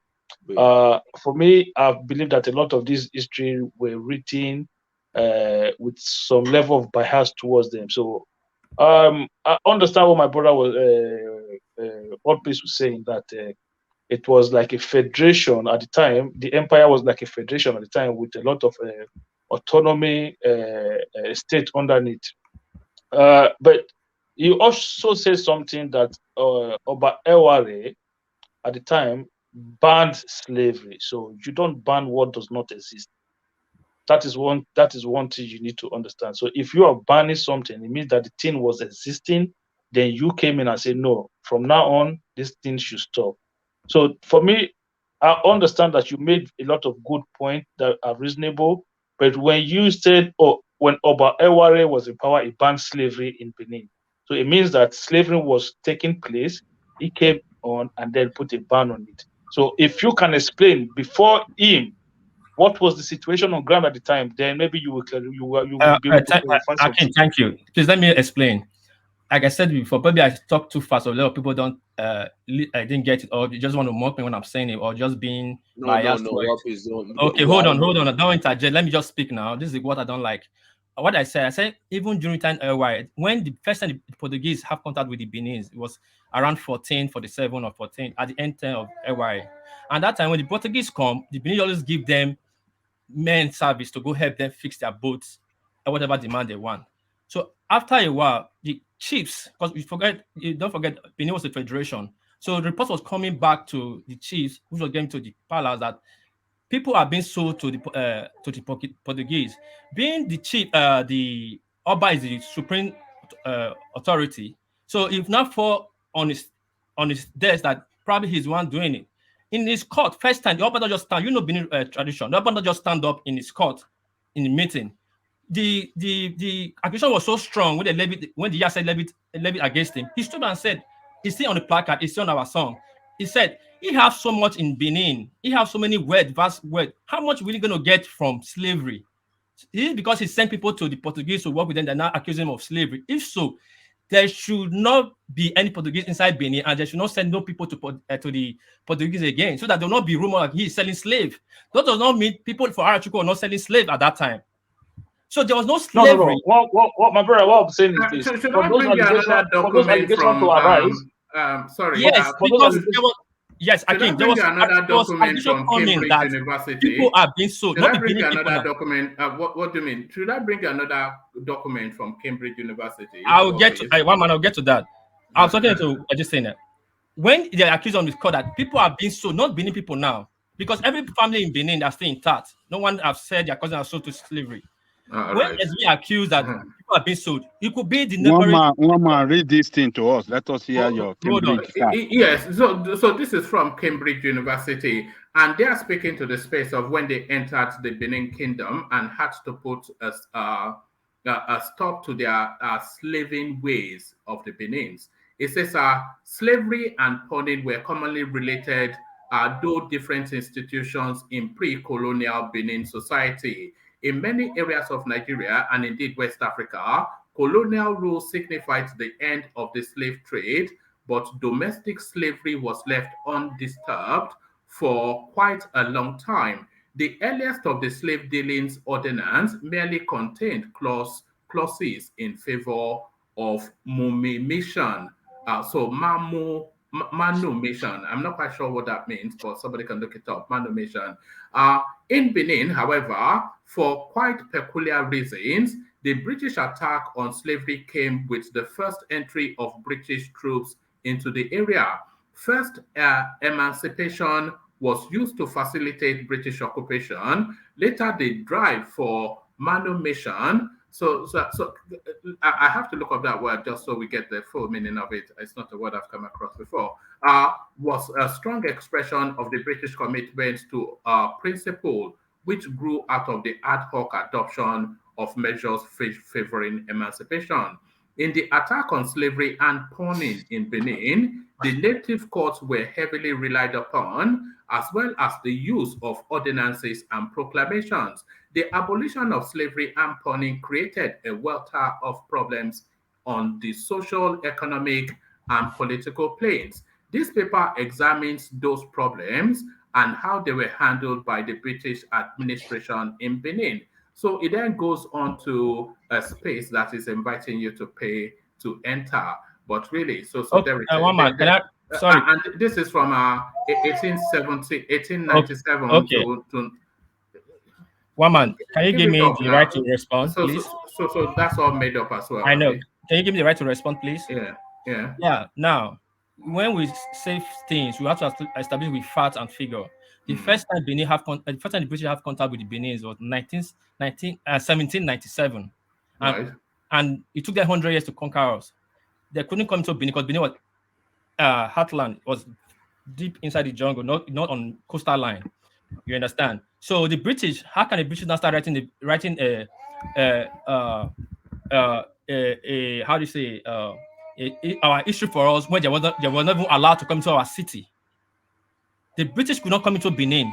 The British the few times they was coming during time of when they started negotiating treaty, and they sent envoy and go back. So how come they start telling us now that there was this slave trade in Benin? It's fine. Hold on now. It's a simple sense now. No, I'm conceding Cambridge University made it up. So yes, it's Cambridge University. But they will write whatever to buttress their interest for the Benin expedition, because they have to write for a reason that came to invade us for 100 years. Can you read it, Mama? Okay, all right, thank you. A common man will take a common sense from that now, from that reading. How can they tell us what we were doing when you're not in our city? They're not allowed the privilege of your city. Okay. All right. Have they ever wrote? Please. We want to move on. Okay, before you move on, one man. Sorry. I respect it. It's tedious. Nobody accepts anything. I won't say nobody, but I don't accept. What we are saying. There is nothing in the history of Africa or documentary something that would suggest that the Benin stood as an island outside of the slavery that was going on in that space. But No, I'm willing to Mama. consider. I'm willing to consider that just to move on because No, it's not about consider. we're You have my 40 point, minutes one man. into it now. I know, sorry. But my point is this: most of our history, these white people are pointing to us, is not really so. That's Don't just my worry, bigger yes. point. We should not be Right. holding to that point that this is how they all say right. it is. That's my bigger right. point. All Have you ever right. read about who got on the British people they killed? They have never wrote Why about would that. I read about Uwaton? I'm What? not from the region. No, you can read about slave trade. What led to the war in Benin? They have never wrote what led to the war in Benin. All The right. British they killed. But they need to write about what they don't know. Okay. What is if I consider that the Benin's were never enslaved, then you have to let us move on. But no, it's not about being never enslaved. What I'm saying is okay. that. What do you want to establish? Establish But it so we can so move can on. we establish you? What I'm trying to It's say starting here. to wear me down. Okay, sorry. What I'm establishing is that Benin allied could have sold slave, no doubt. But Warri was selling slave, no doubt about that. But said the Benin king and the king of sold slave, it was truly fallacious. We should say things where it is. But that does not mean his neighbor, his ally did not sell slave, which is still Benin Empire at that time. But say the Benin at the central sold slave is wrong. That's All just right. my point. Okay, we accept Thank that. you. Let's move on. So if I please just leave that space and move on. I've 40 minutes is enough. Yeah, I've left it. So, in conclusion, what I just said, I said the Portuguese were French were doing assimilation, while the British were doing more of a divide and rule system, which is part of the problem that we are having in Nigeria. So, in essence, what King of Kingdom said is, for me personally, let the African kings to take some responsibility. Let all this problem of whites did this, black did this, so that we can move forward as the human race, find ways to put a lasting there will not be a lasting solution, but at least ease this space. Because you now find out that people are now politicizing this, where governments need to be responsible. They will say, oh, you did this, trying to pass blame on another person instead of facing the issues that the country has. Now we are talking about climate change. Now they will say, oh, it's the white. Why? Yeah, we understand. They have caused issues. Does it mean that we in our own wealth school cannot think outside the box and fix all this, whereby African states or Nigeria is now begging for money to fix all these things, even though there is crude oil there, we have vast resources, human resources, mineral resources, and we can move forward as a people. But in a situation whereby instead of taking responsibility at the slightest point, we want to pass the blame on another person, we will never move forward. And I think that's where I agree with the king of our. Yeah. All right. Thank you, Fair. So thank you, Fair. So One sorry, can I address Tom? Rational mind, please. I'm not about whatever is going on here. I'll just address. Just keep poking me sometimes, and I keep ignoring him. Rational mind, if you are listening, listen carefully. I'm not you that have different faces or many faces. I come here, I show my face, I say what I do. I'm a legit man. I work here, I made my money, I work out for it. Let me tell you my history, and I'll tell you once again. Every time you try to poke me of my heritage, and which I'm proud of, but you cannot say yours here. No offense. My great grandma is an Equale. My gram is a Benin half Equale. And my dad is a full Benin. So what's the problem about that? My great grandma is a royal home from Equale. My grandfather is a royal home from Benin. He married my great grandma, and he's a Benin man. He gave birth to my grandma, and my grandma is half. So what can't you not understand as educated you are? And you always come here and throw jabs. We're not here to play. We are here to talk something serious. I talk about myself fully. I'm proud of who I am. I'm proud of it. My job. I can give my company. But you cannot talk about yourself. Today you are a Cameroonian, next tomorrow you are in Nigeria, next tomorrow you are a rabbi. I don't know who you are, but I always tell you, I take you on subjects. I don't just have a biased mind against you. Whatever you do, I take it as how you do it. I judge your action based on your character. So please, if you want to speak a light in the way you are. Thank you, one man. Oh, all right, thank you, Warpace. So, Warpace, I'm going to post another link in the comment section. This time is from Washington Post. So there's a lot of evidence out there, but we just want to leave that space. But let's leave that space and move the conversation onto. Let's move. Who have we not gone to yet? Let's move the conversation on to The progressive. the progressives. Let's come to you then, the progressives. So let's come to you, the progressives. Only to take the conversation to where we started. We were trying to escape controversy. So let's go back to Peter Obi. Peter Obi's so-called investments in Anambra, what next to nothing? This is Charles Soludo, who re-echoes what Willie Obiano already told us, but then Peter Obi still insists that he left 175 billion in Anambra.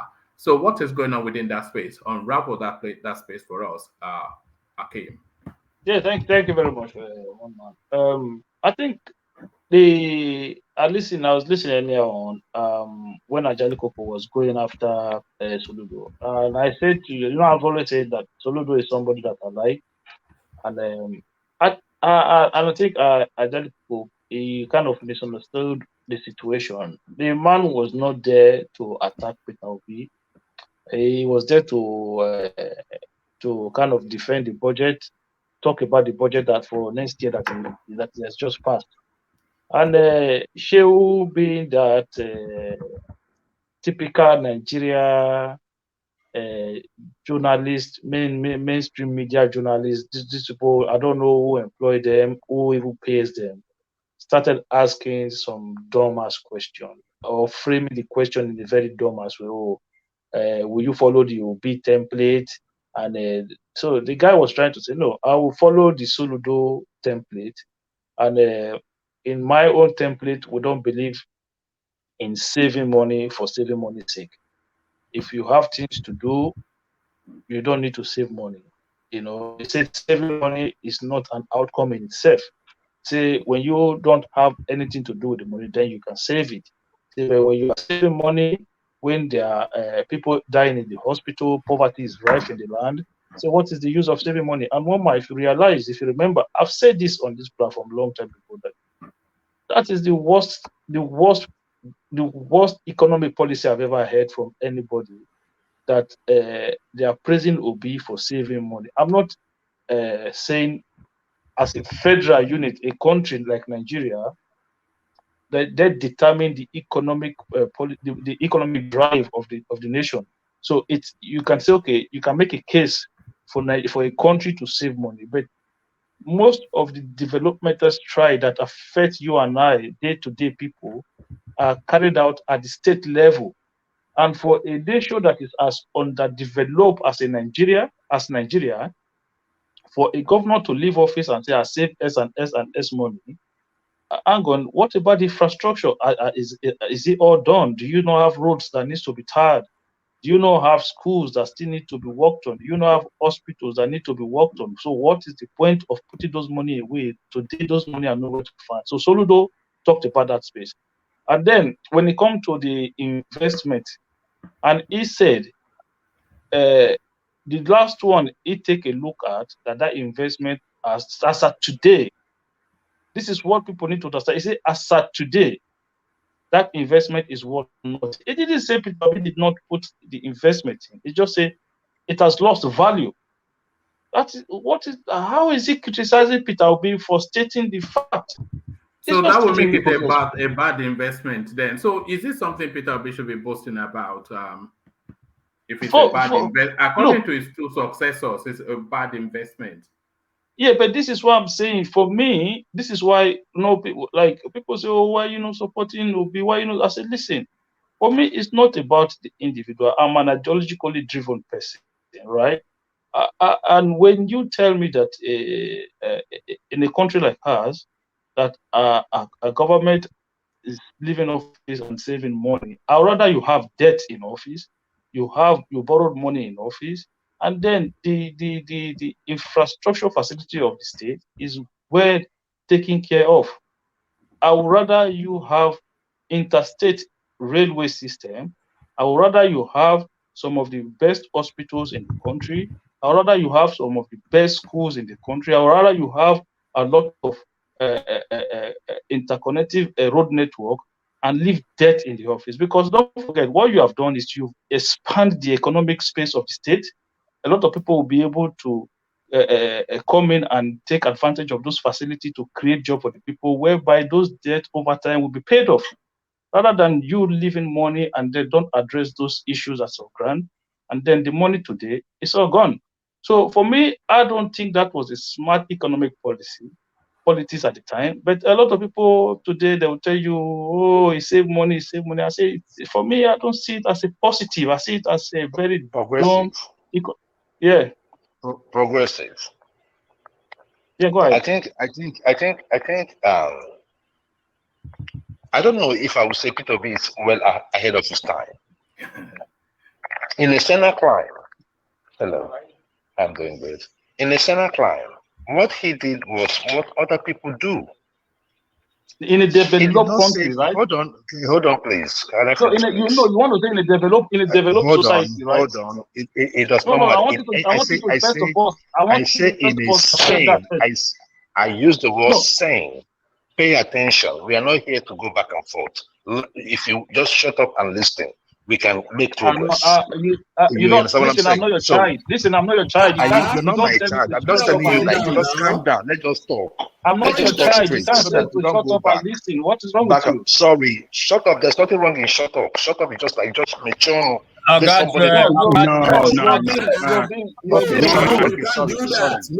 The statement from this guy is bad. The statement from Jewel is a very bad statement. How can you tell?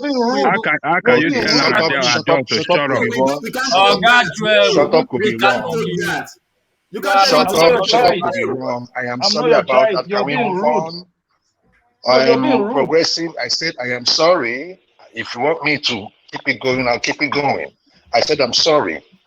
Yeah, if you do not like it, then probably you should learn to allow other people speak. I just respectfully rejected you. Why are you talking this? You just came in and you trying to use a very bad word against people. I respectfully everything has been going well, and you just came in emotional about Obi, and you just want to start insulting people. What happened? I stepped away from my computer for a moment. What happened? He told somebody, he told Akim to shut up. Then we told him to shut up. Say that. You can't say that now. You can't say that now. I did not. I said one man. I said he should. I said what I mean is this. He should just shut up. Let me talk. No, you can't tell somebody to shut up. That's not language now. Okay, and one man, I apologized to him and I told him, can I just move forward? I do not want to spend so much time talking about this. Please, gentlemen, I said I am sorry. We must be guarded in language at all times, but you know. Well, sorry about that, Akim. I stepped away from my screen and then I thought. No, it's not a problem. Mr. Progressive. I'm not going to be bullied. So all right, have that interjection, Joe, but please the language and then let Akim carry on.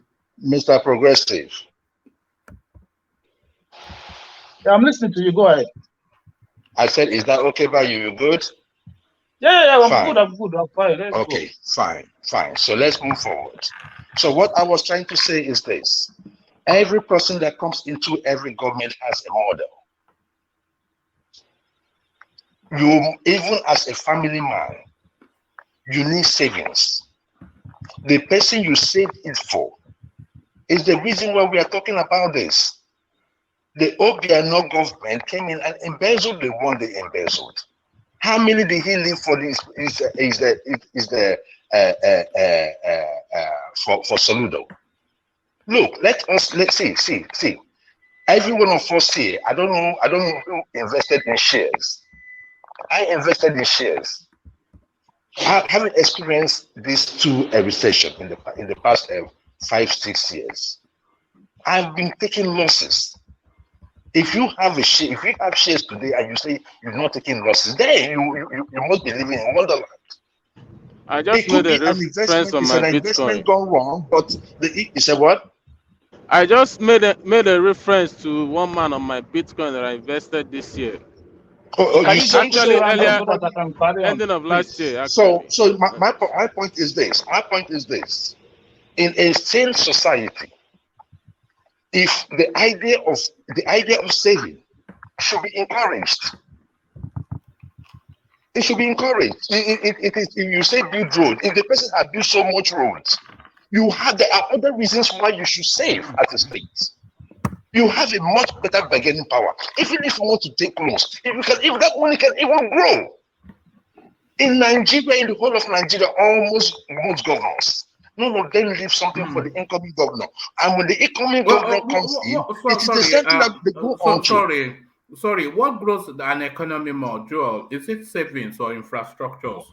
One more, please don't worry. I will come in. I will just finish. I want him to finish so I can ask him some questions. Okay. I want to quickly say something now. I want to quickly say something, please, before you go ahead, so that you can understand. No. I'm done with the interjection. I thought it was going to be short. I didn't want to take you for too long, but I just wanted to just like nip this in the board, like people talking about the savings.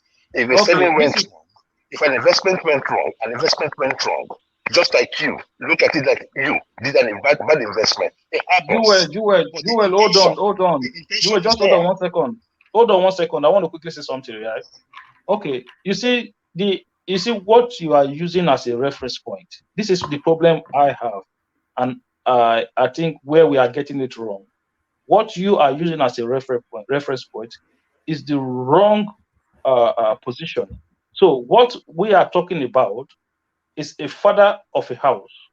The children are hungry. They haven't eaten. The children don't have clothes. He hasn't clothed the children. He gets money and says, you know what? I'm going to go save it in the bank. And the children have not fed. They don't have clothes. They have not gone to what is telling you now that's not the case of Anambra. The children has eaten. The children has clothes. The children has whatever they want. Do you get what is happening? Hold on 1 second.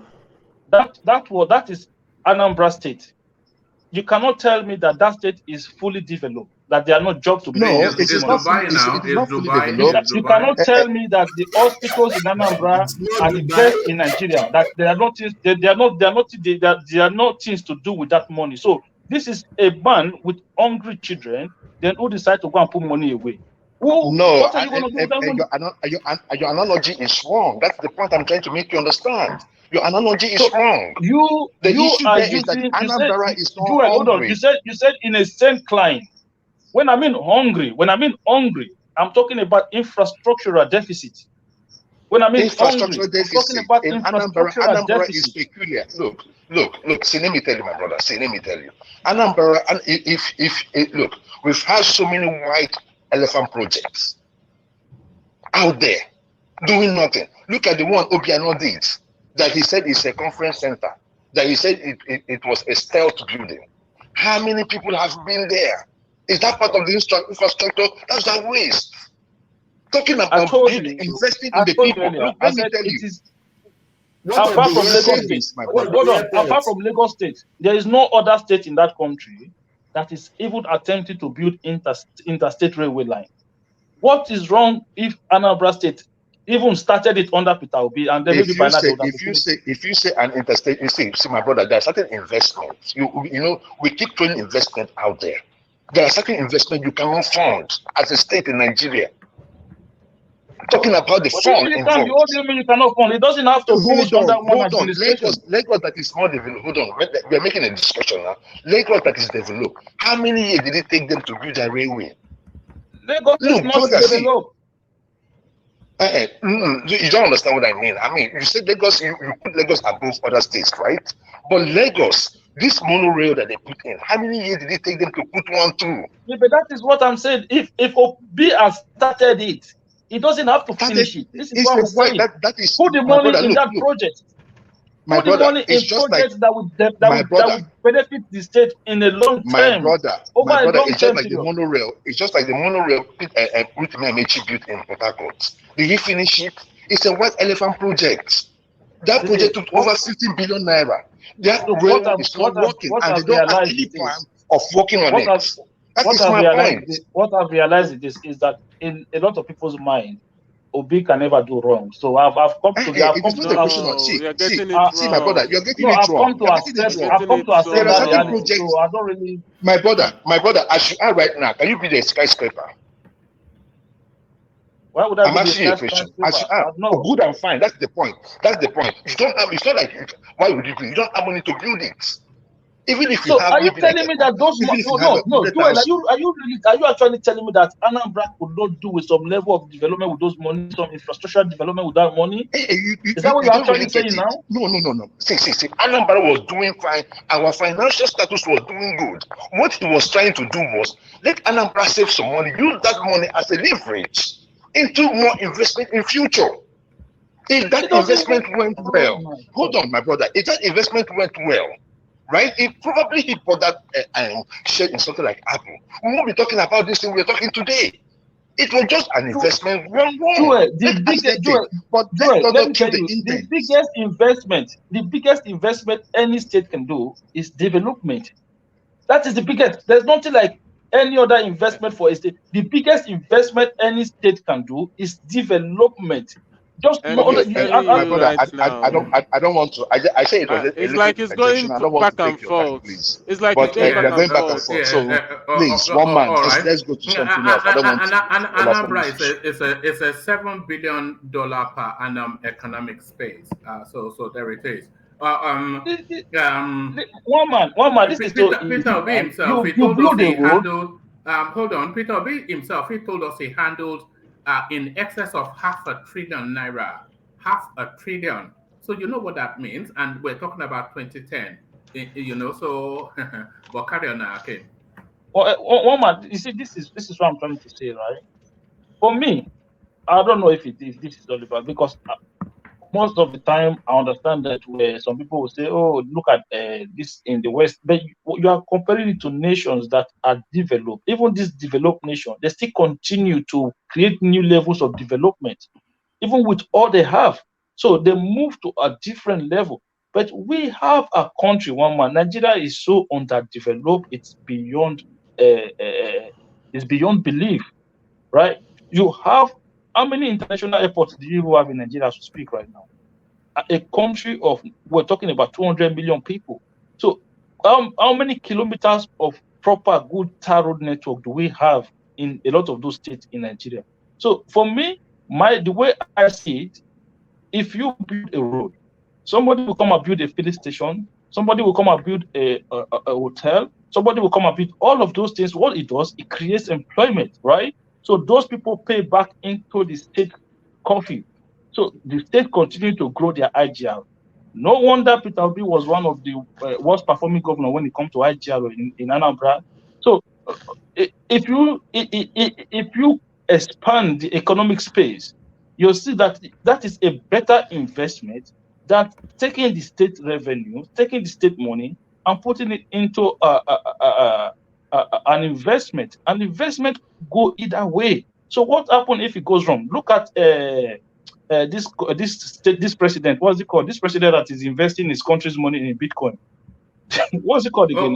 Yes. Is that Ecuador or something? Yeah, that was investing his country's money in Bitcoin. He bought some at 50,000. Look at where Bitcoin is today. They will kill him one day. You know, so those are not the things you do with these are not the things you do with people's But that's money, a with clever state money. investment, though. The Bitcoin will be worth a million within the next I 5 hope years. So one man, I pray. I am dying. That is hope. That is in hope. I'm hopeful that is too. in hope. That's my I'm dying. You know, that's my strategy One for man, my children. I pray become 1 future million. in crypto. I pray to become 1 million. All the one I bought, they turn to junk. Most of them have turned to junk status in my wallet. Okay. All you need to do hold your password, keep your wallet safe. In the No, next I 2 years. know. For me, I forgot. I took my mind out of it already. I have a lot of. I've taken my mind out of it I had already. my So I'm not Ethereum worried in about 3 it. years. So My brother, it. okay, I like that you're talking about investment. Me, I'm a businessman. Do you get? Any businessman is always into investment, which I don't blame Peter Obi for investing because he's a businessman. He's done a lot of businesses and a successful ones. Being a businessman means taking risk, and taking risks means that you're gonna maybe benefit one day massively from that risk or lose massively from that risk. So, but being a businessman, you have to do a calculated risk. Now, when you're talking about the investment he made, which we know is the Brewell, which we know is Hero Brewell, he made that investment with the calculation at the time that Hero would be a very lucrative investment for Anambra State, which it was at the moment. It was. It became a really big brewery. Then a lot of states were requesting for hero drinks. You get, so they made a lot of money from it at the time. So the process when he left, what happened with the shares, what happened with the money falling, what happened, there's a lot of things that could go wrong, and that you shouldn't blame him for. Is like everybody said, that government is a continuum. Yeah, no, What? well, but you can't be boasting about a failed and bad investment No, when his two understand successors me. have He's explained done. that they are failed and bad investments, One and man, and let me he's straddling finish. rostrums Now, boasting about it. one man, let me finish. Now, if Obiano came and saw that because Obiano didn't say anything about the investment at the time he came in, because the investment was doing very good then. Now, when he came in and maybe didn't like it, what he would have done is took out the money from that investment and sold the shares and everything and used it for something, right? But he didn't. He still left it there, hoping that more something will come out from it. It's just the fact. Let's tell ourselves the truth. It's not him in charge. Do you get? If he was in charge, I would have thought he would have made the right decision. I'm like, okay, I'm reading the sign in the wall. I think I'm gonna bail out. Just like in Bitcoin, if we know that something is gonna, is shaking, we're gonna bail out.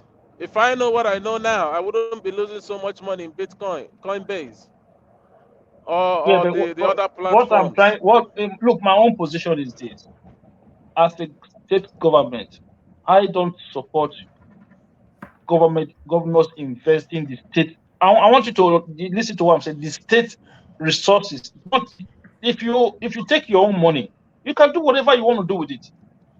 I I have no know, problem with that. But this is But the I state know. money. Akim, what continues to puzzle me is Peter Obi. One, he's been revising and editing this is fabled a surplus that he left, which started with the headline of 75 billion. But then when Obiano published the books, it was reversed and revised. And now Akulata informing us that in the course of that speech, he has No, even now one man, reduced it to 10 billion. Kolata is wrong. So I so went, I so watched so that video again. Kolata was wrong. you I in the watched course it of again. this session you've watched it. Yes, I watched it You again. must be Kolata joking. You was that you have wrong. been paying keen attention to No, everything that we are saying. one man. No, no, no. You Look at don't this know guy. me. I'm not. Eh? You are I'm a man pretty now. You smart. can't To multitask. This is what they no, tell us. Men don't can't think that multitask. because I'm here. I'm even in Chicago that your Tinubu stole all this money that he stole. So one Okay, man, one calm man. down. You see what I'm saying about this hotel, right? I've seen. Look, I don't. For me, I always believe in democracy. I believe in the rights of people to freely choose. I believe in whatever makes you happy, as long as you're not making life miserable for others around you. So, and I've seen this level of hypocrisy to say, people will come out and criticize other governors today as to uh, how they are governing. In some cases, they'll tell you, oh, some people are stopping the Labour Party from using venues for campaign purposes, which I'm fully against. I'm not supporting anybody, any governor denying any political party the access to use facilities for political campaign purposes. But these people who are supporting Obi today, who are not going after these people, the same governors, are supporting the same Obi who did the same thing while he was a governor. So I don't get it. This is why I'm saying, for me, all of these politicians, they are all the same. I cannot support them. If I'm My going to brother, my support brother. somebody, hold on one What second. I said, if I'm going to did Obi support do? somebody, sorry, you say what? We did the same thing. Supporting Obi. You said we are We can supporting the same thing Obi did. barely What did hear Obi you, do? Joe. Oh, We can barely hear I you. said you said No, we are supporting Obi. did you not watch the video when Hold that on, guy was saying hold on. that? Take his question. Hold on, Akim. Take his question. Joe, yeah. Yeah, Joe. I'm saying this, right? You're saying that Obi, we are supporting Obi, that did the same thing these other people did. I'm asking, my question is, what did he do that other Okay, people did that and we are okay. supporting him? Did you not watch the video when Obi was the governor and that guy was talking about how they make application to use a venue for election campaign purposes in Anambra, and they were turned down? Let me also add on to answer that No. I want question. you to answer first now. No. So Joel will come back to you, but he was asking, what did Obi do that is the same as others? So let me just Yeah, add this onto I it. just said it now. Because this Lagos State were denying a Labour Party of use of a billboard and a venue, and those state Yes. governors, they say they denied them of using venue for campaign, which Yeah. I disagree with. I don't agree that anybody should be denied this thing. But I'm saying this same Obi did the same thing while he was the governor. When? When? That's what I'm saying. I mean, you can't When? just go meet somebody on the street and you say the All right. person said Progressive, something. can you say what he did? What did I he just do? said to you, Yeah. I just said Sorry. to you that it denied a political party, his opponent, a venue for campaign purposes while he was the governor. Did you not hear when that guy was saying it just now? What political party? What particular party? You're not being. Which What political? party? Can Are you you be particular specific? of the political party? Why? Which kind of question is that? What political party? Which political party now, so that we can Google it Don't and come know? here and make up Let's things. Google it Progressive. now. Why are you making up things? All right. So Okay. sorry, Joel. Joel, you asked the question. Sorry, Akim. Joel, you asked the question. What did One Peter man, Obi do please hold on that? 1 second. I wanted to give him something, but okay, No, carry on. one man. Do you have you played one video earlier when they were talking about Peter Obi, when the video that Victor Ome was talking about Peter Obi. After that video, there was this guy that was wearing a hat. What's it called? I forgot his name. When he was talking, if you had allowed that video to continue a little bit, this whole issue would have been solved.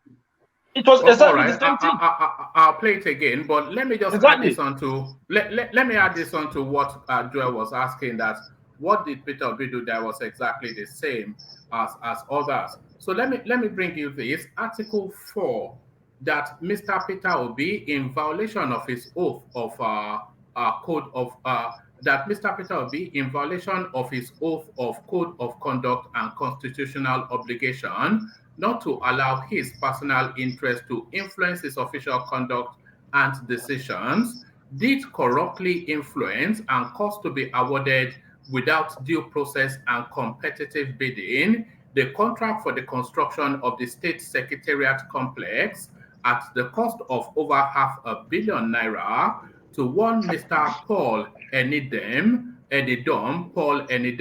Paul B. Nigeria Limited, his partner and business associate, with whom he is jointly. So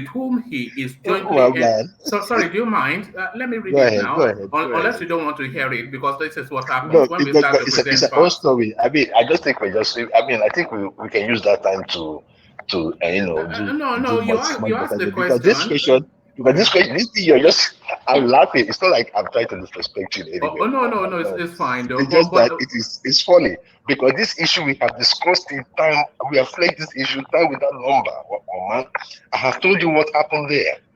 Peter Obi did not have to go through the normal conventional bureaucracy of government to achieve what he achieved. No. That is because you've not allowed yourself to listen to what I was reading. Okay, Because go ahead. that wasn't even okay. Let me give it to you again, but I'll try to do it at speed. It says Okay. that Mr. Peter will be in violation of his oath of code of conduct of office and constitutional obligation not to allow his personal interest to influence his official conduct and decision did corruptly influence and cause to be awarded without due process and competitive bidding the contract for the construction of the State Secretariat complex at the cost of over £500 million to Mr. Paul Enidom, Paul B. Nigeria Limited, his partner and business associate, with whom he is jointly enterprise in the development of a shopping complex situated in the Central Business District, Abuja, opposite Depi Harima House, Federal Ministry of Transport, adjacent the Central Mosque.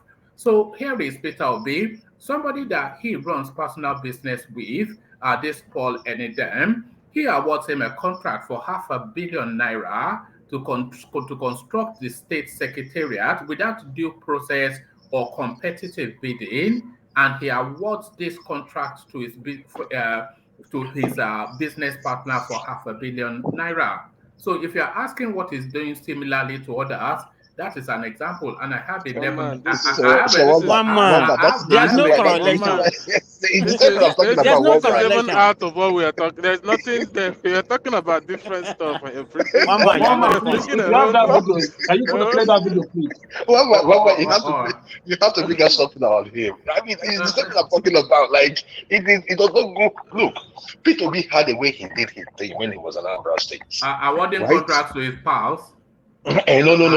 See, he was digging. Look, let me tell you, that was how he saved those money. Those monies you see that he saved, it's not like probably he did anything extra. It's the same opportunity that was afforded, that was given to other governors. Sorry, Joe, did you listen to what I read? He awarded a contract of £500 million without a competitive bidding, which is to say nobody was invited to bid for the contract, without following due process, which is to say that he did not take it through the house, and he awarded that to his business partner, who is also building as a private businessman a shopping complex in Abuja. Is that not corruption? One man. The problem you have is that not corruption? It's not corruption. This is what happened. Okay. Peter Obi, people tended the bidding. What Peter Obi did not do was that he did not allow the bureaucracy to run his government. He did not go through all these things you're saying. Due process. He did not go through due process. Hold on. Have a house committee on this. Peter Obi wasn't going through all that, but it was due process. People bidded fairly. It was public. This product is there, but and let me tell you, it will be huge for you because the high schools. Hold on, one of the principals saying something. Let me just give you. It will be brief. I won't take more than 1 minute. Right. One of the principals, right, when he went through the Commission of Education, right. So when they came out of that school, the reason how they were going to do the erosion, it was an erosion site. And I think a roofing, and they gave him a bill of over 100 million. When Peter B went to that school, because you've given us that story before, and there's no correlation between what you're saying and what I'm saying. No. What I'm just saying is this. What I'm just saying is that let me just play. It's a straw man. You are straw manning. I'm not campaigning against Peter. He's not a candidate. So I rather focus on the things that I want to do for Anambra and what I've done. If you look at when I came here, there was no security. People were not coming home. 69 people were kidnapped in the 8 years of the previous administration. But I came, I saw, I conquered. That are wrong. Will I continue to shout every day where we parted ways with the governor that is sponsoring this rebellion? We were his pillar. At least, if not for anything, you have always known me to be behind him. When he achieved second term, he had a different game. And I said, look, I'm not somebody who can come and share around because you are controlling money. It doesn't work like that. I said, conduct local government election. I've always continued to say that, even in this studio. This is not the first time I'm saying it. Since 2010, he refused. I said, no, that cannot have only you as an elected official. We must have other people, because at the time we were having this disagreement, PDP had 30 members in the House of Assembly, 10 people in the House of Rep, 3 senators. Abga didn't have any. conduct local government elections so that our party people can also participate in governance, and it became an offense. Oh, that's the genesis of the problem. That is the genesis of the problem, if you don't know. I've said it clearly, and each time they come to counter me, they've not been able to counter it. It is in the open, and the party people in Anambra State are solidly with me.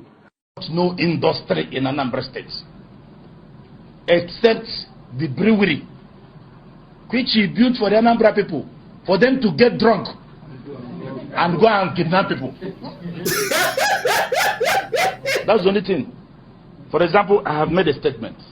I expect P2B and his people to say, Chairman, you lied. We built ABC Industries. That is how it should be. I am saying the only industry you brought in Anambra is the brewery. Meant for Anambra people to get drunk, either to kidnap people or to forget about the atrocities you committed. P2B is a disaster in Anambra State. Our rally was supposed to take place last week, Wednesday. We applied for man, are you done showing off? And to pay the necessary fees for the. Are you done Candidate. showing off? Man. So I rather focus on the things that I want to do for Anambra and what I've done. Can if you look at when actually, I don't know what's going on. Sorry. Sorry. Let's hear from please. Let's hear from Akim. Unless you want to, you are good. Let's hear from. I just wanted to address. One man. You hear that place when he said our rally was supposed to take place last week? Yes. The video wasn't played in full. If you hear that finish, he was talking about the rally that was disclaimed. They didn't let them have the rally. God bless you. Is about to say. Yes, you're right. That was, so guys, have you guys heard it now, or am I still making up stories? Our rally what? You just said our rally. What you just said they stopped him from doing rally. Let him finish the statement. No, that's where it ended the clip. So we don't have nothing. If that is where it ended, we don't have nothing. And there's just a quick one. I've seen that video more than that space. The three clips you sent, right? The one on Obiano. Well, Obiano is a damn drunkard. He's a drunk. I do not want to go deep into that guy's administration because in Anambra we just said, you know what? It's still better than Anambra Dinuju. So we just like give him, you know what? Just go. But I don't want to talk about that one, right? Okay, Joel. What about the local government? What about the local government elections? He had a local government election before he left. No, 2 months to the end of the tenure. 2 months to the end of the tenure. It's not 2 months. It's not 2 months. It's not 2 months, but it's. So how many months? 3 months, 2 months. All right. You know what usually frustrates. Sorry, Joel. But you know what usually frustrates is when something is presented, rather than it being taken out frontally, then it's just ad hominems and straw manning, and then the conversation is deviated into what somebody else did wrong, or some obscure thing that Peter Obi may or may not have been. Also, hold on, that Peter Obi may or may not have done right. So I just read you some of the one of the key accusations levied against Peter Obi, that and this has not been disputed, that he awarded a contract for the building of a complex to his own business partner, who he is building as a private businessman, a shopping complex in Abuja with. He awards government contract worth $500 million to this guy without competitive building or due process. So that was hold on, that was what I said. But then rather than that, you were saying, oh, Obiano did this and Soludo did that, but that wasn't where the conversation was. No, I was inviting, is that corruption or not? And you it's not corruption. It's not corruption. It was an open bidding. He did his bidding. That's my thing. You just want to listen to yourself. You're not listening to me. I want to you. Sure. You also confirms that he wasn't going through competitive bidding, and then you were citing the example of some school that the headmaster did this and that is why he was bypassing due process and competitive bidding. It was competitive, but I told you that it was lacking in bureaucracy. The bidding was competitive, but it was lacking in bureaucracy. And that is what Peter Obi did. The difference. Don't speak to things you don't know, because you only make I me am go and just dig telling up you what even he more did. facts. He has said it. All He has said right. it in the past. Don't worry. How he Let's hear saved his from. money. When people were asking how he saved his money, he said that this is how he saved the security votes. In addition to these ways, because most of these projects that you saw, this bid had the bidding to do them has already been there before he got into office. Just like the government house, just like the state secretariat, all those things were there. They said they were going to use about 800 to a billion naira to build the government house. They got a bidding for 400 and something million. They are not telling you that. So what is the problem? If you say that you're going to do this for 1 billion, and I got someone that is going to do it for half the distance, what is the problem? If that person is my mother, what is the problem? If the person is doing the job, what is the problem? Joel, what is the that problem? Is the thing. What is Joel, the problem? you are dead. Listen, That Joel, a contract you know is what He what. is saving money from it. All right. Thank you, You don't Joel. want to do it. Thank you, but let's Okay, just move on. one man, Please move away from that space. I'm going to round up on that space, and so that we just move on to different space. So what we need to understand is, a private person actions and behavior is completely different from how government works. In government, you have processes that you have to undergo. So as soon as you begin to bypass that processes, whether for good purposes, it is against the rules that is put in place. So you cannot do that. You can actually, I just listened to Soludo, and he said there was a contract for cleaning government houses for 136 million, 137 million. And he said he renegotiated. You listen to that now. He did not go and bring cleaners for outside to come and be doing it and be paying them to save money. No, he actually renegotiated the contract, and he said is now paying 11 million every month instead of 137 million that it used to be. You can do that, but the one Obi did, that Obi used it in his own mouth. In his own mouth. I'll call somebody in Oka, how much are you selling cement? And I want 300 bags of cement. No, come on, that is not how government works. Is that how it's going to run Aso Rock? Is that how it's going to run Nigeria? We want to build second Niger bridge. Let me say we want to build second Niger bridge. How much are you selling bags of cement? No, it doesn't. Look, if you think it is too expensive, it's the most ludicrous of things. If you think it is too expensive, you can actually bring. Akim, let me ask you a question. I tried to put the question to Joel, but it took us on a long winding road. But go straight to it then, and just give us what you consider. So, of course, with every organization and every space of business, especially in government, there is something called due process. So why is that due process in place? It's to put checks and balances in place so that something untoward does not happen. And what are those checks and balances? Something is presented, and then a committee or a panel oversights it to see that the costing is done, the drawings and the thing is all fit for purpose. So that's all part of the accoutrements of due process. And then once that has been agreed, then it's set out to competitive bidding to see if the people that want to do that thing, they have history in that thing, and then what they are bidding is consistent with the plans, and the costings and everything matches with what the experts within the government have already determined what the process is. So that is all called a due process.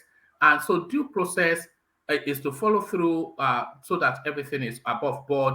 And then competitive bidding is to ensure quality and cost. So that is all of it. So Peter Obi bypassed due process. He bypassed competitive bidding. But then, can you hold on now? Let me land it. Because I was trying to present it and Joel was just trying to shut me down. And you are now trying to shut me down. So Peter Obi bypass all that. So that's already a red flag. But then what does he do? This guy, Paul Enidem, who Peter Obi was building a shopping complex with in Abuja, who is his business partner in his private business life, he then awards unilaterally a $500 million naira contract to this person, his business associate and business partner outside of due process and competitive bidding. So, is that corruption? Yes or no? Okay. It is corruption. Can I say something? That is 101 corruption. Why do you want to write exam for yourself and pass it? I don't even understand. The question was to Akim now, because I have two guys.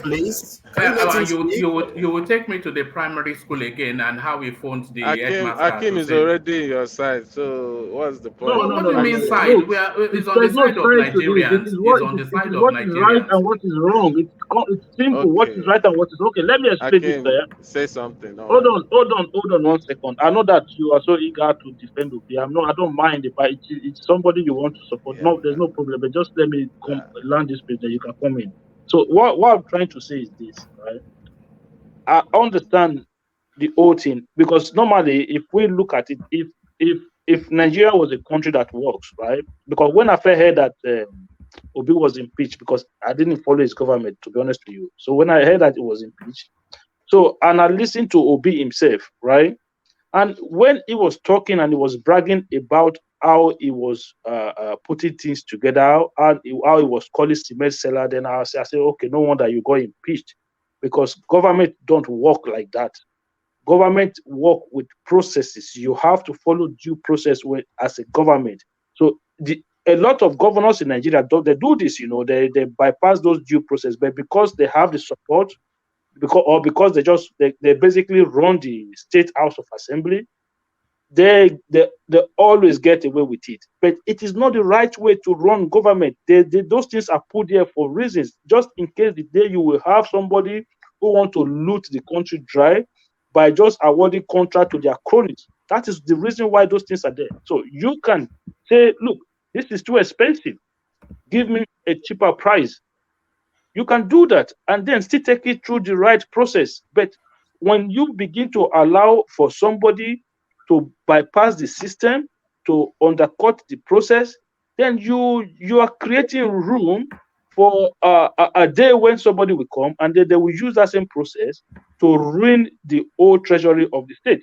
So for me, what is wrong is wrong. We can acknowledge that. Even if you do it for the right purpose, it can still be wrong in terms of governance. So we need to.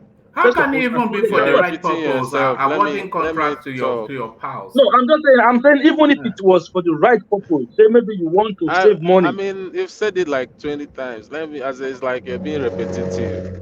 So now you've said all you have to say.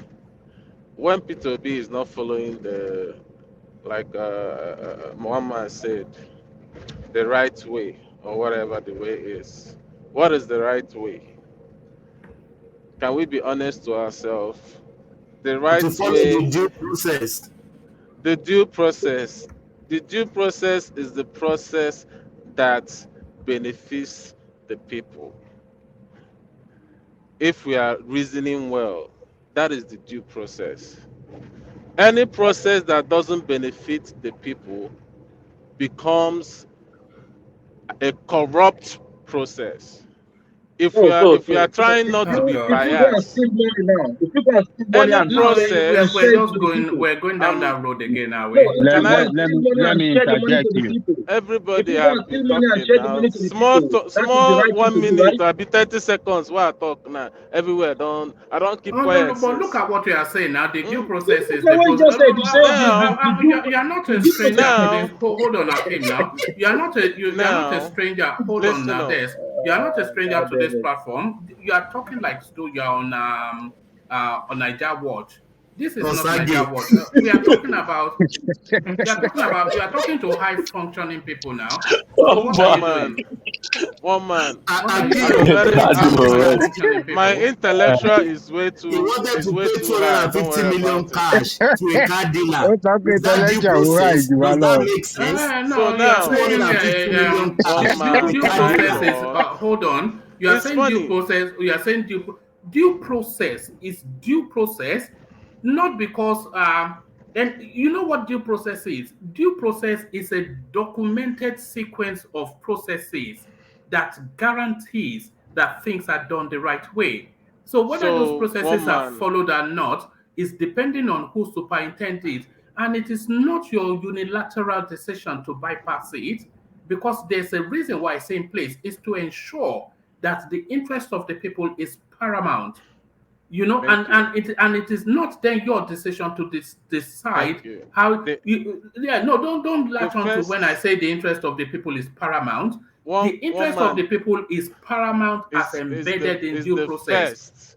And in addition to what you said, one What are man, you saying? You look, just that due bypass due. process, It that wants to that take us to that a that dual. that This is that not a that dual what. It's like I can't even talk. There's No, hold because on. You see, you're making some. you see, You've made your own. Don't You've be made cute your now. own Don't try and be cute. conclusion.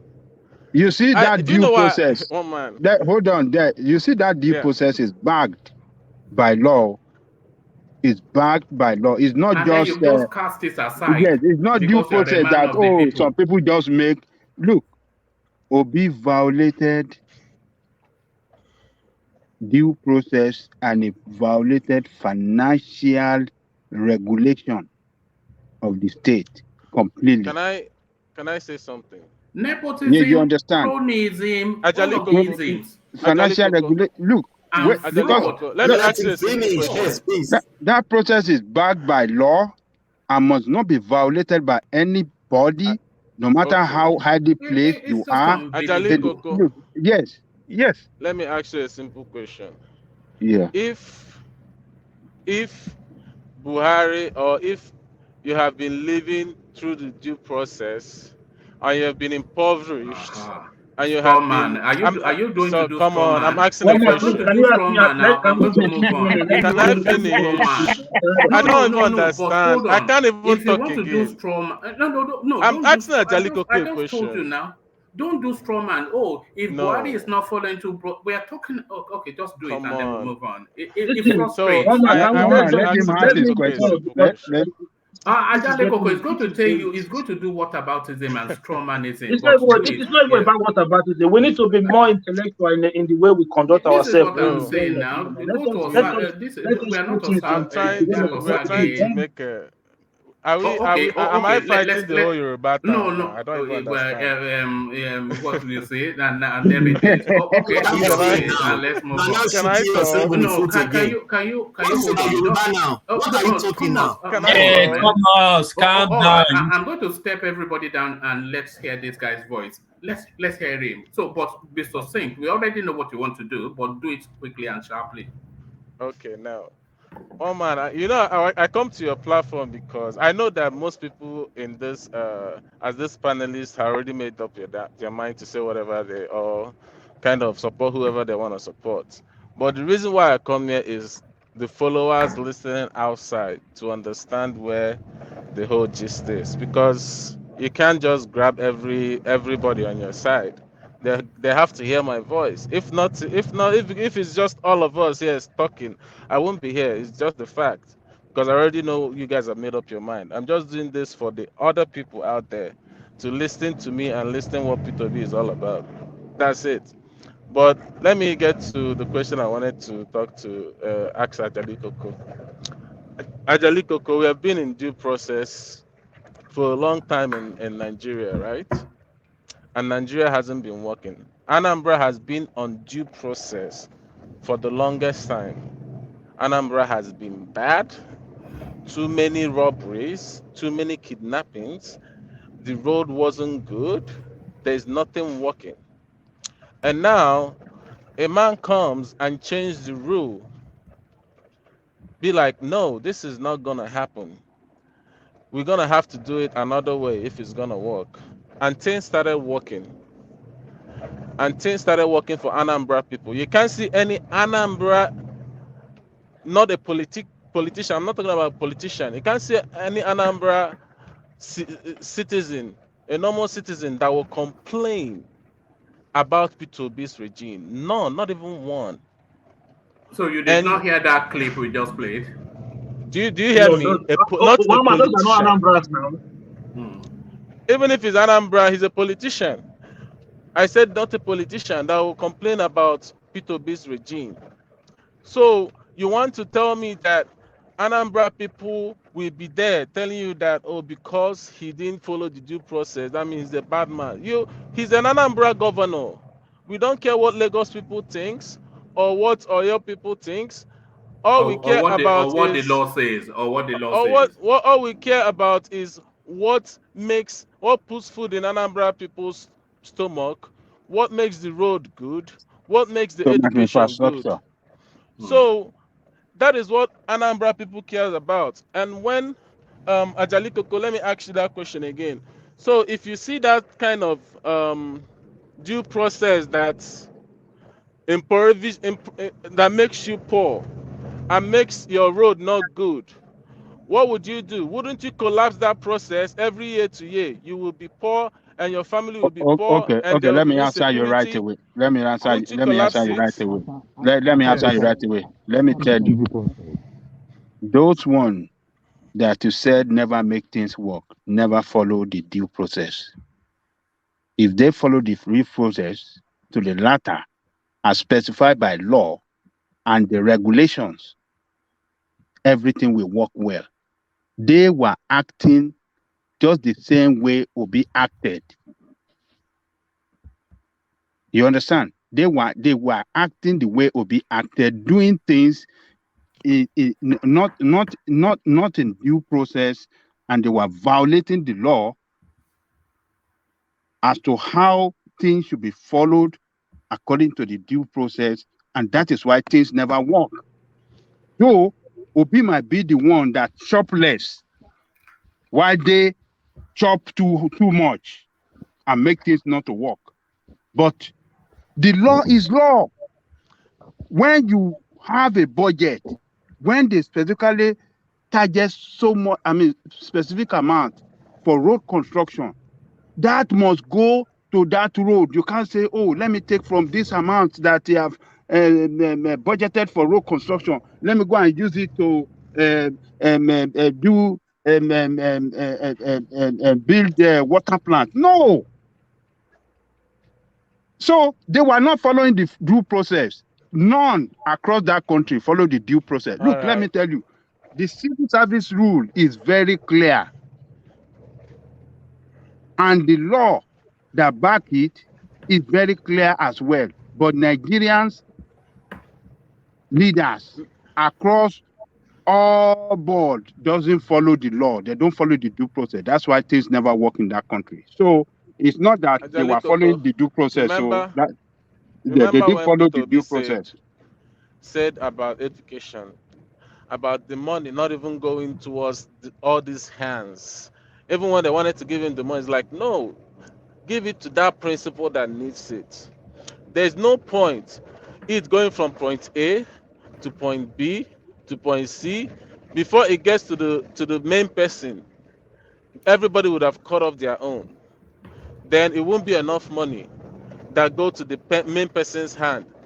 That is the due process you're talking about. No, you're okay. That is what you see. This is where you guys are getting. No, That that's is not not due that process. is not That's the the due due process you're process. talking No, about. that is not the due Where process. You don't even understand what the due process is it's all still about. another due process. No, that's one of You it. don't even No, that's understand what the one thing of is all it. about. He doesn't Listen up. understand it That at is all. one Oh, of say, it. look, just say you don't know how it works and you just don't Listen come up. with it. I blind. understand. It's I blind. If understand you what don't you're know saying. something, let them talk. Let them That is teach not now. that what you are Listen saying up. is corruption. That is not due Mr. process. Akim. Due process is okay. Eh, Instead of you giving the money to the principal, right? You bring in contractors, people experts in that field, and then You're they talking will about come one and bid aspect for of that the due contract. process. What are you talking about? What do you mean? I don't know what due Yeah, process. you Due say money process get is in when that you're hand, doing money get in something. that hand, money get When in you're that hand, doing money get in something that hand. That is not due process. according to what it's supposed to be, isn't it? That is due That is not. process. It's How do you simple give money to a English. principal? Is a principal? Is he a contract? Is he a builder? Oh my God. Are you not listening to me? You said that You is just not said due it that you should get process. let the money go to the principal. I The said principal is he a no. builder? I said the due process. No, we're talking about one man was talking about one aspect of due process of government, and this No, is another aspect. you just said Peter Listen Obi up. will tell them to give the money to the principal.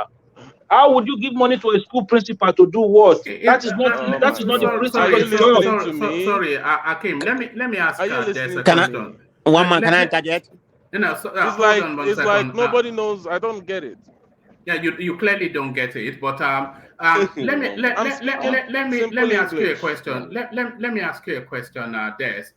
is Peter Obi, if he becomes the Nigerian president, is he going to administer the state in this fashion that we're talking about now?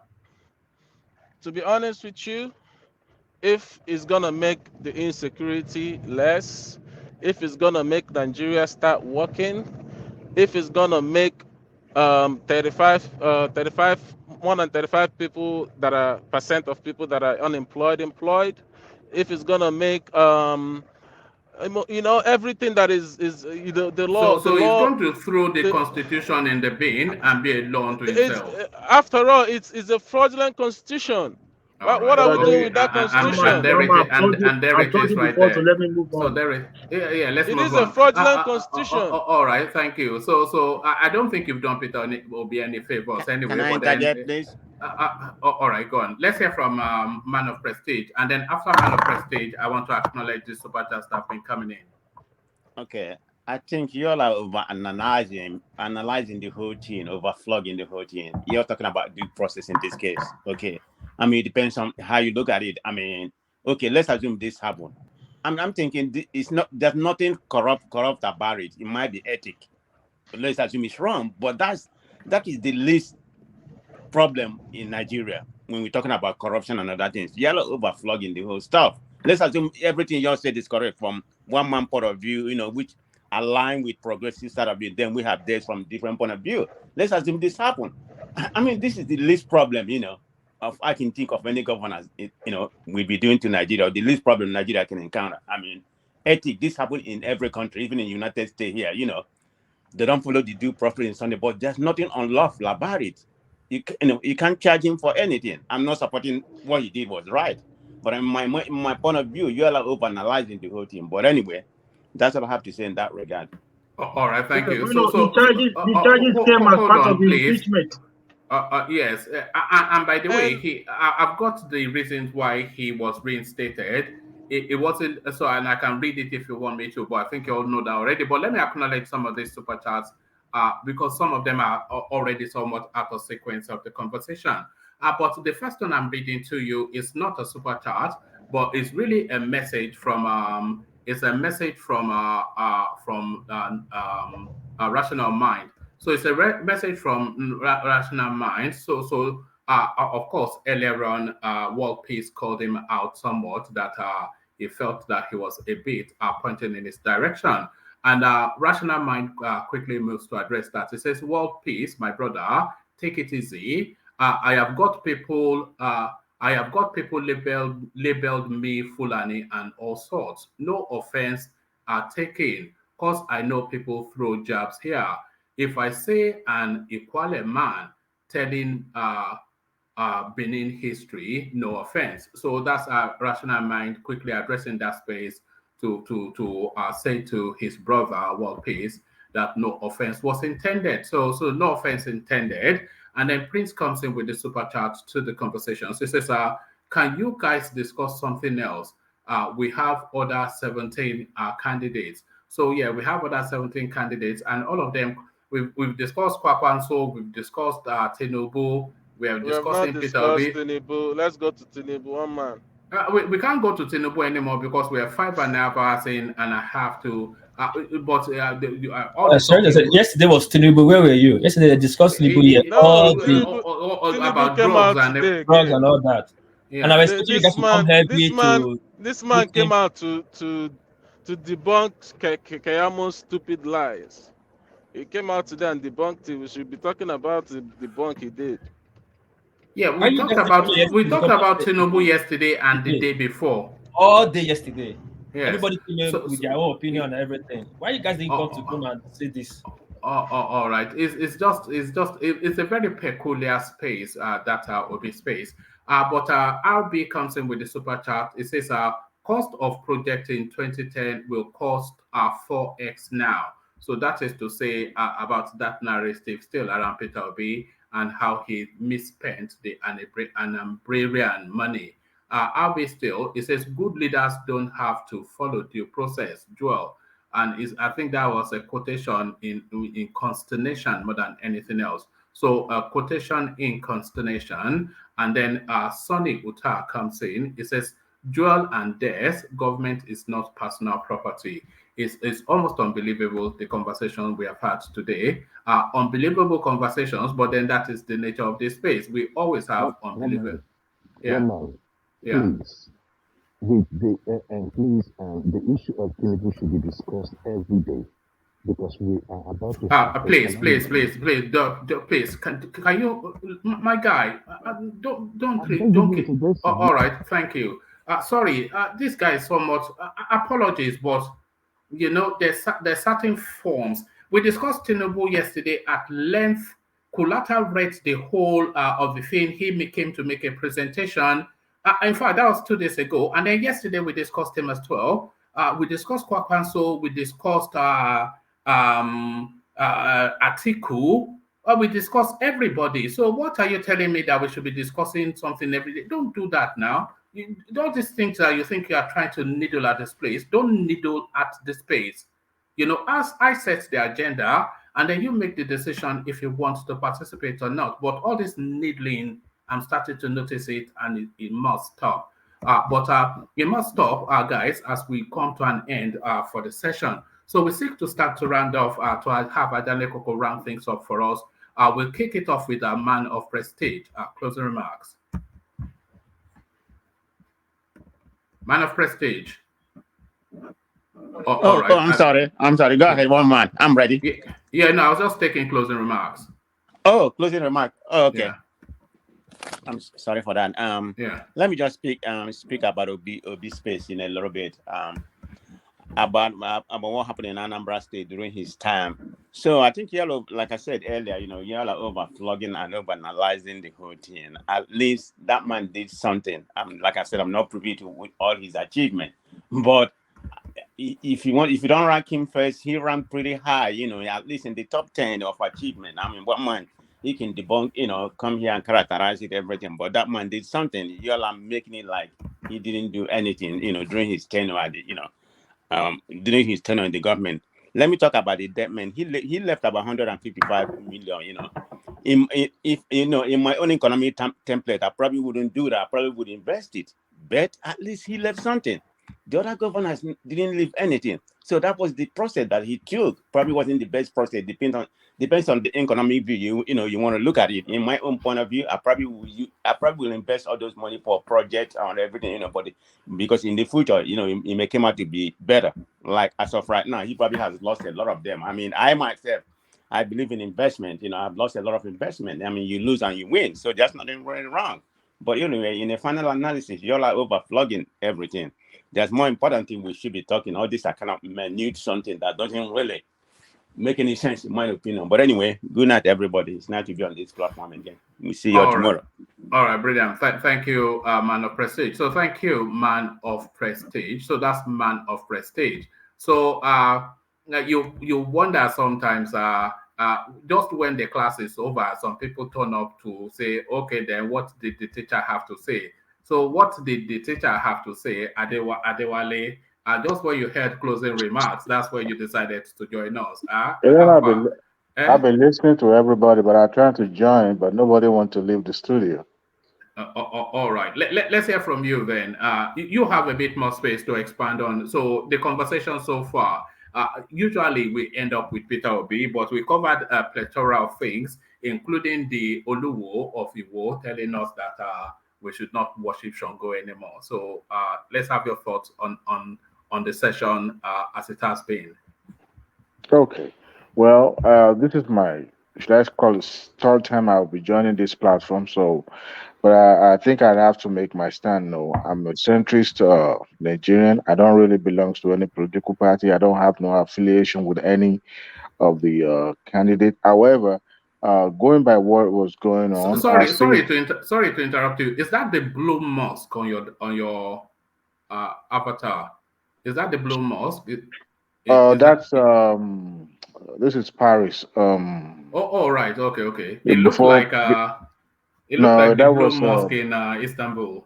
No, that was the cathedral that got burnt in Paris 2 years ago. So I was rebuilt. Okay. All right. Carry on. Sorry. Yeah. So, what I realized is that there's a lot of more swinging going on in the political space in Nigeria.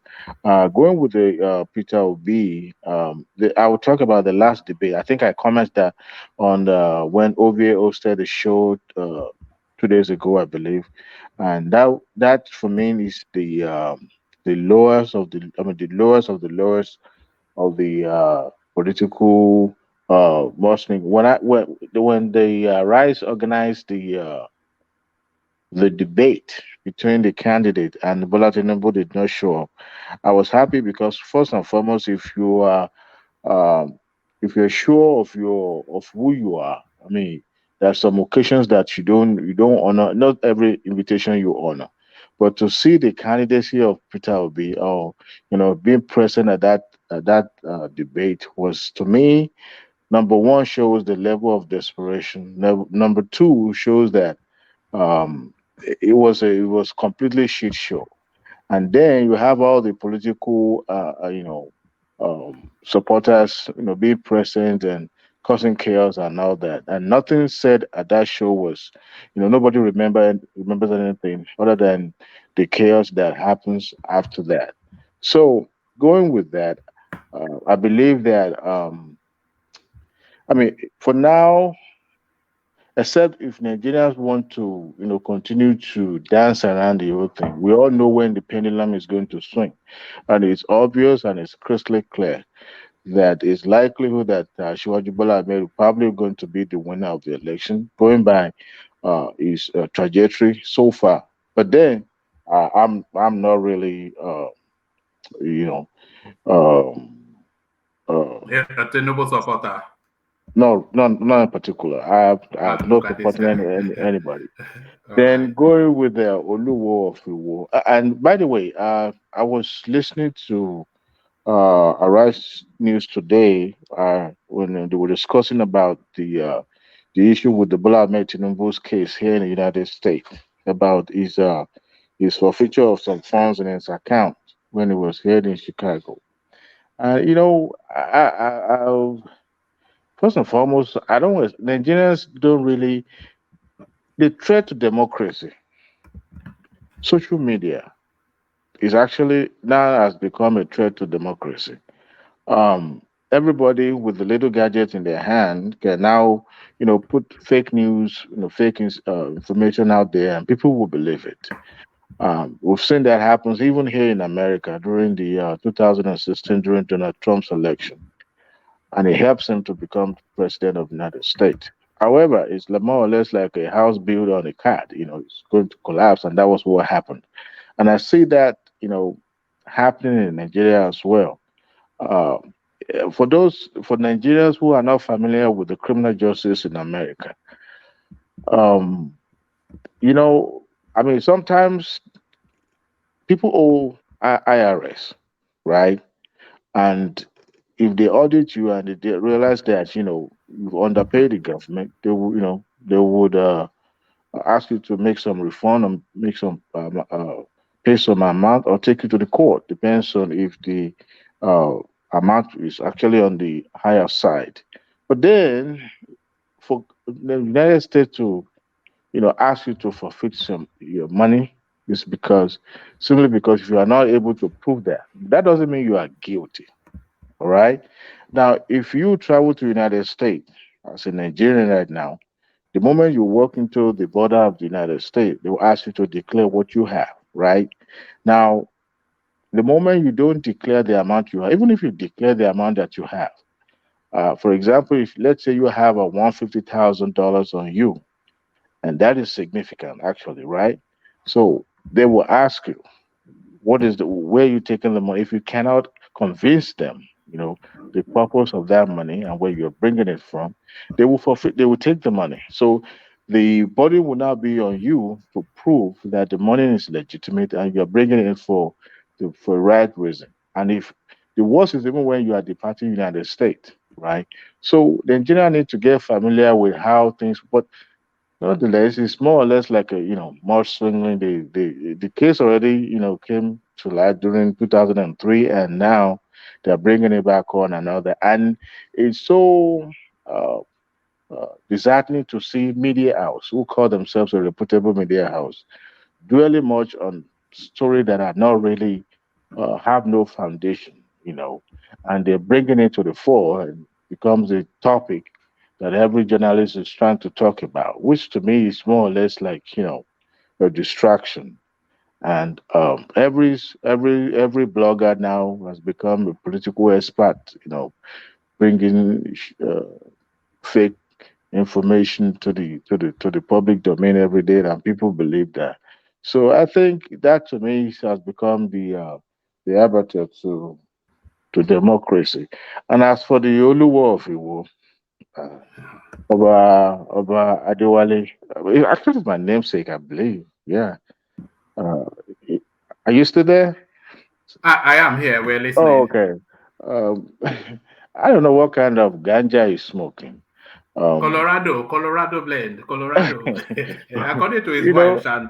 the last time I checked, because I'm a true Yoruba man. So, um, you know, any Yoruba Oba is not just ordinary person. Um, your community put you there to be a custodian, not just their leader, but a custodian of the tradition of that particular place. So, and if you now say that the community should jettison the worshiping of um, Shango, I'm a Christian, but at the same time, we have tradition that we hold there, and you are be put there as a custodian. Now, it's two things, or two things actually. It's either you abdicate that position and let the other person come in there, or you abide by the rules and the condition of that stool and go with the flow. Because uh, Shango has always been one of the deities in Yoruba land that is being referred and worshipped and has his own followers. So for him to say that, now this is another thing. When you have somebody who has no, his flaw, his character is flawed, and for him, I want to say that Igbo people made a mistake, choosing him to be their Oba. Sometimes you don't have something good to say, you keep quiet. Well, I'm not saying, okay, for example, look at the Oni of Ife. Um, Oba of Ife, you also need to be cautioned because um, he's going beyond, or should I say, when was the last time you see the Oba of Benin in every parties and every occasions? You have to put yourself in the position the society already put you sees you. You have to respect yourself. Sometimes you have your own opinion, personal opinion, but because of the position you are holding as a public person, in the society, sometimes you may not need to say that, especially if you are Oba or Obi or Emir or Sultan and all that. So for Hollywood to have said that the Shango should be, you know, no longer be worshipped and all that, I think is I don't know. It probably might be smoking some weed that is not from Africa, maybe from like you said, like maybe from Colorado or like you You know. know, I have a question. What? Wale, Yeah, when I said Colorado, I wasn't actually jesting or mocking. He was married to a Canadian called Chantel. She I was the one know. that told us that he smokes Colorado blend. So she was the one that told us that. That's a Eh? well, the Hello, Colorado hello. is a fake weed, not not Uh, not the real deal. If you're talking about the uh, Jamaica weed now, I would say yeah, you're talking. you Can I sound as can though I you have interject? some expertise in that And space. I'm not an expert. I just Look at I've this I, guy. I've heard people. Are you another of you? Eh? No, One man. I've heard people that that are experts in that area that can testify. I tell you that look, when you smoke American weed, it's just like when you smoke paper. But when you go to Nigeria, especially the one in Ondo State, aha, now we're talking. One man. Yeah, come in. Do you think apart from the Oba of Benin, even I think Oba of Benin is the one that has the highest experience when it even comes to international diplomacy in Nigeria. When you look at the royal things, but do you think in the southwest space, especially the Yoruba space, our Obas need some form of uh, institutionalized form of learning before anybody gets or ascends to the throne, irrespective of the field he has held before. Because at times, how these kings behave at times, you'll be like, can a king behave this way? Let me give you an example of what happened in one area in Lagos. A king went to a cement store because he wanted to build a palace, went there and took the cement from the cement owner store. To cut the long story short, that cement store had to pack up because they ran into loss. Then this same king goes to the pump station where they normally sell gas and petrol. We just tell the attendant, give me some petrol or fill up my cooking gas. What do you think? They are actually exploiting people with their what's it called, office. I think it's high time we have to institutionalize it such that before an Oba ascends the throne or a king ascends the Yeah, throne, that is stealing. That has nothing to do with the throne. That is stealing. He should be stealing, arrested right? and prosecuted. Yeah. Uh, but gentlemen, the traditional institution in Nigeria has It's been only the bastardized. Benin states that are still holding their traditional No, no. institution. I mean, their tradition is different from every other uh, tribe in Nigeria. The reason is because their own is one straight line. No other person comes Okay. in. No other family. Just from one father to the son to just like First it's one. been, yeah. So, That's not but true. then The Oba of Benin was bulldozing people's house recently, about 100 houses, and some people are taking up fight against him. So, but whether Oba in the of years Benin past, or What are you Oba, saying? oh in the yeah, years past, in the it's in years the past, news now. It's in the news. It's I but on think the I know internet. what you that day. Huh? See, you want to see if you want to see picture for Dudu, I go to Benin and see it's one straight No, line. no, they did bulldoze some people He houses there. did. He did. Why? Why? Because the encroach on this land, he make the law that we don't see what happened. All these land grabbers is everywhere in Nigeria. There's a big problem in Nigeria, even Lagos. Land grabbers So, now capitalize on the law that they did in Benin that you don't break a already built house. So what those people do when they sell you land, that they quickly go and build. So in every community, Oba has his own land. They give to him as gift. So these people that took the land and build on it and sold it and build on it, thousands of feet. So when the Oba someone then to come and explain themselves, because they are politicians, they were like, so you you know, can't take the due process of the law. You have to take the law into his hands Oba, and go that's and the start. Oba law. See, listen, Oba land. Listen now, it's a Is traditional the law. Oba law above the Nigerian No, constitution? no, hold on now. This way you always get to see. Wait, Oba na Peter the Obi same, make whether his for own. Benin or for see, Yoruba land. let me make my point now Hold on, before you one mock piece. Hold me. You on. can Hold on. Ajale Koko, Peter Obi makes up his own laws in Anambra. We've already established that. So the Omonoba now makes up his own laws in Edo. He is okay above the law. okay So now. Oba is See, above the law. wait now. What's See, a country? wait What's a now, country? wait now, wait. Let me make my point. You know, when sometimes people just laugh, they just laugh like they didn't attend school. In every state, they have their state law. There's a traditional law in Benin. There's two laws in Benin. There's a customary law in Benin, which Oba of Benin is the head. So before you start laughing, you just take a stroll to your books and read. Traditional laws. I want peace. My brother, I want peace. I'm not going to support you on this one. Wait, let me I finish. think. Let me finish. Hold on, hold on. Wait The now. only Wait, thing I hold can before say you. about this, the only thing I can Hold say on. about this is that I don't think the order to demolish those buildings actually come from the king himself. I think it was those people within Wait, now let me his. land. I know. Let me land. Let me land. See what happened. When the guy encroached on all the properties, the land have a CFO, not had a CFO more than 40 years for the not for this Oba, for the then Oba Akenzua. It was a gift to Oba, and there was a CFO, and there was a like a ballet put to watch over that kingdom. That same ballet went and sold those land, and he was summoned like, what happened? Come and tell what happened, and he was laughing, and then sent him to AIG in Abuja because they are politicians. Their politics, APC and PDP, what nobody are doing. So Oba said that he has a CFO on it, and Oba don't make pronouncement in the Benin custom. Oba don't swear, he does not say to like go and do this. No.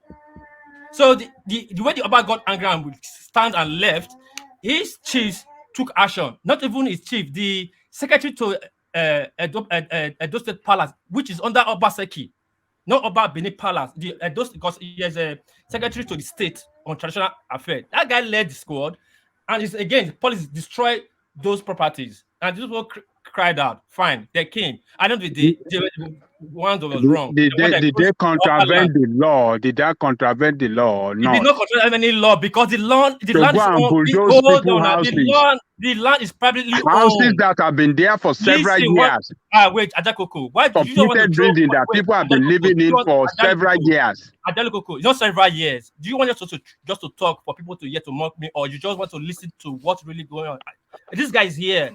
If I'm saying what is wrong, he will interject. It's what I'm saying. State that land is privately owned with a C of O. Okay, so what they're doing now, those people that they're begging that to pay, they want to pay compensation because they want to go to court. One piece. One piece. I have a question for you. Ownership of the land is not disputed, right? So you have to understand something.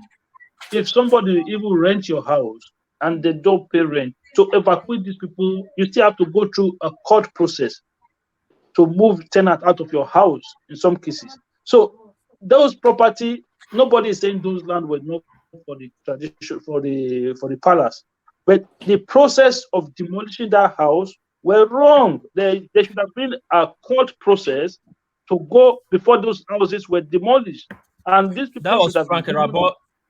That was Frankie Rabot's exactly. problem. This is what I'm saying, because that was why Frankie Rabot was arrested. That was why he was arrested, because he didn't follow due process before he demolished people's homes. Yeah. Nobody is disputing that the land was not for the palace, but what they are saying is you can't just go out there when there is a law. There is a court process that you have to follow through before you can just go and take a bulldozer and bring people's homes down. You understand? So that was why the man was successfully arrested. We have to say the way. Sometimes we understand that. Yeah, that's the way. The way it is. But people always we were in closing remarks, but let me ask you one question, and then we'll have Adewale round off his thoughts, and then we continue to close off. Is the Oba, is he above the Nigerian Constitution, or is he subject to the Nigerian Constitution? So No. Is he above the Constitution, or does it fall under the Constitution? The Oba Benin is not above the Nigerian Constitution. All right. The Oba Benin is the head of traditional rulers in Benin and laws in Benin. So people want to understand. Every state has their traditional laws in every state. So that's just the difference. Okay? All right. Thank you. So back to you, Adewale. Thank you very much.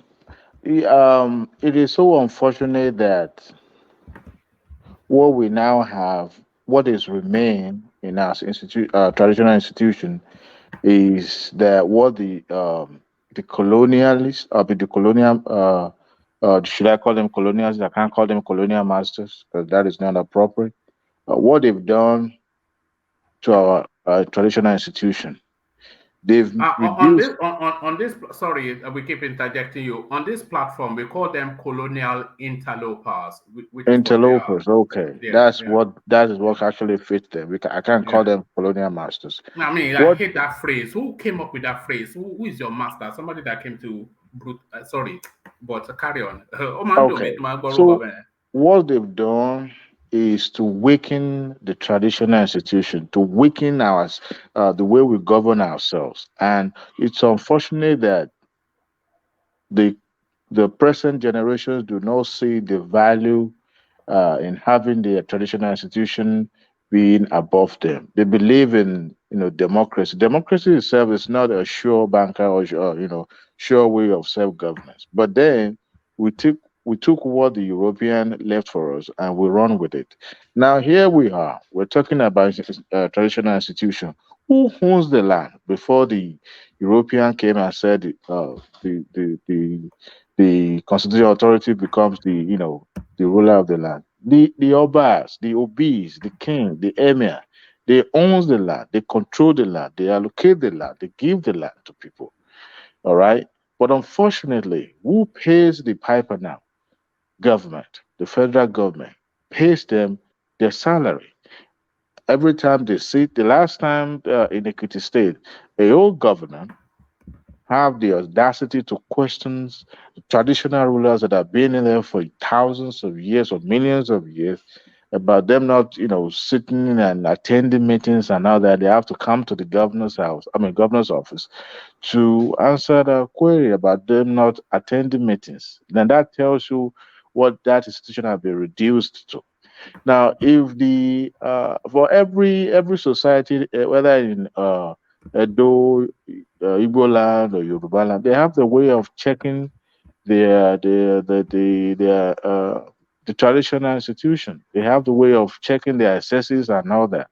But unfortunately, they've reduced to nothing, zero. They have no constitutional authority. Now, All right.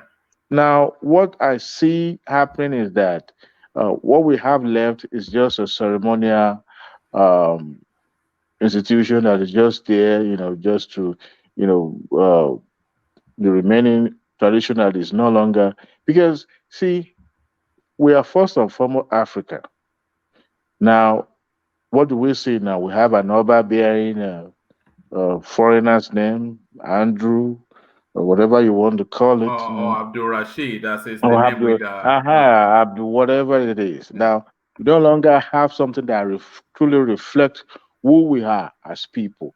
And that is why, see, now, not quite long ago, I have somebody questioning the rationale. Why would an Alba, bulldoze and took the land from people? You see, who owns the land in the first place? Unfortunately, it's no longer the Oba of Benin. It's now the government, right? Of course, they might have their own way. The reason why they decided to, take the land and excavate and clear the path for maybe for new development and all that. But then we should also look at it. Now we no longer have a true leader in that position. All we say is that is if you don't have a deep pocket, you can no longer become the chief. The Oba will be, or you have to have money. all right, That Adewale. All right, round it off. You must promise us to come earlier when we're in the throes of it, because I think the audience would like to hear more from you. You can't just come here and tease us with intelligence, and then we're wondering what else you have to offer. So round what it I off will- with a couple what more I will sentences. Yeah. what I will implore the patriotic Nigerians, because I believe everyone coming to this platform, we're all patriotic Nigeria. We love that country. We want that country to prosper. We want that country to be, to be in the best position. What I will implore everybody is let's listen to each other. See, election will come and go in February, and we will remain one in one brotherhood. Let's listen to one another. Let's listen to ourselves. Of course, that's what the beauty of democracy. We have our own preferred candidate. We want, but let us deal with the issue. Don't let us, attack one particular candidate about what they, because we don't even live with them. We don't know these individuals one up close and personal. We're just, talking about what we read online, and that's what I will close with. All right, thank you, Wale. So thank you, Wale. So that's a new voice. We tell you we only bring you ever the best qualities that there is, and that is Wale just coming to affirm that. So hopefully we hear more and more from him as time goes on. And just to highlight again the quality of persons that come here, you have only the erudite Ife up next. So Ife, you sent into the private chat. Ife, are you there? Yes, I'm here. So if you sent into the private chat a particular article, so I'll read the headline and then you just give us a feel of it, but then close it off in a succinct summary so that we can get off quickly. So it says how the language of the Edo people of Nigeria made its way into Portuguese Creole. So how did the language of the Edo people of Nigeria make its way into Portuguese Creole, Ife?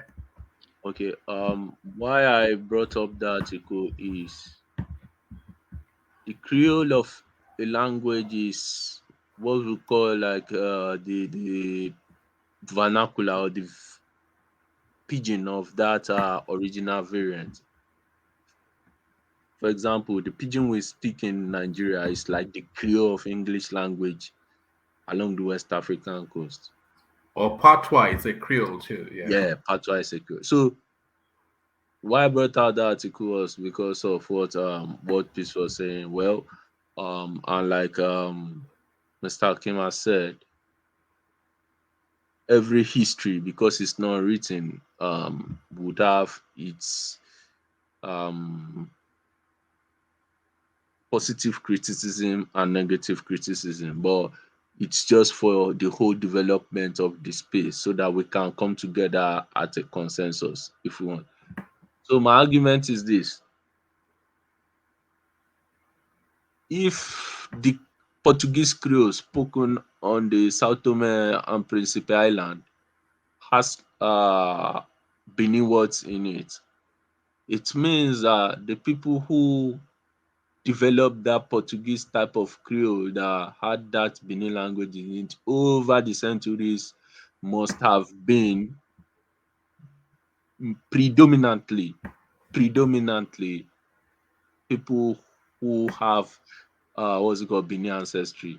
Yes. The same way, if you go to Cuba today, their own type of Spanish, you'll be hearing some Yoruba languages there. Like you still have words like Akara, even in what's it called, in Brazil today, Brazil, Akara, yes. Dundun, all their foods, you still have their. It's because descendants from there were actually Yorubas. If you go to Haiti, What was Sao Tome not one of the first places that that's the first place. That's the so so first so place. so it was really the enslaved Benin indigents that were taken to Sao Tome. They Let's say hung on to. hypothesis. We can say hypothesis. No, it's not Hypothetically, hypothesis now. But the facts speak to that now. How then would Benin words get into the Creole language? Creole. Yes, So that's so the so that argument that, that now. is to tell you that an abundance of Benin slaves were taken to Sao Tome, and with them trying to hold on the language that they know plus the language that they are learning, they married it together to create that Creole. So the abundance of Benin slaves in Sao Tome evolved the language. Sorry, can I Yeah, but little bit in sorry, no agreement. One piece never said that there were no Benin slaves. It was all he said that there were no It did though. souls. He said there were no sold. He said there were slaves that were sent to go and help. It says there is no household in Benin that any person was ever Yeah, he enslaved. said there were no sold slaves from Benin. He said there were slaves that the Benin sent to go and help those Portuguese to fix their ships and stuff like that in places In like Sao that. Tome. Yeah, okay. he didn't say. But they were Benin slaves, Abi. They were slaves, but he never said they were. He said they were not sold. They were never sold at any time. All right. Thank you. Let me quickly interject. One man in Benin, we have Portuguese word in our say, like kuye. With Benin, we call spoon kuye. It's not our word. It's a Portuguese word. Yes. And we get to have this thing correct. We have in the right context. Don't forget, Benin have an embassy with Portuguese as far back 50 something. No, we're not doing that. Hold on now. No, please. No, sorry, I have to ask you to stop. Don't take us on that long journey again. Sorry, let me share the screen so that people can see, and I'll put the link in the comment section as well. The point that Ife is making, and Ife, I'll just invite that you round it up because I want to round it up.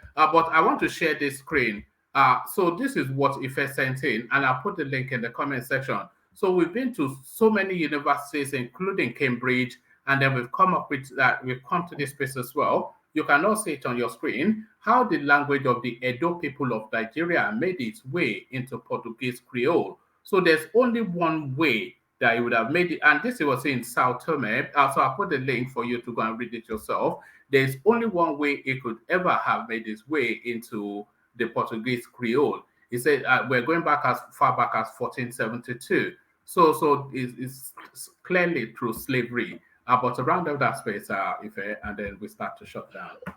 Yeah. So what on the last person that came in, one man once in a while tried to ask the panelists if anybody wants to give way for another person. Most times, some of us come just for some selective addition, just to like what I did today. I did not talk into the Obi space too much. I just wanted to speak on the Obaship. So if I've quickly talked on that, I can leave the space for another person. But on the final note, I think it's high time for us in the African space too, especially for where our traditional institutions are losing its credibility, to standardize it so that we'll have a what's it called, a document to say, since you know this, why are you coming into this? Since you know this, why are you coming into this? Then if anybody mess up, you can leave or be banished away from whatever the punishment will be. Because what this thing will breed at the end of the day will be religious tension, which we don't want. Yeah. Thank you very much. Have a nice day, everybody. All right. Thank you, Fair. Thank you, Fair. I'll try and call you during the day in a more civilized style. So that's a Fair. You all know him, just the depth of voice and the richness of the thickness. And it's not even full Yoruba, by the way. It's Yoruba by way of Awori, but there it is, the Yoruba space. That is, it's part of, let me not talk ill about you behind your back. It's part of the Oyo Empire. One of, Abi, Ife, are you not part of the Oyo Empire? Otilo. All right, thank you, Ife. So let's go on from Ife to Saki Fada, who I'm almost certain would have left us because Saki usually it comes in. So Saki, are you still there? I suspect you're not. All right, thank you, Saki Fada. So that was Saki Fada. You all know Saki Fada. He speaks in a deep voice. Saki Fada. So that was Saki Fada. So from Saki Fada, let's move it on in the direction of Joel of Nashville. There is only one crown in Nashville, and he is present on your screen now. The pearl of the piece, Joel of Nashville. And I have a face to read too. Very important that you add that too. Just a couple of things I will just run through. Ajele Koko, you made a statement like you took notes. Look at this guy. You took notes. Yeah, no, I took note because sometimes I just because of how things are busy for me. I'm traveling next week, so all right, it's becoming so real this period with my activities. Have you put on weight? I added some weight, but it's just on my belly. No, it's on your cheeks as well. That's where I say it. But carry on. Yeah. Yeah. Okay. All right. So that's my sugar daddy status. Well, anyway, I did a mention about like due process of stealing. Yes, the governors today that steal our money today, they follow due process. But the issue there is this: the discretion that they have within them to make certain decisions, like the bureaucracy involved in inflation, and I say inflation, contract, what they call it again, to inflate contract inflation, right? Inflation of contract fees, and of course the procurement. All these things goes through due process. These are due process, but till date they still manipulate that due process and still make corruption out of it. So when we are talking about Obi and what he did in Anambra State, I would let you guys know that he did a very good job. And what you guys hear, I just stay here, whether it's a standard process, whether it's a due process, he did a good job. Probably we should start thinking out of the box on how we do things differently in Nigeria. Secondly, I would like to talk about the Obas. Look, the Obas in Nigeria have been politicized. I do not care where you're from. Going from the Savannah of Sokoto, or the John of Phoenicia, or the Oba of Benin, all of them have all been compromised. Now, at those in the southwest, the Obas in the southwest seem to be deteriorating at a very fast rate. I see no reason why the one that was going to church and look, I was saying it before. Tradition is traditional. Church is church. That is a traditional stool. If you go in there, do things traditionally. If you cannot serve two masters at the same time, let us cut all this crap from the Western. We are talking about Western colonialism, Western domination, but right now we are the one dominating ourselves. So the issue of the Oba is a thing that we have to talk. The Oba should not have the power to lord everything on the people. Just like I had I think what he's saying that they have to do this, they have to no. We have had that kind of life. However, we can still maintain our culture and at the same time respect humanity, respect the people, follow due process and all that. So, a woman, I was surprised when I said that we should be discussing Tinubu every day. I wasn't trying to make anything dramatic. No, sorry. I was a bit abrupt with you in that space. Sorry, Joel. But the reason why I was saying this, the reason why I was saying this is that this issue about Tinubu and the drug issue. At the time I said let's let all these things pass by, but with the report coming out from that space, I think for the number one citizen or somebody that wants to be the number one citizen of the Republic of Nigeria, we ought to dissect this space. Joel, maybe you've been away from the platform, but over the last 2 days, we have been dissecting it. And let me share a screen with you. Even today, it was one of the talking points, but we never really got there because when I read it out, the storyline did not really have that much strength. It was Daniel Boala that saying he must be disqualified. So when I saw that headline, I brought it, but then when we were reading the substance of it, it wasn't strong enough. So for 3 days in succession, we've not spoken about anything but Tinubu and the drug case. I know you guys have done a good job with it. Now, I'm not saying that but I was just saying that, you see, when it comes to issues like this, everybody will have their own interpretation. We listened to Keyamo, and it was a disgrace. It was disgraceful. In fact, even me that had nothing to do or had nothing to do with law, I felt like I was disrespected. I felt stupid listening to Keyamo. And listening to Adewale means that some people still actually believe that way. I mean, we all stay in the United States. Look, forget all the grammar up there or down there. Look, if something belongs to me as I am right now, and the government said I should forfeit it, it is my property. If I have to forfeit that, it means that there was something done. For me, if I agree to that, it means that I committed a crime. There is no two ways about it. Whether it's civil or criminal, it's now left for law. Whether it's an indictment or a conviction, it's not left for the nuances in the law. But the bedrock of this was that it was immersed in drug dealing. Someone that earns 2,400. Adewale was trying to make a case. You don't know how you make your money. You are working with mobile. When you were coming into the United States, you did not come in with any money. If you did come in, then you have to declare it. So how did you make that money? It means that money was made in the United States. So we cannot all be fools. So for you, if you go, sometimes you go in and say you're having a plea bargain. It means that you want to allow this issue to you want to let go. But that doesn't mean that you were right. So the character of Tinubu, we have talked about his primary and secondary school education.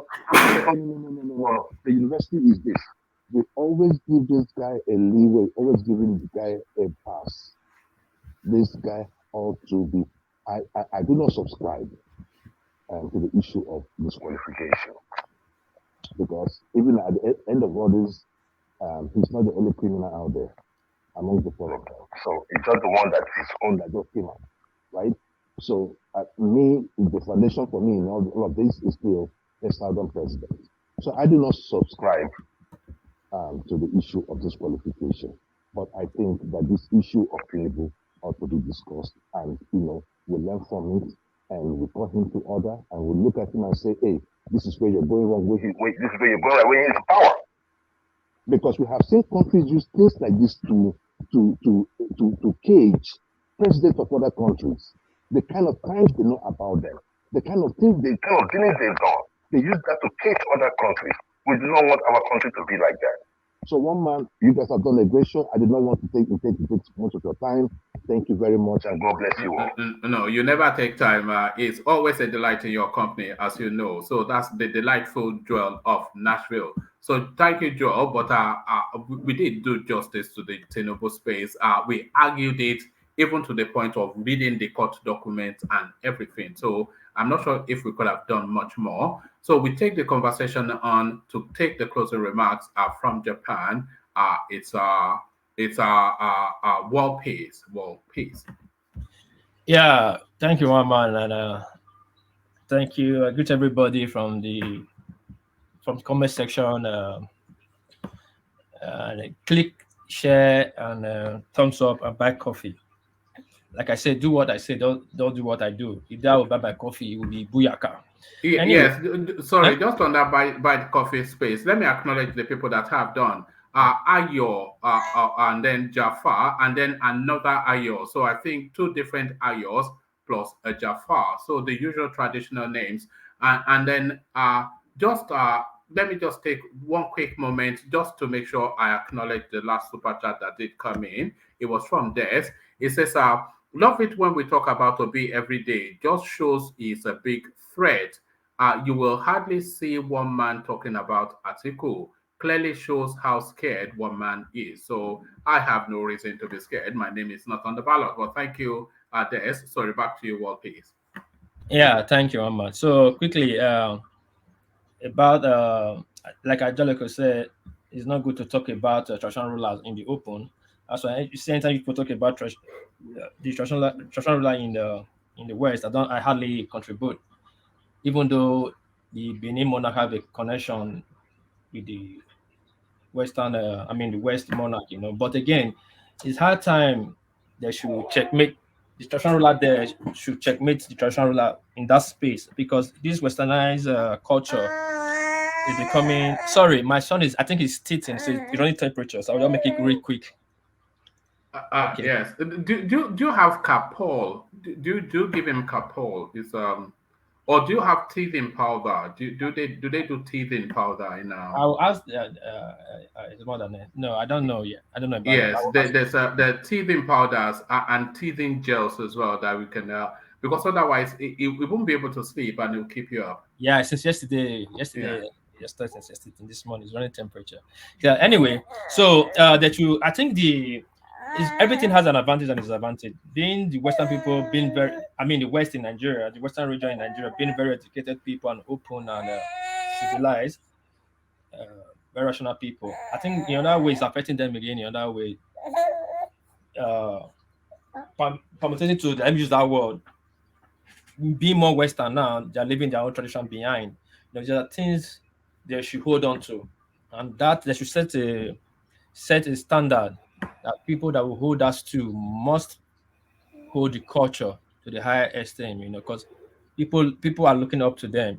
That's how I see that space, and I hope there are things that we do to rectify that space. Then quickly on that, beneath this thing, it's good we should write our history and read our history. Most times we read history from the white man perspective and white man history, which is not really too good. Everything you guys said, yes, I've seen that. I've read some, I've not read some, but I just quickly want to say, in then Satuma principle, we have an administration office over there that time to oversee the Portuguese. So if Benin people are there, it's not by slavery, it's by administration services, and we send people there to help them out in their helping them fixing their boat and all that. Okay, hold on, please. So that is that. That's a very big topic to talk on. One day I will really, I would love to hold a session on that. I will invite some scholars, And again, for the fact we got to some place of the world through slavery doesn't mean everybody got there by slavery. Don't forget, the First World War, the British recruit a lot of Nigerians to that war, and they have kids over there. Some didn't come back, and so people migrated too during that time. That's in that time, too. So there's so many factors to Nigerians moving, blacks moving to Europe and all that, and to America. Then to the Tinubu and Peter Obi space.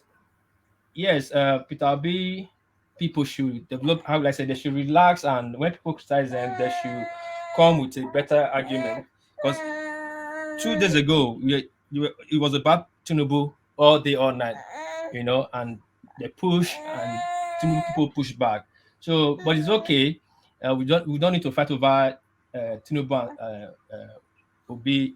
Who doesn't like Tinubu should go to the poll and vote Obi. Who like Tinubu should go to the poll and vote Tinubu too. So that's how I see it, one man. I must let you guys take over the show because my son is my main concern right now. Is crying, one man. No, it's good. It's good. Very soon it starts to bubble, and then the words will start to come out. So you're doing a good job. Well done. Well done. Well paced. Well All right, done. thanks, man. Thanks, So man. well done. Well paced. So from well paced, we go on to let's go on to the progressives. So the progressives, another, it's a full-on session. It's always a full-on session here. There's no room to maneuver. People will nail you down one way or the other. Are the progressives? Closing remarks. Yes, it's been a blockbuster. Maybe we need to start doing a box office. People just subscribe to it and then come and watch. Yeah. But look, it's healthy. As long as we try to take the personal, as long as we're not being personal with all of this debate. So it's about it's a healthy conversation. It's about trying to inform others, and then you also be informed, so that no man is an island. Nobody have a monopoly of knowledge. We all learn from each other every now and then. The thing is, there have to be some level of honesty to accept when you don't know, and then to also give out when you know what you are doing and back it with fact. On the issue that I didn't get to talk about, I want to really emphasize on is the issue of is it the Oluwo of the world that you're talking about? Yeah, Colorado. Yes. Yeah. So basically, for me, I don't see anything wrong with man smoking weed, because I think there've been a lot of stigmatization when it comes to weed smoking, and I think there are people who do actually those things that are even more damaging than smoking weed, but then they don't get the kind of stigmatization that the people that smoke weed get. Well, the only problem I have is that him trying to change the traditional setting, asking the people to start to convert traditional setting into Christianity. So for me, I have issue with that. If he want to be a Christian person, I have no problem with that. But I don't like people forcing their own belief on other people. I don't like it, and I do not accept it from anybody. For me, if you are a king of a kingdom or a people, so it comes with a lot of things. So you, as before you, there were others, so everybody follow the way it is done. So you don't come and then try to change things on the people. It is not an individual thing. It's you are a representative of a tribe, of a culture, of people. So you must under that. I think a lot of these traditional rulers that we have today, a lot of these traditional leaders that we have today, I think they forget that part of it, that they're actually represented a culture, a tribe, a people. So those are the things that these people need to first of all understand. So a lot of him smoking, I don't really have issue with that. I think that is his lifestyle. That is what he wants to do. As long as he's not doing anything against anybody, if it makes him happy, he should go ahead and do it. So on the issue of this history, I said earlier on, like for me, it doesn't matter the amount of scholars you bring to come and tell me about history. There's always, for me, I just have this this belief that there's always a bias to storytelling, one way or the other. If you bring a Benin scholar and a Edo scholar to come and tell you about the Edo history, there will be some level of bias towards it. If you bring a British person, a white man, to come and talk about the same history, there will be some level of bias towards it. So it's like reading. It's like I'm not here to go against some against Christian, but it's like reading the Bible. There's always gray areas, like things that you wouldn't understand. You just like, hang on, why is this like this?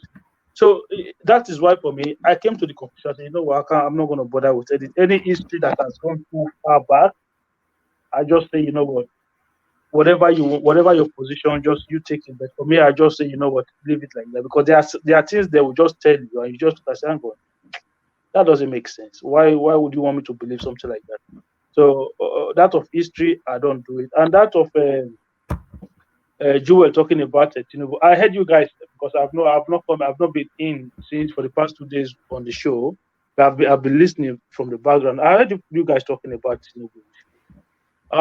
I think, to be honest with you, in a political season, I think everything should be on the table. If that story is out there, I'm not against the opposition using it for their own advantage. So it's up to the Tinubu team to come out and then explain what happened and what went wrong. But what I will always say is that if you are a neutral person and you want to analyze that issue, you should analyze it from a neutral position, right? So if somebody like an Obi supporter comes out and say, "Oh no, he should be disqualified," I'm not going to take him serious.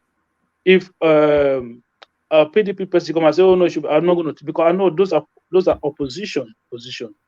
So if a neutral person come out and say, "You know what, this is bad," then you start to look at it from that angle. But I've not seen any neutral person comes out and talk about this whole story. And for me, I've decided not to have anything to do with it. And last, I just want to quickly say something. One more. Okay. The Nigerian mainstream media is a joke. How those people, what we are doing here, we are far, we are doing a lot more than these people. How these guys are mainstream, I cannot believe it. You cannot bring somebody to a studio and then you ask them question that is flying around from social media, from the social media space. What makes you a journalist? What is your job? You cannot be picking information from the social media space and then be using it as a focal point of your interview. For me, I've always said, what did you say about how did Tinubu make his money? What did you say about Peter Obi? All those, you should have go and do your own investigation before you come and ask somebody's question. Are you telling me that channels could not write a letter to Colorado or whatever? All right, round it off just for time. Okay, thank you. I just want to say that I'll leave you there. Just say thank you very much, one man, for the show, and Jaliko, World Peace, Jewel, and Izzy Fair, and everybody that came on. I want to say thank you, and hopefully we get to do this some other time. Thank you very much, and good night, everybody. All right, brilliant. Thank you, the progressives. So thank you, the progressives. We go on from the progressive to Thomas, who hopefully is still there. Thomas, are you still there? I'm here, one man. I don't want to sound like a broken record. What only thing I learned today is due process in government doesn't matter. You can do anything you want to do. Thank you, one man. May God bless you, and may God bless the Federal Republic of Nigeria. Thank you. Thank you, Thomas, and thank you for making it very short. You could see that I'm starting to flag a little bit. So thank you for doing that, Thomas. So from Thomas, the final word, of course, the daddy of them all, Ajanle Koko, to take us home. So Ajanle Koko, the closing remark, the final word. Thank you, one man, and I want to thank every contributors that came on the platform today. You have all done good. Contribution was quite meaningful, purposeful, educative, informative, and I hope that you guys will come back tomorrow to join one man for us to do another rounds of news that he will surely bring to us. Here we don't support any candidate, but we do the best that we can to be objective here and treat every issue on factual basis and not on the basis of sentiment or uh, uh, or with bias analysis. We don't do it here. Factual based and straight to the point. That is what we do here. And that's what makes us the best of the best platform on the internet. And we will remain that we will remain to be so, the best of the best. So this is a platform with diverse opinion. We have people that are obese here. We have people that are Showore. I'm a Showore guy. We have people that are Adewale, the SDP guy. We have people that are, Atiku. We have people that are Tinubu. This is a Nigerian to the core. Every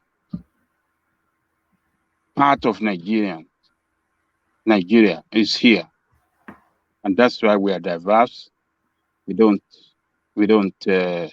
Everybody opinion matter on this platform. So, if you are listening to us, if you haven't joined this platform before, please do your best to click on the like button and subscribe. And if you believe that you have a very strong view, come and join One Man. You'll be allowed in. If the studio is full, chat that you have a very strong opinion. Ask for One Man to let you in, to post a hyperlink to you. And if I wouldn't mind to come out for you, if you're a new person to come in, so that you can hear your view. So click on the like button, share, subscribe if you haven't done so. Our brothers at the comment section, they are the strength of the platform. Please continue to do what you know to do best. Come back tomorrow, so let's do another round again as well with One Man.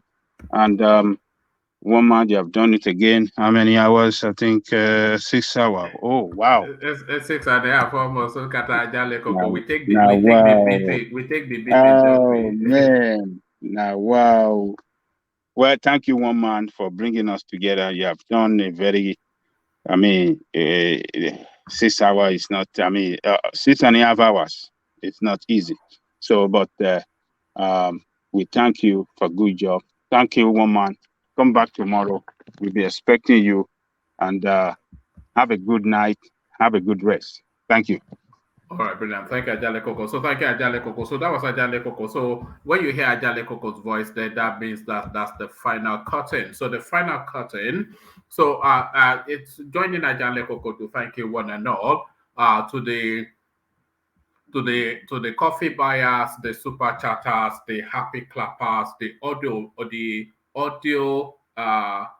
millionaires, and the virtual investors and or whatnot. So anyway, just to say thank you for your company today, and hopefully we do it again. It never stops. We're going all the way through to February. So we will be consistent, and the only thing that we ask that is you consistently engage. That consistent engagement involves some activities, which is to click on the like button and ensure that you're subscribed. So just two things we do. Click on like and subscribe, and then click on the bell notification as well. Then set your diary for 9:45 p.m. UK time to come and join me. Only after you have spent time with Ovie at 3:45 p.m. also UK time. So use that as the measure to gauge whatever the time is, wherever it is in the world that you are. So I'll leave it here.